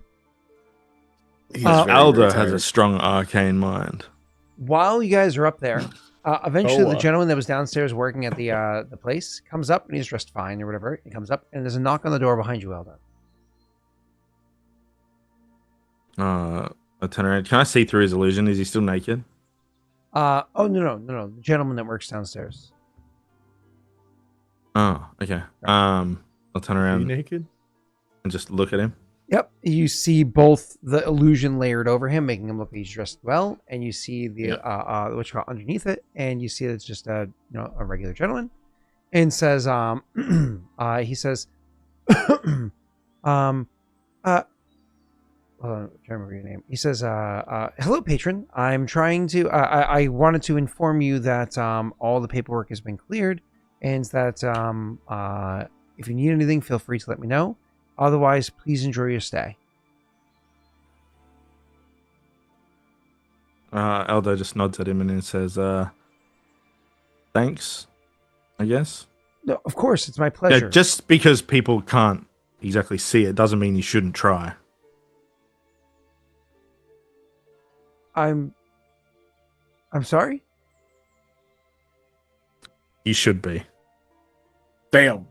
He looks a little perplexed. His facial expression far more telling, like motions on the sleeve, through the illusion than you see with the illusion. And he says to you, well, I'm sorry, I'm at a bit of a loss, but I did want to inform you that this room is yours to stay in and find comfort. You're welcome to stay here. I haven't been able to locate your companions yet. Do you know where they might be? That way. He points at the door down the hall. Yeah. Nods and says, thanks. And again, if you need anything, please feel free to let me know. Enjoy your stay. And then turns and walks down the hall to the room where they are. You guys are going to hear a on the door. Wow, what a knock. So anyway, Koa, would you what do you think? Should we accept to stay here, or it's awfully quiet out there? Someone will knock if they want us to leave. Yeah, I'm sure they'd let us know. Clanka, clanka, clanka.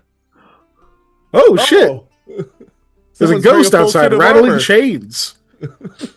Suppose that will do. That's Christmas past, isn't it? It's him Barley what and for? Marley. Whoa. It's Beltran and Venros. Woo. That would be pretty bad. Uh, Cool. Yeah. Will Mikhail will get up.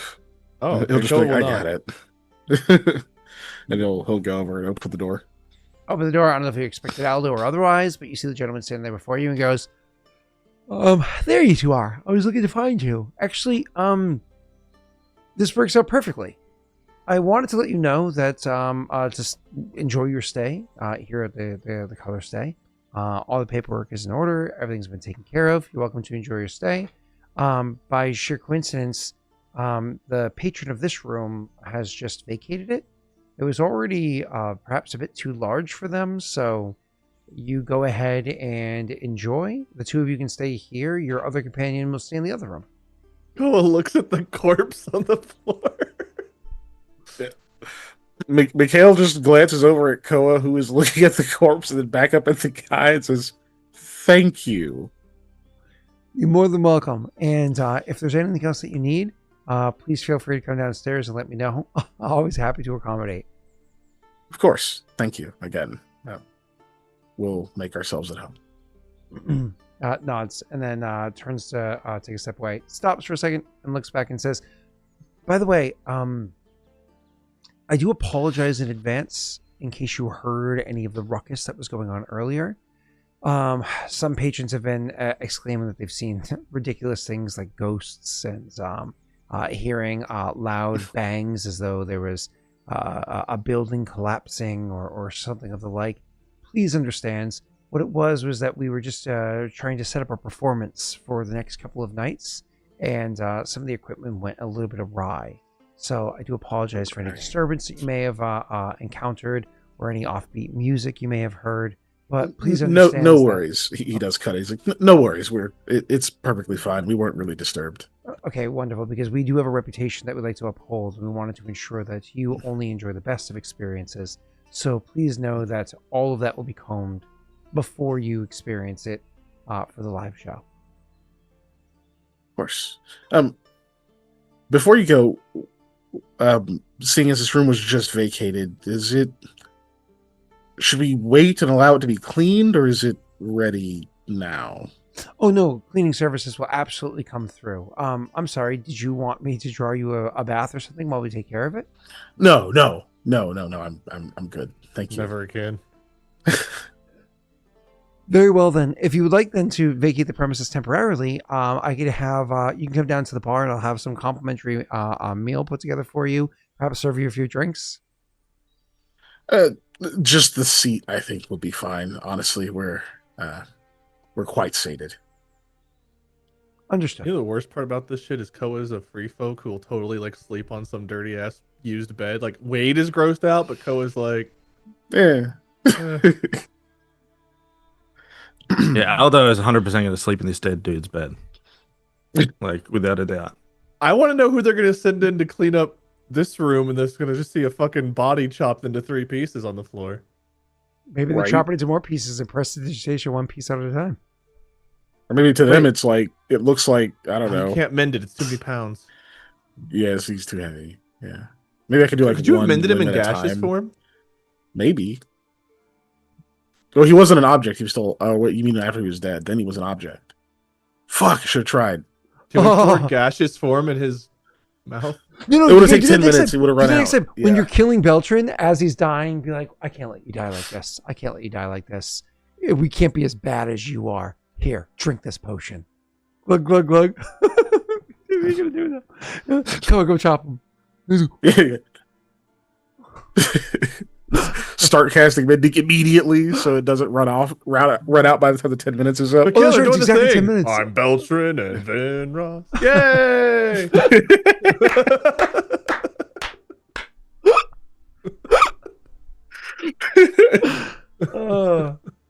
Awesome. Yeah, opinions might turn on us a little bit there. Any internal RP at the moment for you guys to have? Mikhail like watches the dude leave, and he's like, "Holy shit! I don't think that was Aldo.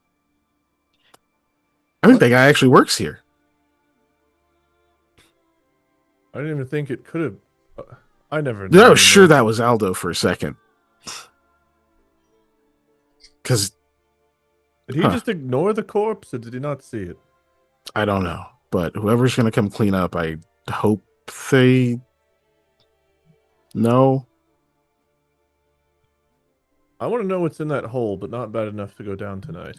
Also, can we see it anymore? Maybe not. I mean, I guess we could try. We kind of know it's an illusion at this point. Yes, I picked up on that. Do you still want to stay here? It feels very comfortable right now. Yeah, but it isn't though. It's we know what it looks like. It's kind of really gross and old and you don't even care. Aldo's probably asleep right now. Also, if we leave, we gotta go back through the streets and we risk another fight. There's a curfew. Yeah, I guess I still look like a guard, stay. so I could. Why, you want to go back to Queen Toes? Really have to figure out what her fucking name is. And I gotta wait a week. Oh, that's specific. Yeah. It was a month, and then when I showed up, it was like, hey, by the way, I have friends here, and I'm bothering you on business instead of... Either way, yeah, I guess we have these rooms, and we could just pretend they're not disgusting. I've slept in worse. You remember whenever we were at mountains, and I slept down with all the horse shit? Yeah. Was that worse? Yara wanted to have sex by it. That would have been worse. You seemed awfully tempted, though. You were, like, traumatized for a while that you said no. Well, powerful lady, I think it would have been incredibly exciting. So I don't think it would have been worse. I mean, it would have been grosser to me Well, you telling the story. Rolled a throne the wrong way. I mean, it would have been pretty gross. Anyway, let's go check and make sure Aldo's good. Or I will. You don't have to, I guess. I'll make sure he doesn't go anywhere. He says, laying across the bed, not even close to looking at the body. All right. He'll just head over and knock on the door Aldo's on the room Aldo's in. He's like, "Come in. It's not like there's a lock." He just walks in then. Oh wait, this room did have a lock, but I didn't lock it. Oh, Aldo's in the guy's bed.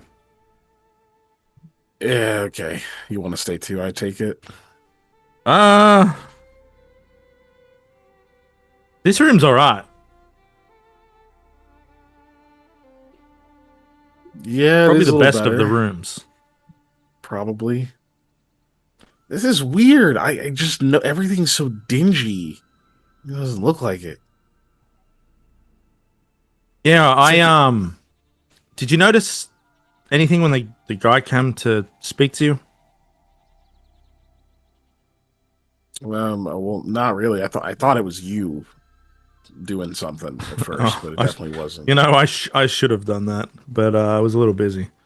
I can still kind of see it, but I can more see what this place is really like. You still want to stay in here, huh? Like I said, this room's all right. Yeah, that's why that guy was staying in here. He'd probably see through the illusions as well. Hmm. You're gonna have to see the proprietor, as he is. Yeah, he's probably come, watching us while we sleep or something at some point.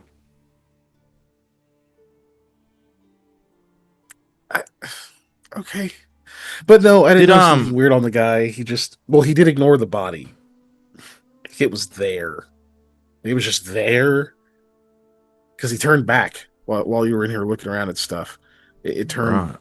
and it was just... I had it on the comforter, so it was like soaking up most of the blood, but it was obvious, and he didn't bat an eye.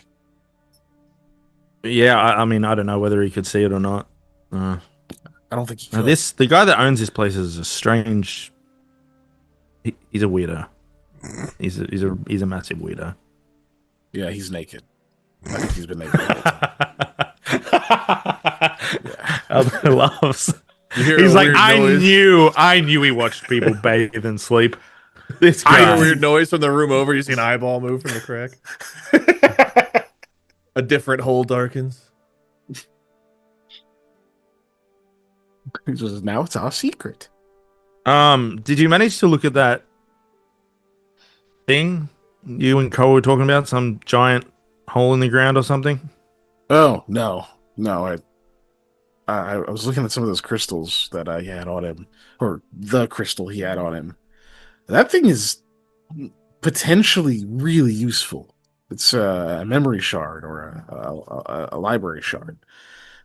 If it's of a high enough quality, that can hold information from multiple books, big ones, deep wells of knowledge. I mean, it could be crappy. I don't really know for sure, but it's going to have information in it. And there has to be a reason he kept that one on him. Yeah. Okay. Do you know how to use them? I can try.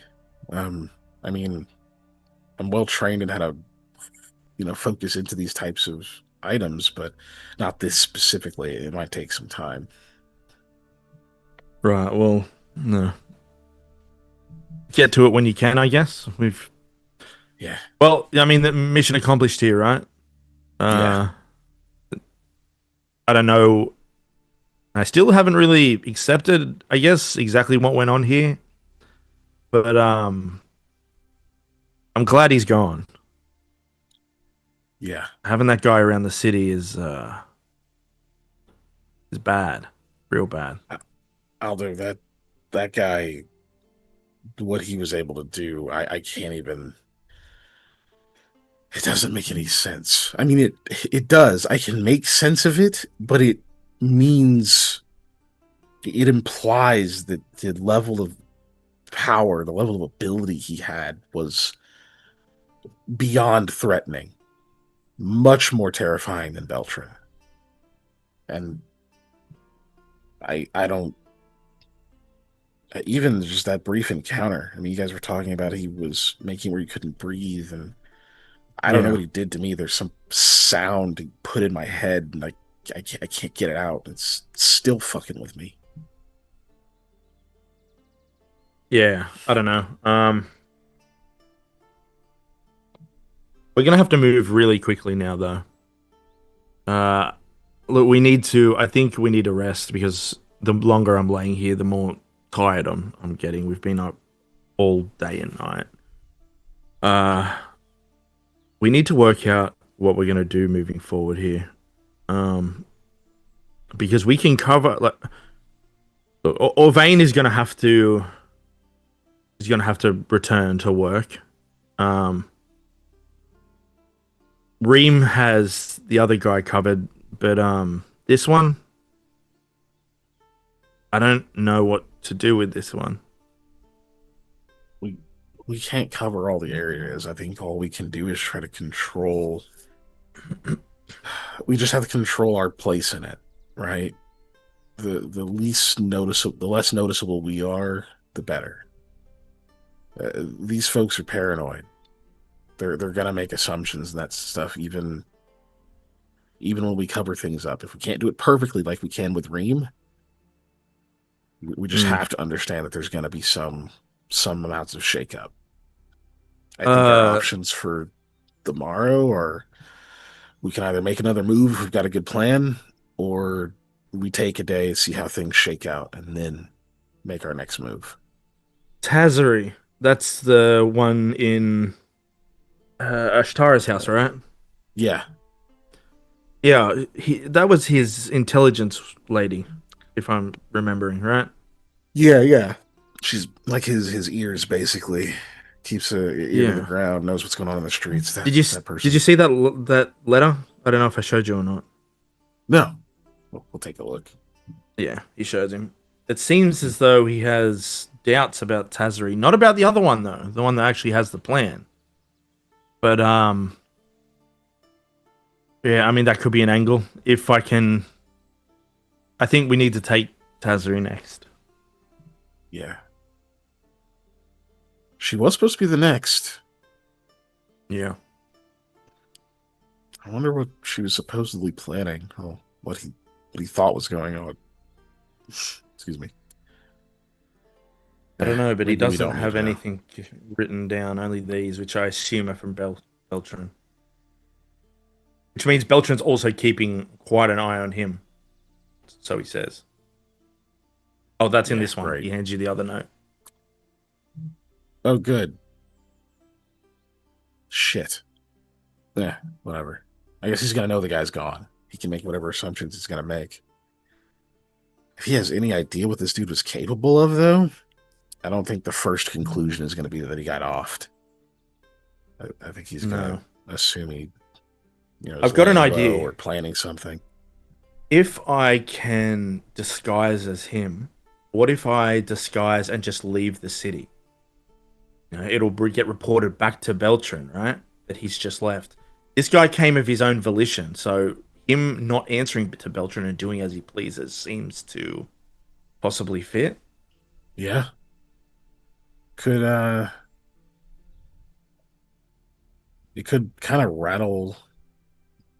It could maybe rattle some sentiments if there's like a third party or something involved with this guy coming here. Maybe sours relations between Beltran and whoever that is. Yeah, but I mean, it's better than him just going missing, right? Yeah, I think it'd be good if it does that. I think those are both good outcomes. Yeah. Would you just try to leave and circle back, or would you want to use that as a chance to do something else as well? What is there else to do? I feel like I just leave. I wonder if he has a horse stable. I'd say he probably does.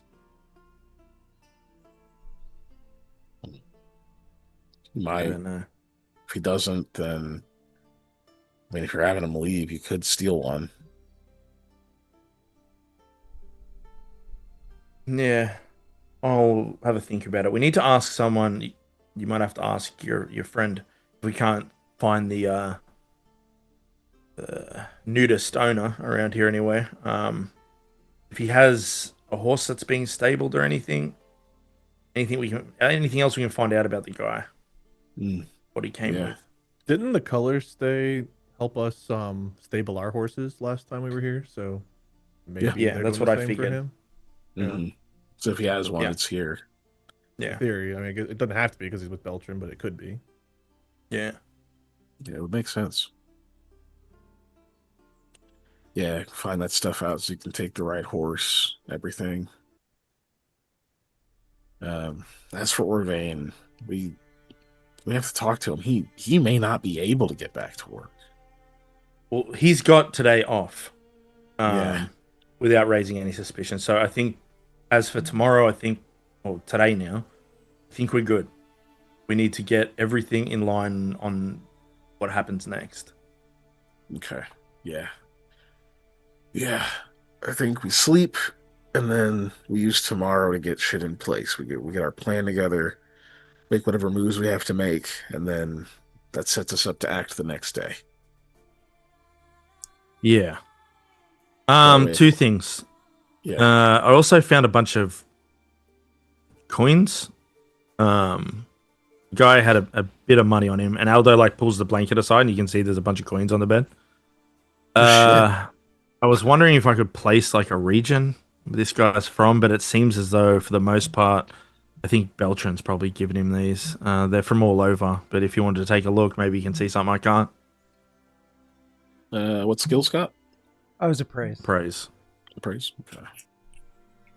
I thought it was knowledge history first, or one of those, wasn't it? No, he rolled a That was didn't he? praise. Yeah. Well, he rolled it, but I thought he had other options. He just didn't have them.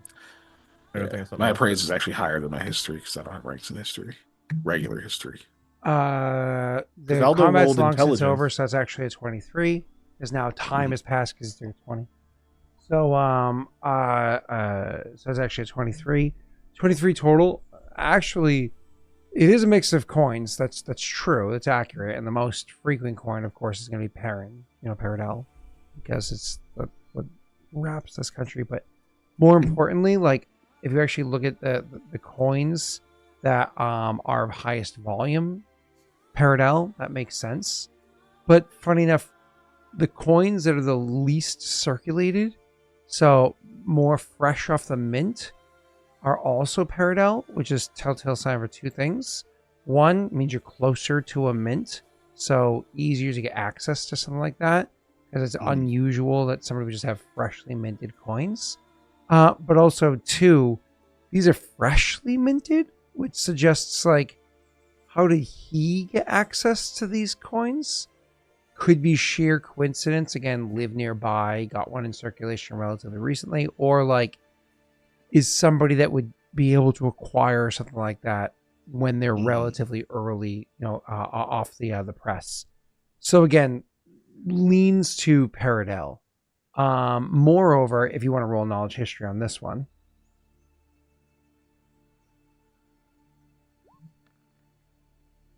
Bad. you're trying to look into maybe what region of Paradel they're from, like, because there's particular markings that you might be able to identify for, like, oh, is it from like this province or this province or so on and so forth. But your character's not the most read on, fucking coinology or whatever you call it, whatever it is that like old people get into. Speaking of, actually, Keegan, did you get your Trump coin? It's gonna be worth money one day. No, I definitely did. Yeah. For the collapse of the country, it's gonna be worth something. Yep. Yeah, it's gonna be like bottle caps. Did you get your Trump phone? Huh? You got that? Wait, I was. Like, I know what I'm talking about is real. Are you joking or serious? So I don't get anything else for my 9, right? I have to Google this. Oh. What? Please tell me it's just gold colored, not actually plated in gold.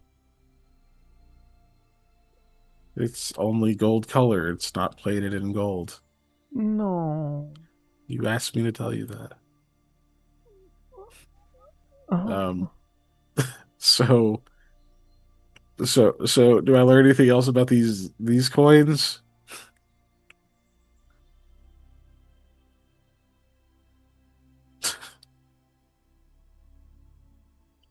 Scott, we're having fun today. Okay. That's what we're doing. We're having fun. I was. Okay. moving on. What were you asking? Any more? No, nothing else. Paradel. You believe he's from Paradel. Okay. He's definitely from Paradel. I mean, we kind of knew that, but even his money is. It's mixed, but this is Parent coin. Freshly minted, too. And now we want to know the value of these coins. So we're going to let Wade roll. For silver, Wade is going to roll 4d20. No, wait, no, hold on, stop, no, I changed that. 4d20. No, not d20s. We're going to go at 8d10. The odds are better in your favor that way. Okay. 8d10. Ooh. That was how many silver pieces you're able to get. As for how many gold pieces, it's actually 2d12. Who's rolling that one? Scott, who's rolling that one? Oh, Aldo. 2d12. And for copper, we'll have Keegan roll. Ooh, you haven't done a fireball in a long time, have you? Do 66. 100 D100. 66. Mm-hmm. Nice. That's copper. Sweet. I assume you're. Man, were we all out of silver? Yeah, we used it all to burn Went. Yeah, we used it on. I had to cash in a gold at one else. point, so I have 8 silver at the moment. But at one point, yeah, we all had 0. Yeah, I have like 2 silver that I think you gave me because I'd spent all my silver on stuff. I still have gold. Scott, you have any silver? Because I can tell you have some gray. Tyler wanted to roll for you. Good to want. Okay, he can roll. What is it? He wanted to roll the gold because you rolled way better. He can roll our Moonies. How many Moonies do we get? Ooh, Tyler. Yeah, let's do Moonies. Let's do that. That's a good one. Tyler, you can give them 1d4 Moonies. For fuck's sake. What about sovereigns? 3. One This each. is a gold and a half. We all have a Mooney, guys. I thought Moonies were worth less than gold, but more than silver. Correct. Sovereigns They are. A are. good one. They are, yeah. Sovereigns are where the gold pieces are. You are correct. Oh no, sovereigns. I thought sovereigns were gold. platinum. Above gold. Yeah, that's Yeah. Yeah, how many sovereigns? 0. How about just like a 1d100? Just have someone roll a D1. You know? Oh sure, yeah. Actually, that's a good call. Can we have Scribbles? I like the way Scribbles rolls. Can you roll me a D0, please? I want to. Hey, Tyler did. Tyler's on top of it. Good, Tyler. How about a 1d0 plus 1? 1d0 minus 1. You Give us a sovereign, Scott. This guy was a pain in the ass. I'm trying to make you a sovereign. So you yeah, guys, we can do that too, but like we gotta get paid, dog. Do we get to sleep? You guys sleep, I assume? Oh, thank God. Yeah. Perfect. Do we regain our hero points too? And as you guys go to sleep, close your eyes for the evening. Drift off to the peace and quiet. Obviously, somebody went in there to clean the establishment. Y'all went downstairs or left the place while they were cleaning, right? I think Mikhail was just gonna go sit at the bar, but he didn't get a drink. He just like sat there. Wait, can Koa try to roll to see the hole? Is that also a will save? It is. Aldo, are you going to go downstairs with them or what? Yeah, I got all the guy's stuff, right? Like I managed to Yes. find all of his Yes. stuff. So as long as I've got that with me and nobody can steal it anyway, I will go downstairs, yeah, and I'll ask for some food. Is that a 16? Let's see what this because of the food's like. spell? That is a 16 because it's a spell, yep. I doubt the 16 is good enough for this illusion. Probably not. Probably not. I can't really modify it though. I think Aldo got a 25. 20. Yeah. 24 plus I 1. was scorched his. Well, I can't really do much to it. So 16, do I see the hole? Oh, you see a hole. It's a mirror. All right, so An a-hole? Oh my God, Scott, I see you. You're in this establishment. I just made that joke. I literally Whoa, it's just you. made that joke. Just made that joke. You can't take my Yeah, joke. but he's louder. My It's funny. Wait, God. no, but that's not how Receding that hairline works. and everything. No, he's doing it. That's why Michelle Wolf is funny, because she's loud. Anyways, so all right, that's it. You guys go downstairs, you have a beverage, they clean up the body. And we Do I see the whole? Call the session. Is 17 enough? That's gonna be it for the evening. And you Okay, gentlemen tell me next time. I'll tell you next time. But I think you know the answer. All right. I have to pee. Anything you guys want to say on your outro? I'm fucking tired, but I'll be streaming next Tuesday on twitch.tv/Lost Initiative. No. Unnatural_1S. You will? That's my channel. Oh. Oh, no, the other one's my channel. We're doing something. I don't know. I think they're going to have like a going away party for when they go to the final dungeon and probably die because they make bad decisions. So if you like that kind of thing, come watch my channel. The opposite here. Our DM makes bad decisions. Our I decisions are let great. you guys get the drop of my baddie that was supposed to be scary. And instead of It was being able to fucking use scary. I do have to credit Wade with the concussion grenade that we threw in there. That was I don't know if it did anything. that was really good. I don't know if it did either, but it was I liked it. It was good. We were able to see him afterward. Yeah. You know? That's Yeah. true. I was just like, this guy's scary. I didn't know it would actually do anything to like his abilities if it actually worked, but I was like, nothing else. Not being able to hear feels like an advantage to us. Yeah. It might have lowered his initiative, but I don't know. We Yeah. don't know if he was deaf. Because he turned into a fart cloud immediately. Molly's birthday is this weekend, and she's doing a stream. We're joining, but she's streaming Friday. So if you guys want to come, say happy birthday to Molly. Foxtrot 44, she'll be streaming Friday. Sweet. There's no football Friday. Friday is Lord of the Rings Day. They tell you I got in so trouble. Molly will be streaming on Friday if you guys want to check it out. They tell you I got in trouble. I bought these Lord of the Rings tickets for a whole bunch of people, and everybody's excited to go see the 3 movies 3 days in a row because nobody anticipated. Why didn't you just see them all in the one day? Because the movie theaters. Uh, Yeah, they're doing one in each night. So I know there were no Lord of the Rings movies. but nobody expected the Patriots would go to the playoffs, and so now the Pats. Didn't you guys have like 14 wins? Who the fuck didn't expect it? Yeah, but you always expect that they're going to have the carpet pulled out from under them because they suck. And so Look this at year, your division, dude. You have the Dolphins and Jets. You have like a 90% chance every year. so I don't even watch football. That doesn't make any fucking sense. What do you mean you didn't expect it? nobody expected them to go to the playoffs, and so they went. And now they're Knowledge mad at dumb. me because I made these plans like a month and a half ago and bought all these tickets. Now now I have to go watch Lord of the Rings instead of football, and I'm like, y'all knew like that was playoff. Like Patriots, you knew it was playoff season. You could have brought that up 6 weeks ago. And they're like, "Rah, rah, rah, rah, rah, rah, rah." So it's funny. Oh, I'm sorry, Wade. So Molly's doing a stream on Friday. football, if you guys want to come when check you it don't out. live in Ohio, your There's a team has a page- chance of going to the playoffs. There's a Patreon you guys can check out for Lost Initiative where Patreons. apparently some things happen. I don't know. I think I covered the bases. I have a podcast, but I don't know if there's a new episode Friday or not. So Cool. I don't know. Yeah. I all right. got to raid. I always forget to press the raid button. Kind of glad we're wrapping up early. That was the most exhausting 3 or 4 hours we've had. Oh, Burb is We playing. were chasing a poot. It wasn't a fart. The whole time he was a fart.